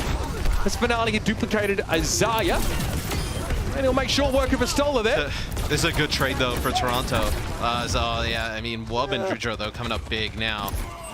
Before they ended up picking up these kills, right? You were going to have your support coming back. I believe you lost just 1 to the Blade, and then you had gotten rid of Estola. You would have been in a good spot, but you know, Wub and Dridro coming out with some kills. So, I mean, New Queen Street, right, saw Paris having to fight over sort of varying areas of the map, right? It really depended, and I guess putting together a tailor-made plan for each area they were fighting in was tricky. Here, though, it's a bit more static. They play around this second phase of the map. It's a bit more easy, like to coordinate like this. Give Wub the Nano, let him go to work. Great way to really hamper Toronto's ability to win this fight early. Finale's able to trade them and get rid of Glister, so both teams know Soldier. But Paris are in a strong position here, really hard for Toronto to break through. Finale might have to be the difference maker here. So he gets Wub low, but not going to be able to finish. Looking good. Classic Dridro moments. Yeah, it's looking good from the Paris Eternal, playing up close with this Zarya. Wub has been doing work though. Yeah, that time gets the Nano, dashes right through, takes out Hisu. So those are the type of plays you want to see from the new pickup. Yeah, this is great from Paris. Keep this going, another fight. They're really going to start to put some pressure on the Defiant, who have slowed down considerably here as they continue to lean on that Winston setup. Finale foiled in that previous fight as he tried to hunt. That's a lot of damage. Don't know where that came from. Was that some sort of AoE damage? Sticky bombs maybe from Finale. Graviton Surge Fighter from Vistola, but he doesn't have the ability to follow up on it here. Where does he get bubble value from? The answer is himself. He's forced a little bit back inside as sweet Finale getting the Nano. It does not matter as Glister just mows him down. Sound barrier, tack visor. He's able to live through all of that damage. That's excellent from Paris, man. I mean, look, a lot of these final blows originate from Dridro, really going super aggressive on that Lucio. You can see him again there, just pushing in, denying that high ground away from the Defiant. Maybe setting up an environmental kill or two for himself here. He got rid of Hisu. Primal into Blade. Wub could be punishing. Great tech from Muse there just to get the radiating damage from the jump. And now under 1 minute here for Toronto. Paris are coming up with the goods here. Yeah, you've been seeing really nice things, I think, from the DPS combo and then Dridro, especially. I think, you know, the three of them have really turned up here. This second point defense. So Toronto's had a lot of difficulty in trying to break this. Muse goes on in, trying to create some space. You see both supports in a lot of trouble as Wub as the Nano. There's two soldiers on one team. He's in with attack visor. Getting rid of Dridro there. Finale pops his as well. This is so nasty. Pistola, what can he do about this? Hisu just has to clean them up. Glister succumbed to attack visor himself there. So, okay, the Defiant forced the issue for sure. They've used their ultimates though and don't have a lot to work with for this next fight. Look, Paris can come out guns blazing. See, I like what Toronto's going to have, though, here. You see Twilight up on the high ground, could hit a big biotic grenade. You're also going to have Sound Barrier, most likely a Nano Boost here for Toronto. So Muse can play close to this door. You can farm up this Nano rather quickly. Okay. Off angle for Glister, pressures Finale, who gets topped up instantly but doesn't get the Sound Barrier. It's only Muse, Chorong and Hisu that actually benefit from that at all. But a Nano Boost comes online here for Muse and that's going to keep it nice and topped up. Glister, tack visor from the high ground with a bubble as well. Muse just wants to get in his way. It's a 2v2, a 2-4-2. That's Muse now on the car with this Primal Rage. Doesn't have to use it to secure this next checkpoint. Like you said, Matt, you foreshadowed it really well. Twilight's safe position allows them to get that Nano off and to keep Muse alive. Yeah, and Glister tries to go on a little bit of a flank with that tack visor, creates a pretty good position with not a lot to hide behind, but Muse gets right in his face, just a big body. Occupy pretty much his entire screen, not able to do much of anything. So Paris Eternal come in, you're just going to have Wub's Blade here. It's been good thus far. They've kind of like taken a little bit of a reverse stance, right? Where now they're kind of playing from where the offense usually is, trying to fight uphill. But with a blade, wants to go for it now. Good boot from Chorong, but it's not going to be enough to keep him off them as Twilight's the one that gets caught in a dark alley against Wub. Finale again able to go and at least, you know, achieve parity in terms of personnel here and get rid of Wub. Nice reactive play from the Defiant there as Paris tried to take the initiative, Matt. Yeah, it was a good blade, though, from what occupied some players for a while. Vistola's going to get the nano boost here. It's 30 seconds on the clock. But Toronto can just back out, Mitch. They don't have to fight this. You know, that one kind of nano doesn't really go for anything here. That one goes down the gurgler, Matt. Yeah, I mean, Toronto, although 30 seconds, right, you still have a decent amount of time to work with. You have that corner you can back up behind. Paris, you're already down on players, so there wasn't really a reason to jump in. On use to the nano. All right, here's that attack visor now. Sound barrier comes out from Dreedro. Great discipline in a moment like this to hold on to that. And Muse is going to be taken down by Vistola. Black Committee, of course, that elimination achieved. He knows it's overtime right now, but he's not in a position to touch Finale. Again, a duplicate on the Soldier 76, but all he's really doing is trying to avoid damage for the time being. The ultimates come up clutching. Glister's attack visor should seal the deal here as Toronto are stopped in this last phase of the map. Yep. Pretty good defense here from the Paris Eternal. Not on the first point, really. They kind of just give that one up, but after that, pretty strong. I think the only thing from Paris is you're looking at is like, you know, you're playing that strong on that point B defense, right? You gotta, if you're gonna beat teams like Toronto consistently, you're gonna have to, you know, make those holds, right? You know, Wub was doing crazy work here, playing close to the door. You know, Glister was, you know, picking up some kills consistently. You would have loved to deny them from even taking point B, right? That's what you would have kind of loved, but obviously not the case. Still prevent Toronto from completing the map. I mean, the Eternal look much more gritty here, right? It's a far cry from what we saw from them in that first map. However, to put their defenses together pretty well. Again, Wubbies are given a lot of resources to succeed, but I like this forward positioning on defense in the second part of the map from Paris, right? Great place to take a fight. They burned, you know, over a minute here. And they're able to leverage Dreedro popping off a little bit, which you love to see. He has 7 final blows and 5 deaths for his team. Everybody playing that small corridor. This, looks like on defense you'll have them playing the Echo yet again. So see if Paris can make some good use out of this Genji combination with the Zarya. I think you saw really good things out of the Genji. I think for Vistola and the Zarya, you're gonna have to work on like getting that high charge, and then also getting into the fights rather quickly. Yeah, look, we see a lot of Zarya players get 45, 50% average energy. Vistola's at about 32, so wasn't able to find always the best opportunities to get charge. That really could just be incidental. Mob on the Genji once more now. Ooh, goodbye grenade connection there. That's going to give you some trouble, but the sticky bomb, that was in mid-air from Finale. Yeah. That's nasty. And he also took a shot from Muse with the alternate fire of Winston a little bit earlier on. So just getting tagged up with shots all over the place. So you have Glister up on this high, yeah, he's up on the high ground here. Stola? Big shots on Glister, yeah. Yeah, I mean, they're taking a licking from Hisu at long range as well. Yeah. Well, and then you also have Finale up above them, right? Yeah, I mean, dealing with the dual-pronged assault from, you know, 2 DPS that are kind of hard to get to, right? Finale only has to really worry about Glister, that pressure coming in from him. Looks like the Toronto Defiant have, you know, give it a reason to respect Paris a little bit, give them a little bit more space here. They're unlikely to see this bridge easily, though, so this is where you have to dig deep, and Khan does just that. Vistola is full charge, looking for Twilight. He disintegrates under the scrutiny of the Zarya. Vistola's far from done. And that's what you need to do with the Zarya, right? You know, give him the nano boost, get him in a position where he can start to use the damage built up by the bubbles. In real kind of you know, good positions is right there. You definitely got him in a good spot. You got the nano, you got him around the corner and picks up some kills. Does tons of damage to the rest of the team. And now he's going to have a grab. Grab here, and look, he wants to try and get this one early, prevent any sort of contest. Perfect! Catches! Okay, he's from inside, going to have to be a sound barrier here. Vistola wasn't ready for the face full of damage coming his way. Yeah, they invest everything in keeping Hisu alive, man. Safe to say, that's paid off. Yeah. Just, did you invest too much here? You're going to get a full team wipe. You know, you'll have a duplicate coming up next. Yeah, maybe a little. Still, it's going to buy some time, right? You know, the more time you can dwindle here, and you'll give some less time for the next part of the map, and then you can maybe kind of just play against the clock for the long game, right? I mean, the grab was the power play for Paris, though, so turning that off is huge. Well, my, the bio. The Ana duplicate here as well. Finale. With a nano onto the other Ana. Yep. I mean, fine. I mean, if you build up that nano, might as well just let it go into someone. Anyone can make use of it there.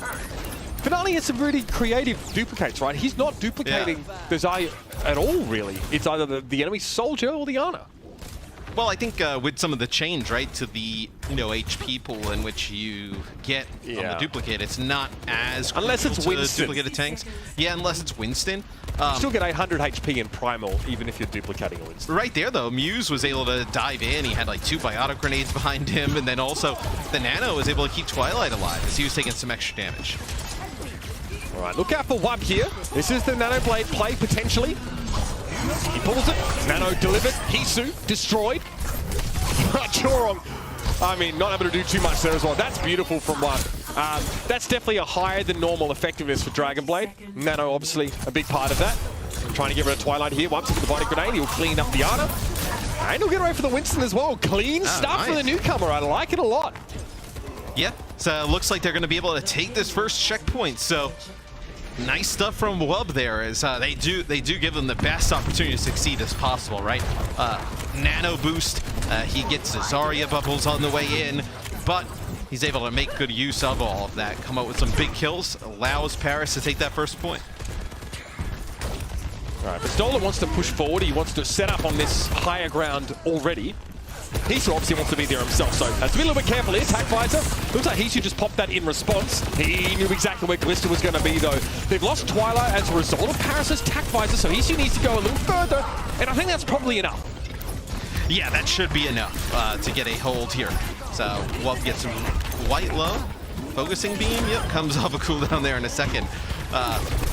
It's a nice connection on the Glister as well. With the sticky bomb. It's gonna just back him up a little bit. Is Paris gotta think, do you want to keep throwing, going after this, or do you want to wait a little bit for everybody to get off spawn? They're gonna wait just a few seconds. They'll have everybody now. Yeah, how does Paris go here with a Zarya in this part of the map? You have to play, sort of anti or counter dive to some degree. Finale thinks about his duplicate targets. He's a Genji sail past as Wub barely makes it out alive. And this could be a little oppressive for Paris to fight out of this situation. Well, you don't have anybody to lead the charge on a dive in, right? Like a Winston, you're playing the Zarya, so you're gonna have to just kind of march your way towards the payload and battle from there. Great bubble value right there. Wub also gonna get nanoed. Twilight though wants to face it down, and Chorong finishes the job. The 1-2 punch of the supports and the Defiant deal with Wub, who got a bubble and a nano boost. So a lot invested, a lot lost as a result of that play. And Finale just gets away from a Stoller. We're under a minute left here for Paris. He tried to, too late on the bubble. Oh, the idea was great though. He's going to try and duplicate the Zarya and then bubble Twilight up on the high ground to keep him alive. As he's going to get his own grab here, going to get both the boards. That's so nasty. Finale comes out of duplicate there. How is Khan and Dridro still alive? Yeah, I mean, incredible healing between the two of them. Dridro's able to get rid of Muse after knocking Finale out of duplicate. And Wub's here. What a turnaround from Paris. How were they able to keep each other alive? That is a huge play from Dridro and Khan. But man, if you're Toronto, you had Finale in there. He would have grabbed. You had Muse as well. Gotta figure out a way to put away these supports. But 10 seconds on the clock. There'll be Twilight with a nano. You're also going to have Attack Visor. Yeah, I like Paris here. They've got what they need to make this happen. Wub slept! He's put to sleep and taken down by Twilight.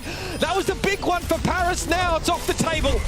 Muse noted where Glista was there. Attack Visor runs out and Hisu now has one of his own. What a nitty-gritty map here from both these sides. But Toronto, they spent so long at 500, mate. This is their arena. And they're able to outlast the Eternal here in a very back-and-forth map. Some much better play, though, from the Paris Eternal here on map number 2. I thought Wub looked really good on the Genji, and then Dridro and Khan able to keep each other alive. Just not enough, as in the end, the Toronto Defiant too strong, and they take a 2-0 lead. Better is good, but not good enough, apparently. The Defiant look to try and close out this series before the Eternal power up too much. They're acclimating quickly. Toronto want to try and put this one to bed as soon as they can. Stick around, everybody. Map 3 in our last game of the weekend coming up.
Well, the time to experience the closed beta, the Overwatch 2 PvP beta, is starting to get a little bit slim. But if you want another chance to compete and take part, you can get PvP beta access, an opportunity, a chance if you sign up for the Overwatch League newsletter. Just scan the QR code or visit overwatchleague.com/email for a chance to win. No guarantees, but well worth it if you haven't had a chance, because PvP beta been kind of popping off, Matt. Yeah, it's been tons of fun. I've been able to play 5-on-5. Seems to be really fun. Good direction for the game. Excited to be able to watch it in Overwatch League every week. And now as we move over to Eichenwald, Paris seems to have gotten better. Vistola's still in, so you fully expect to see some of the Zarya play yet again, right? It can't be good on the second phase of the map, man. Surely not on attack anyway. Didn't we see the Dallas Fuel do it? Yeah, they actually that's true. They did brute force it, right? And they set the Reaper upstairs. Okay, I'll take it back. There's some potential for sure. Take it back. All right, I did. I already said that. What's wrong with you? For the trying to fight though, look, I don't think they'll diverge too much from the strategy of making use of views on it. Winston there, they looked a lot more fallible, man. On that Route 66. This is the kind of stuff that makes fans of the Defiant a little cagey when you try and ask them, you know, what they think their team's prospects are of like a postseason run, because they got pressured quite a lot by, you know, the Zarya, and the Genji combination from the Paris Eternal. Paris coming up with some results here, and look, we're both impressed, I think, with how Wub is sort of integrated so far. Yeah, he's played really good, I think, especially on the Genji. I think map 1, combination of just Toronto looking really good, nerves, obviously, first Overwatch League match, a lot kind of going around, with Naga leaving the team, him coming in, but he looked awesome on the Genji there in the second map. I'm sure there'll be some, amazing Reddit analysis of, no, Naga, would have been the difference or whatever, but I mean, kind of he's a really good player, Wub seems to be, and now putting him in on this team, think they can only get better. Naga, a good player as well, but clearly, things weren't working out for Paris. Now that being said, not winning this series, things still not working out, so maybe some more, changes need to happen, but still, can't follow all one player, as you'll see Finale go with the Echo yet again. Yeah. So again, he needs to respect Glister here, but that soldier can't be everywhere at once here, and once Finale's able to sneak his way in and use this sort of bell tower like that to break line of sight, he's putting pressure directly on Glister now. Great job though, Twilight. I mean, Glister went down to half HP, maybe lower, and still able to pick off Twilight, so this is a very messy opening for Toronto.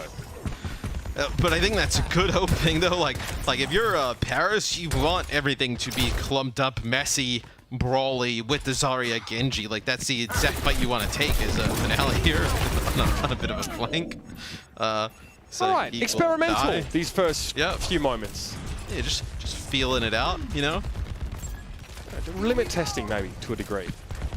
Yeah. But, suffice to say that the Defiant,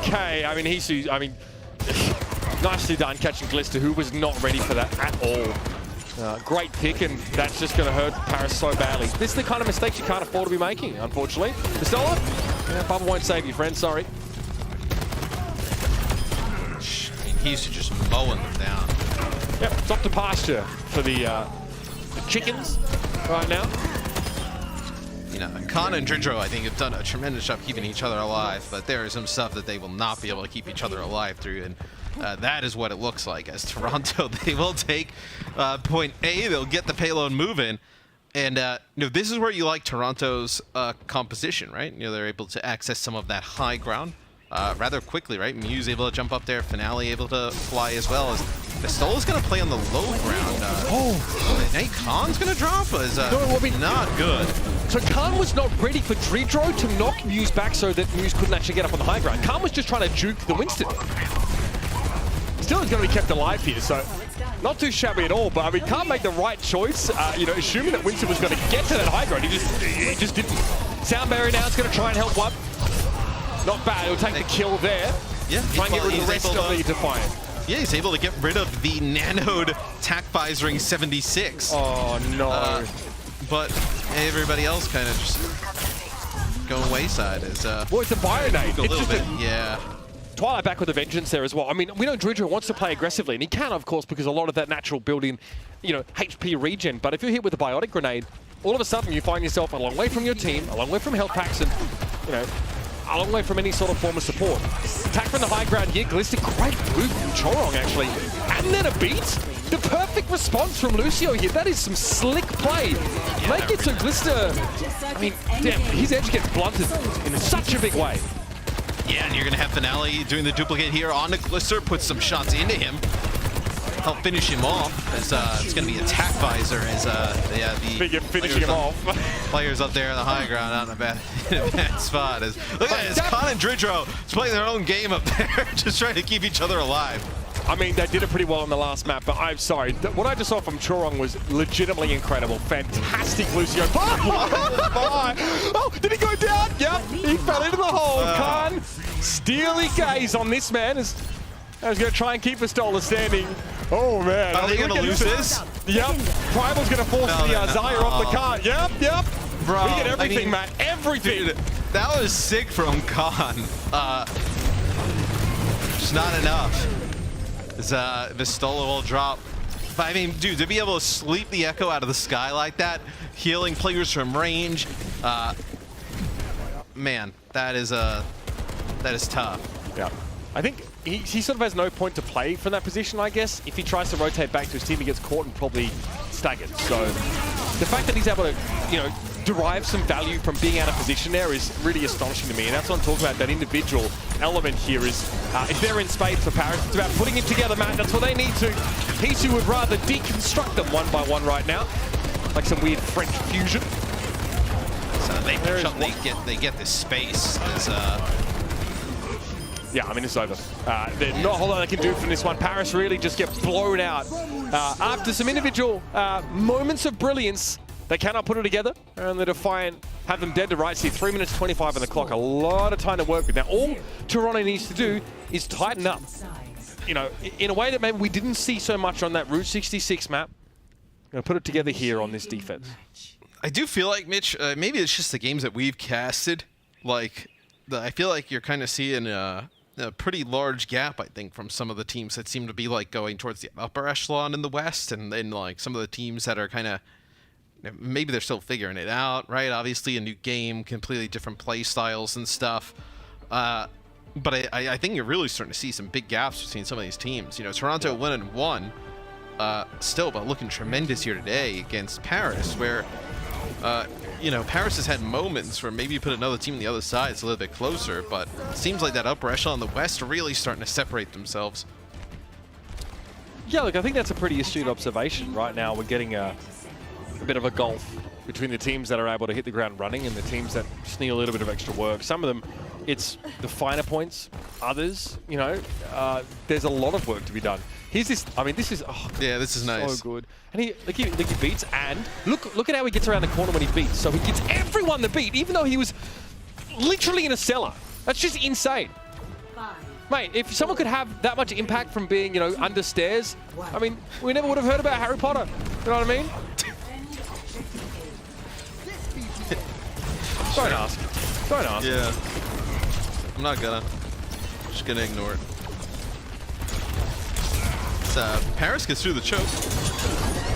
One with the stickies, yeah. I mean, look, he's not able to space from the Winston at all there, right? He's just forced to dash out and, I don't know, avoid being caught inside the computer shop there.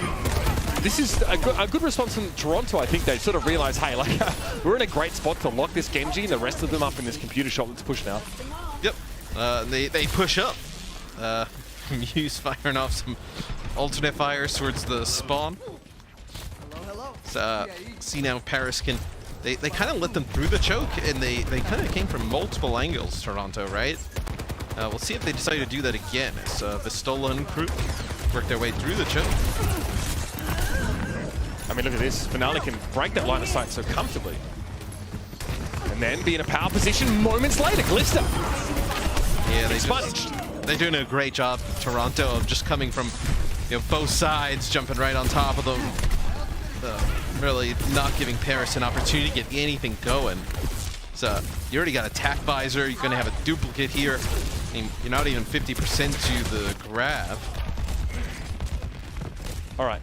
I want to see Khan turn it around with a nano, right? So see someone get pressured down, create a reversal scenario where, you know, Toronto have to overextend into a target that all of a sudden has nano boost. I mean, it's gonna, it might, you know, obviously Paris an opportunity to come back today, but even in a loss, I mean, I think Khan's played sick. I mean, being able to like land these sleep darts and keep Jojo alive constantly, like, now if that's the thing you take away from Paris Eternal today, like your support line looked really good, and I think Wub fit in terms of like being able to play this Genji. Made some big impact plays, but man, I mean, I know Khan being able to sleep dart Hisu there, I mean, that is huge under the pressure that he's under from other players too. Alright, here's that attack visor from Glister. They just throw everything at him. So go on, see what he can find here. It's going to be a sound barrier in a moment for Paris, so in the longer fight, you've got to favor them, and that's great timing from Drew. He himself was almost felled there. But where's the damage? Where's the eliminations? Where's the player advantage for the Paris? They had a lot of good ultimates to work with here, and yet coming up with nothing. Okay, they get news here, but they have to spend dearly for it, losing Glister. Finale has a duplicate up his sleeve and had to use it there. This is maybe a less than ideal candidate for that duplication, but it's really just about needed to stay alive. alive. Yeah, you just Still needed has to no stay bubble. alive. Yep, you're gonna get Vistola as well, so. Oh, Matt, this is a stinker from Paris. It's not good. They got Grab Blade. Right. Pretty good combo. No support ultimates on the other side. Yeah, just got to keep everybody up here at the start. Can't afford to lose anybody early on. Right, here's that Graviton Surge. They catch Muse, who's taking 0 damage presently. Just, I mean, barely a scratch on the Winston. Pistola, though, looking like a bucket of smashed crabs. Quite the contrast, I must say. Well, I'm going to try and save things with the blade. Yeah, that's three. Both backliners. Can he do something with this? Oh, it's tragic. This guy, in his debut, looks sick, and it's not nearly enough. Well, look, I think, you know, like I was talking about, Wub has played really strong today. You know, Khan actually slept Hisu again there, who's on a little bit of a flank. Finale's going to come back on the Reaper here for potentially the last push for the Paris Eternal. This is going to be a nano visor looking to put things away. Yeah, Dredro wasn't able to rotate back away with the rest of his team. He's stuck sort of trying to go around on the bell tower. Pistola, that's a bubble for minimum value, I'm pretty sure. And he, doesn't have any more available. The Paris Eternal collapse in a screaming heap as the Defiant do what we asked of them. Tighten things up here in their defense, rock solid. Yeah, it's a dominant performance here from the Toronto Defiant today. Everybody looked like, you know, playing peak Overwatch here. For the Paris Eternal, working a new player in, Wub played good. And then I thought the support line played really strong as well. I think you just got to get everybody else on the team in sync. I mean, we saw Paris really try and push this Zarya play, right? This was the angle they came into today's match with. Let us not forget they have another tank player waiting in the wings, especially if they need, you know, if they want to go back in the direction of Winston, right? There's time to sort of make these changes. But for Paris, you know, being 0-3 at this juncture, I mean, their chances of, you know, competing here in the Kickoff Clash finals, or at least the tournament itself, are dwindling. Need to see more from this Eternal roster, and I'm sorry, we need to see it quickly. For Toronto, Matt, this year is all about being more than average, right? And they've got the players to get them there, no doubt about it. Let's talk about our player of the match here from the Toronto Defiant. Finale looked incredible today. Great start from him and all the way through. Just really impressive. The duplicates were fascinating. We saw a lot of Soldier, a lot of Ana duplicated here from him, and yeah, some clutch play when it mattered. Yeah, and he's really turned into a great combination, you know, a partner for Hisu in that damage dealer role, where he's able to come in, play the Echo, play Tracer in situations, and look really strong. I think the Echo is definitely a difference maker on that second and third map. Yeah, really looked like none of what he experienced today sort of got to him, looked really comfortable. Is that the, like, is he Hangzhou right there, like kind of shooting arrows? He is, Matt, he is pointing at us with both hands. It's finger guns, but turned sideways. I'll let you decide what that means. I thought he was like maybe pulling a bow. You know, regardless, 6 stats though. It might be an homage to Hangzhou Spark. Obviously, yeah, great stats here. Again, getting north of that 10 final boys per 10 is really important here. I will say, Paris got absolutely farmed in map 1, so that definitely is nice to pad the stats a little bit. but I think we got to see this team's medal on a map where they looked less comfortable, which was Route 66. They had to grind that map out. They wanted to come out of this series with a 3-0, and it was really important to see them dig extra deep in some really compromising scenarios on Route, where Paris were, frankly, very good at exploiting them, when they had to attack from awkward positions. So I like the use of the Dire comp from Paris at times here, but they are a long way from being a convincing team in this league. Man. Yeah, I agree. Yeah, I think, I thought Wub was good today. I think the supports played good. I think you gotta get everybody else in sync and up to speed for the Paris Eternal if you want to compete with teams like the Toronto Defiant.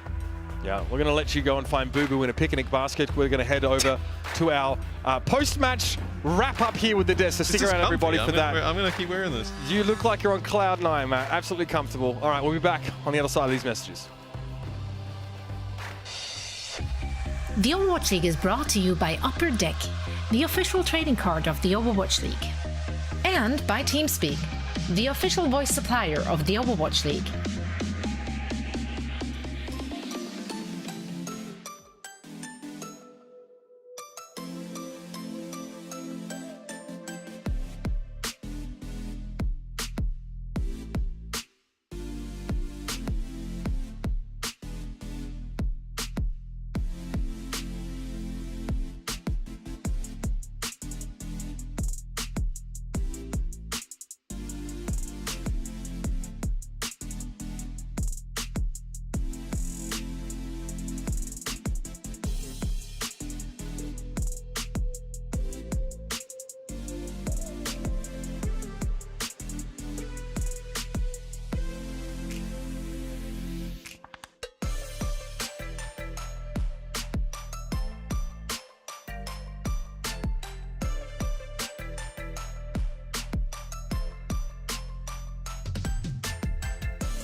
Welcome to the post show, everybody. We're here joined now by Hisu from Toronto Defiant. Hisu, hello. 안녕하세요, 희수 선수. Hello. 안녕하세요. Sorry, I'm just very. I think I had too much sugar. 제가 좀 당 섭취를 너무 많이 해서 좀 살짝 좀 기분이 업되는데 아무튼. Anyways, yes, congratulations on the big win. And I just want to ask you. I want to start off this interview by asking you. You know, how did you get the win today against the Paris Eternal? Because Paris also had a new DPS player, Wob, and I'm sure you guys already knew that. Did that sort of help you in any way to get the victory today against the Paris Eternal? 첫 번째 질문은 오늘 승리에 대해서 좀 여쭤보고 싶은데 이번에 파리 팀에 새로운 딜러 선수가 들어왔는데 그 워브란 선수가 들어왔는데 좀 그 정보가 오늘 승리에 좀 어떻게 좀 도움이 됐나요? 일단 그 선수가 제가 알기로는 경쟁전에서 만났을 때 히트스캔이랑 겐지 위주로 하던 선수로 알고 있었는데 이 선수 들어오면 겐지를 하겠구나라는 생각이 들어서 저희는 오히려 좋아했거든요. 상대가 겐지 쓰면은. 그래서 더 쉽게 이길 수 있다라고 생각했던 것 같아요. Alright, I mean, we did know that Wob was coming in for the Paris Eternal, and I mean, I've seen him on when I was playing competitive by myself. If I were in game, when I saw Wob, I knew that he played a lot of Genji and a lot of hit-scan heroes. And in the current meta, because Genji is so prominent, I knew that going into today's match, Genji, he was probably going to be playing that Genji for Paris Eternal. So I think it really worked in our favor because we like it when our opponents use Genji. So I think that really helped us get that victory. I do want to follow up on that question. You did say that you liked it when Toronto Defiance like it when their enemy teams use Genji, and I want to ask you why is that? 그 방금 답에 대해 조금만 더 여쭤보고 싶어요. 방금 토론토 팀은 적이 겐지를 사용하면 좋아한다고 하셨는데 그 이유가 뭘까요? 좀 캐릭터에 관련된 건데 트레이서에 비하면은 좀 기동성이 겐지도 좋지만 그렇게 좋다고 생각은 안 하거든요. 트레이서는 숨어있다가 한 번에 올 수 있는데 겐지도 물론 할 수는 있지만 그 트레이서 3전멸보다는 좀 떨어진다고 생각해서 제 눈에 좀 잘 보여요. 겐지 견제가 하기 쉽고 그리고 좀 뭐랄까 그냥 겐지가 찾기 더 쉬운 느낌? 카운터 치기도 쉽고 뭔가 잘 맞는 느낌? 잘 맞는 느낌. 알겠습니다. I think the biggest reason is because it is for me as a player on the field. It's easier for me to see the Genji. You know, of course, Genji has high mobility, but compared to a Tracer, it has less mobility. And also, Tracer is really difficult to fight off with her blink ability and everything. So, although Genji is highly mobile as well, but compared to Tracer, it is less mobile, which means that it's easier for me to track down and get that kill. All right, Hisu, thank you so much. And I have one more question. We here on the Watchpoint desk are in dire need of a drama. So we really need you to answer this question. Is there like a team that the Toronto Defiance really want to beat? Or like, is there like a rival team that you guys are like, hey, like we cannot lose to this team, and why? 두 번째 질문은 저희가 좀 굉장히 좀 이게 저희 중계석이 좀 많이 요즘 급해요. 이렇게 드라마 같은 게 좀 필요한데 뭐가 없어가지고 건덕지가 없어서 이 질문을 지금 드리고 싶은데 토론토 팀에 좀 라이벌 팀이 있다면 아니면 이 팀만큼은 우리가 무슨 수를 써서도 절대 지면 안 된다. 꼭 이겨야 된다 하는 팀이 있을까요? 네. 갑자기 생각났는데 두 팀이거든요. 갑자기 두 팀인데 한 팀은 일단 저희는 글래디를 꼭 이기고 싶고요. 글래디에이터즈. 그리고 한 팀은 워싱턴 저스티스요. 그렇게 꼽고 싶습니다. 그리고 저스티스는 제가 봤을 때는 아마 한번 패배를 해서 저희는 싶은 건가요? 솔직히 진다는 생각을 한 번도 안 했거든요. 워싱턴 상대로. 그래서 만약에 저희가 높은 순위권으로 올라가서 상대로 고를 수 있다면 워싱턴을 고르고 싶을 정도로 좀 많이 그렇게 생각하고 있어요. Okay. All right, I mean, I actually was thinking about this right now, and I want to pick two teams. One is Gladiators, and the other one is the Washington Justice. We did face off against them last week, and we really didn't think that we were going to lose. So, I mean, we want that revenge, and if we could be in a higher seed in the tournament, we really, really want to pick the Washington Justice and get that revenge and beat them in this tournament. All right, Hisu, thank you so much for the amazing interview, and of course, congratulations on the win, and hope to talk to you very soon again. 희수 선수 인터뷰 너무 감사드리고 오늘 승리 너무 축하드리고 다음에 또 좋은 인터뷰 부탁드릴게요. 감사합니다. 감사합니다. Yeah, love to hear from Hisu. Love to steer the drama here too, Danny. Thanks, Thank you so Hisu. much. You're doing the Lord's work for us. we love a good drama, what can we say? I like the answer too, so we established some rivalry. There's already a revenge story just 2 weeks into it, so hey, what more could we ask for? Now let's talk about the game we just got to witness, and for all of that, we're gonna bring back Reinforce, of course, to break it down. And Johnny, yes. Still with us. It's still working. I actually have a very specific question for you for this one. We did see them, the Paris Eternal squad, trying really hard to mainly use Vistola and the Zarya. Last week, I think we seen more of Don on his Winston. Do you think that was a good move, or do you think they might have found more success with Don on the Winston, even though they went up against Muse, which arguably might be the better Winston? It's a tough move, Zoe. It's a tough move, right? Because you make this roster change. I mean, you get rid of Naga in the team and you decide that you're going to replace Naga with Wub. Fair enough. That's going to take some time to actually, get the team chemistry going, right? Because you're getting a new flex player in, and flex players are very important right now. And as you're making that player change, you also decide to pretty much change up the entire composition you're playing from last week. And I think that Paris Eternal, they showed some promise last week. I mean, they beat for a Mayhem in a Midtown map where you played the Genji Soldier mirror, and now you decide to fully commit to a Zarya composition instead, right? And I think you can make a case for like, hey, maybe we should just fully commit to the Zarya composition. A lot of successful teams have started to adapt this as of late. For example, the Dallas Fuel yesterday, we saw how lethal you can be when you play a quick Reaper Zarya kind of dive composition, right?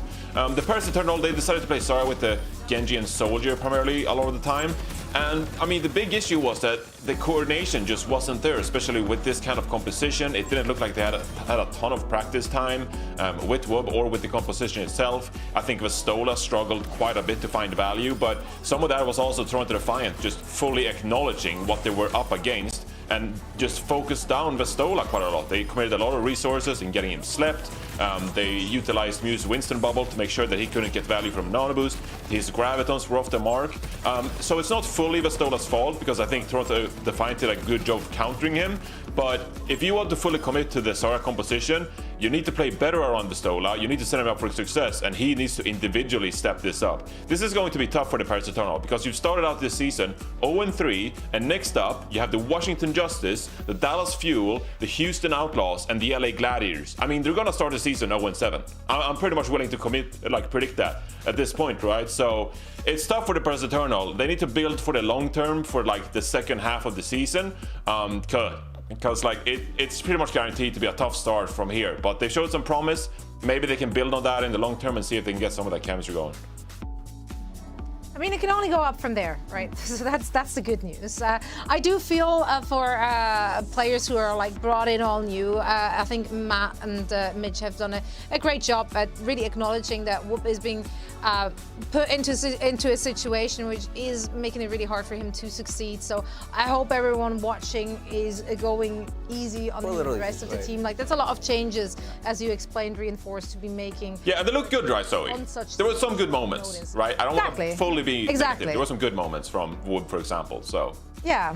And Khan. So yeah, they just have to. Yeah, they just have to smooth it out a little bit and get that coordination going. Alas, today it was the Toronto Defiant walking away with the victory, and we got to see a happy Hisu at the end of that game, and that makes my day. Yeah. However, we do have other things which make all of our days. So That was a horrible transition. We That was just a great No, it was great. I don't know. It's just, I don't know about that one. Not the proudest of this one. I am proud of some of the plays we chose for this wonderful segment called Best of the Day, though. And we're starting with you, Jonathan. What tickled your fancy today? What tickled my fancy? Well, it was initially the Houston Outlaws on map 1. You know, I was gonna select the best of the day, and just immediately I had to pick out this Iris sleep dart onto an invisible Sombra, by the way. Now, of course, Sombra did reveal herself a little bit, so you can't get the credit for just randomly sleeping in the air and just like, oh, there's Sombra there. Like, you had a pretty good idea of where she was, but she was still invisible. So I mean, you hit an invisible Sombra. I gotta give you some props to that, Iris. That was pretty sick. Yeah, get checked, mate. Oh my God! No, Danny, no. No. That wasn't me, that was Hex. Sorry, he's just reading. I was just reading, man. That's all at Hexagrams on Instagram. Yeah. All right. Cool. Well, Danny, what made your day today? My day, you know, I feel like my best of the day was just sort of showing everybody that. Look out. And this one's from Anamo, you know, yeah, let's just watch it. I guess was being scared.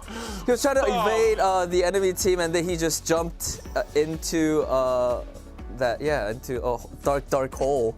This is relatable content, oh though. no, Anna, Oh, Anna, bro, no. Oh, Animo.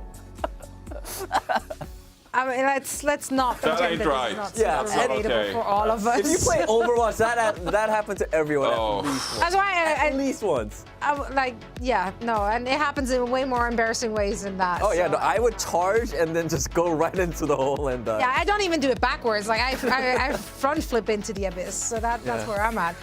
Now my best of the day was just a neat combo. You know, a good sleep into a boop. What's not to love about that? And this one in particular is kind of satisfactory because it is, of course, on the Echo. That is beautiful. Such an overkill too. But why not? Good teamwork. That's peak. And it just copied. Like it's just feels good. I really should have gone with the Khan sleep dart to end this as well, and we all would have had just like sleep darts. People are falling into pits and stuff like that. Yeah, now come to think of it. Oh, that's true. That's true. Well, I don't know if that's what entertains us. That's what entertains us. Yeah. More sleep darts, please. Now we do have, of course, much more action coming your way. This only finishes out our second week of many more weeks to come, starting next week. Just to say week, about 5 times in one sentences. My post-game hosting skills are like really through the roof. Let's bring up the schedule. Whoa, APAC! And do you see that? Do you see that? APAC is back, baby. That's right. And we're gonna kick things off with an absolute banger of a match. Philadelphia Fusion will go up against the Shanghai Dragons. After that, the Guangzhou Charge will take on the Valiant, and we're gonna finish this one out with the Seoul Dynasty and the Hangzhou Spark. And I honestly can't wait to see APAC back in action. I can't wait to see what those teams will be playing, what kind of meta has established itself in that region. Now, in the Western region, which is what we will be covering mainly here on this broadcast, is, of course, the Washington Justice taking on the Paris Eternal, followed by the New York Excelsior and the Florida Mayhem. And this day will be rounded out by the Dallas Fuel and the Toronto Defiant. So much exciting things coming our way, but starting the APAC region finally, that just gets me giddy. Reinforce, very quickly, what do you think we can expect from that region? Do you think they took a leaf out of the Western region's book in terms of what kind of meta we're seeing? Although I do feel like at least the last 2 days, that's been starting to change as well from week 1. But what can we expect from over in the APAC region? Yeah, I mean, I don't know. The quote circulating right now is Hanbin saying that they got their Zarya Reaper composition from the APAC region, right? So it's going to be interesting to see if we're going to see more Zarya Reaper kind of stuff from the APAC region. It might just simply be Zarya, might not have to be necessarily be Reaper, but Dallas Fuel, I mean, they looked so crisp this week, playing that I call it the ghost dive. When you start a bubble or Reaper and the Reaper just like shadow steps in, I call that the ghost dive from now on, I think. So maybe more of that in the APAC region. Very edgy. Malik would be proud. He would love it. Find out. Oh, Malik would have an absolute blast right now. So yeah, we miss you, homie. We miss you. Now, this is it for our Watchpoint post show. We will be back again next week on Friday. As we said, we do have APAC matches, so keep your eyes peeled on the schedule. We can't wait to discuss all of that and more in our Watchpoint pre-show next Friday. Up until then, have a good time. Thank you so much for watching and see you very soon. 안녕!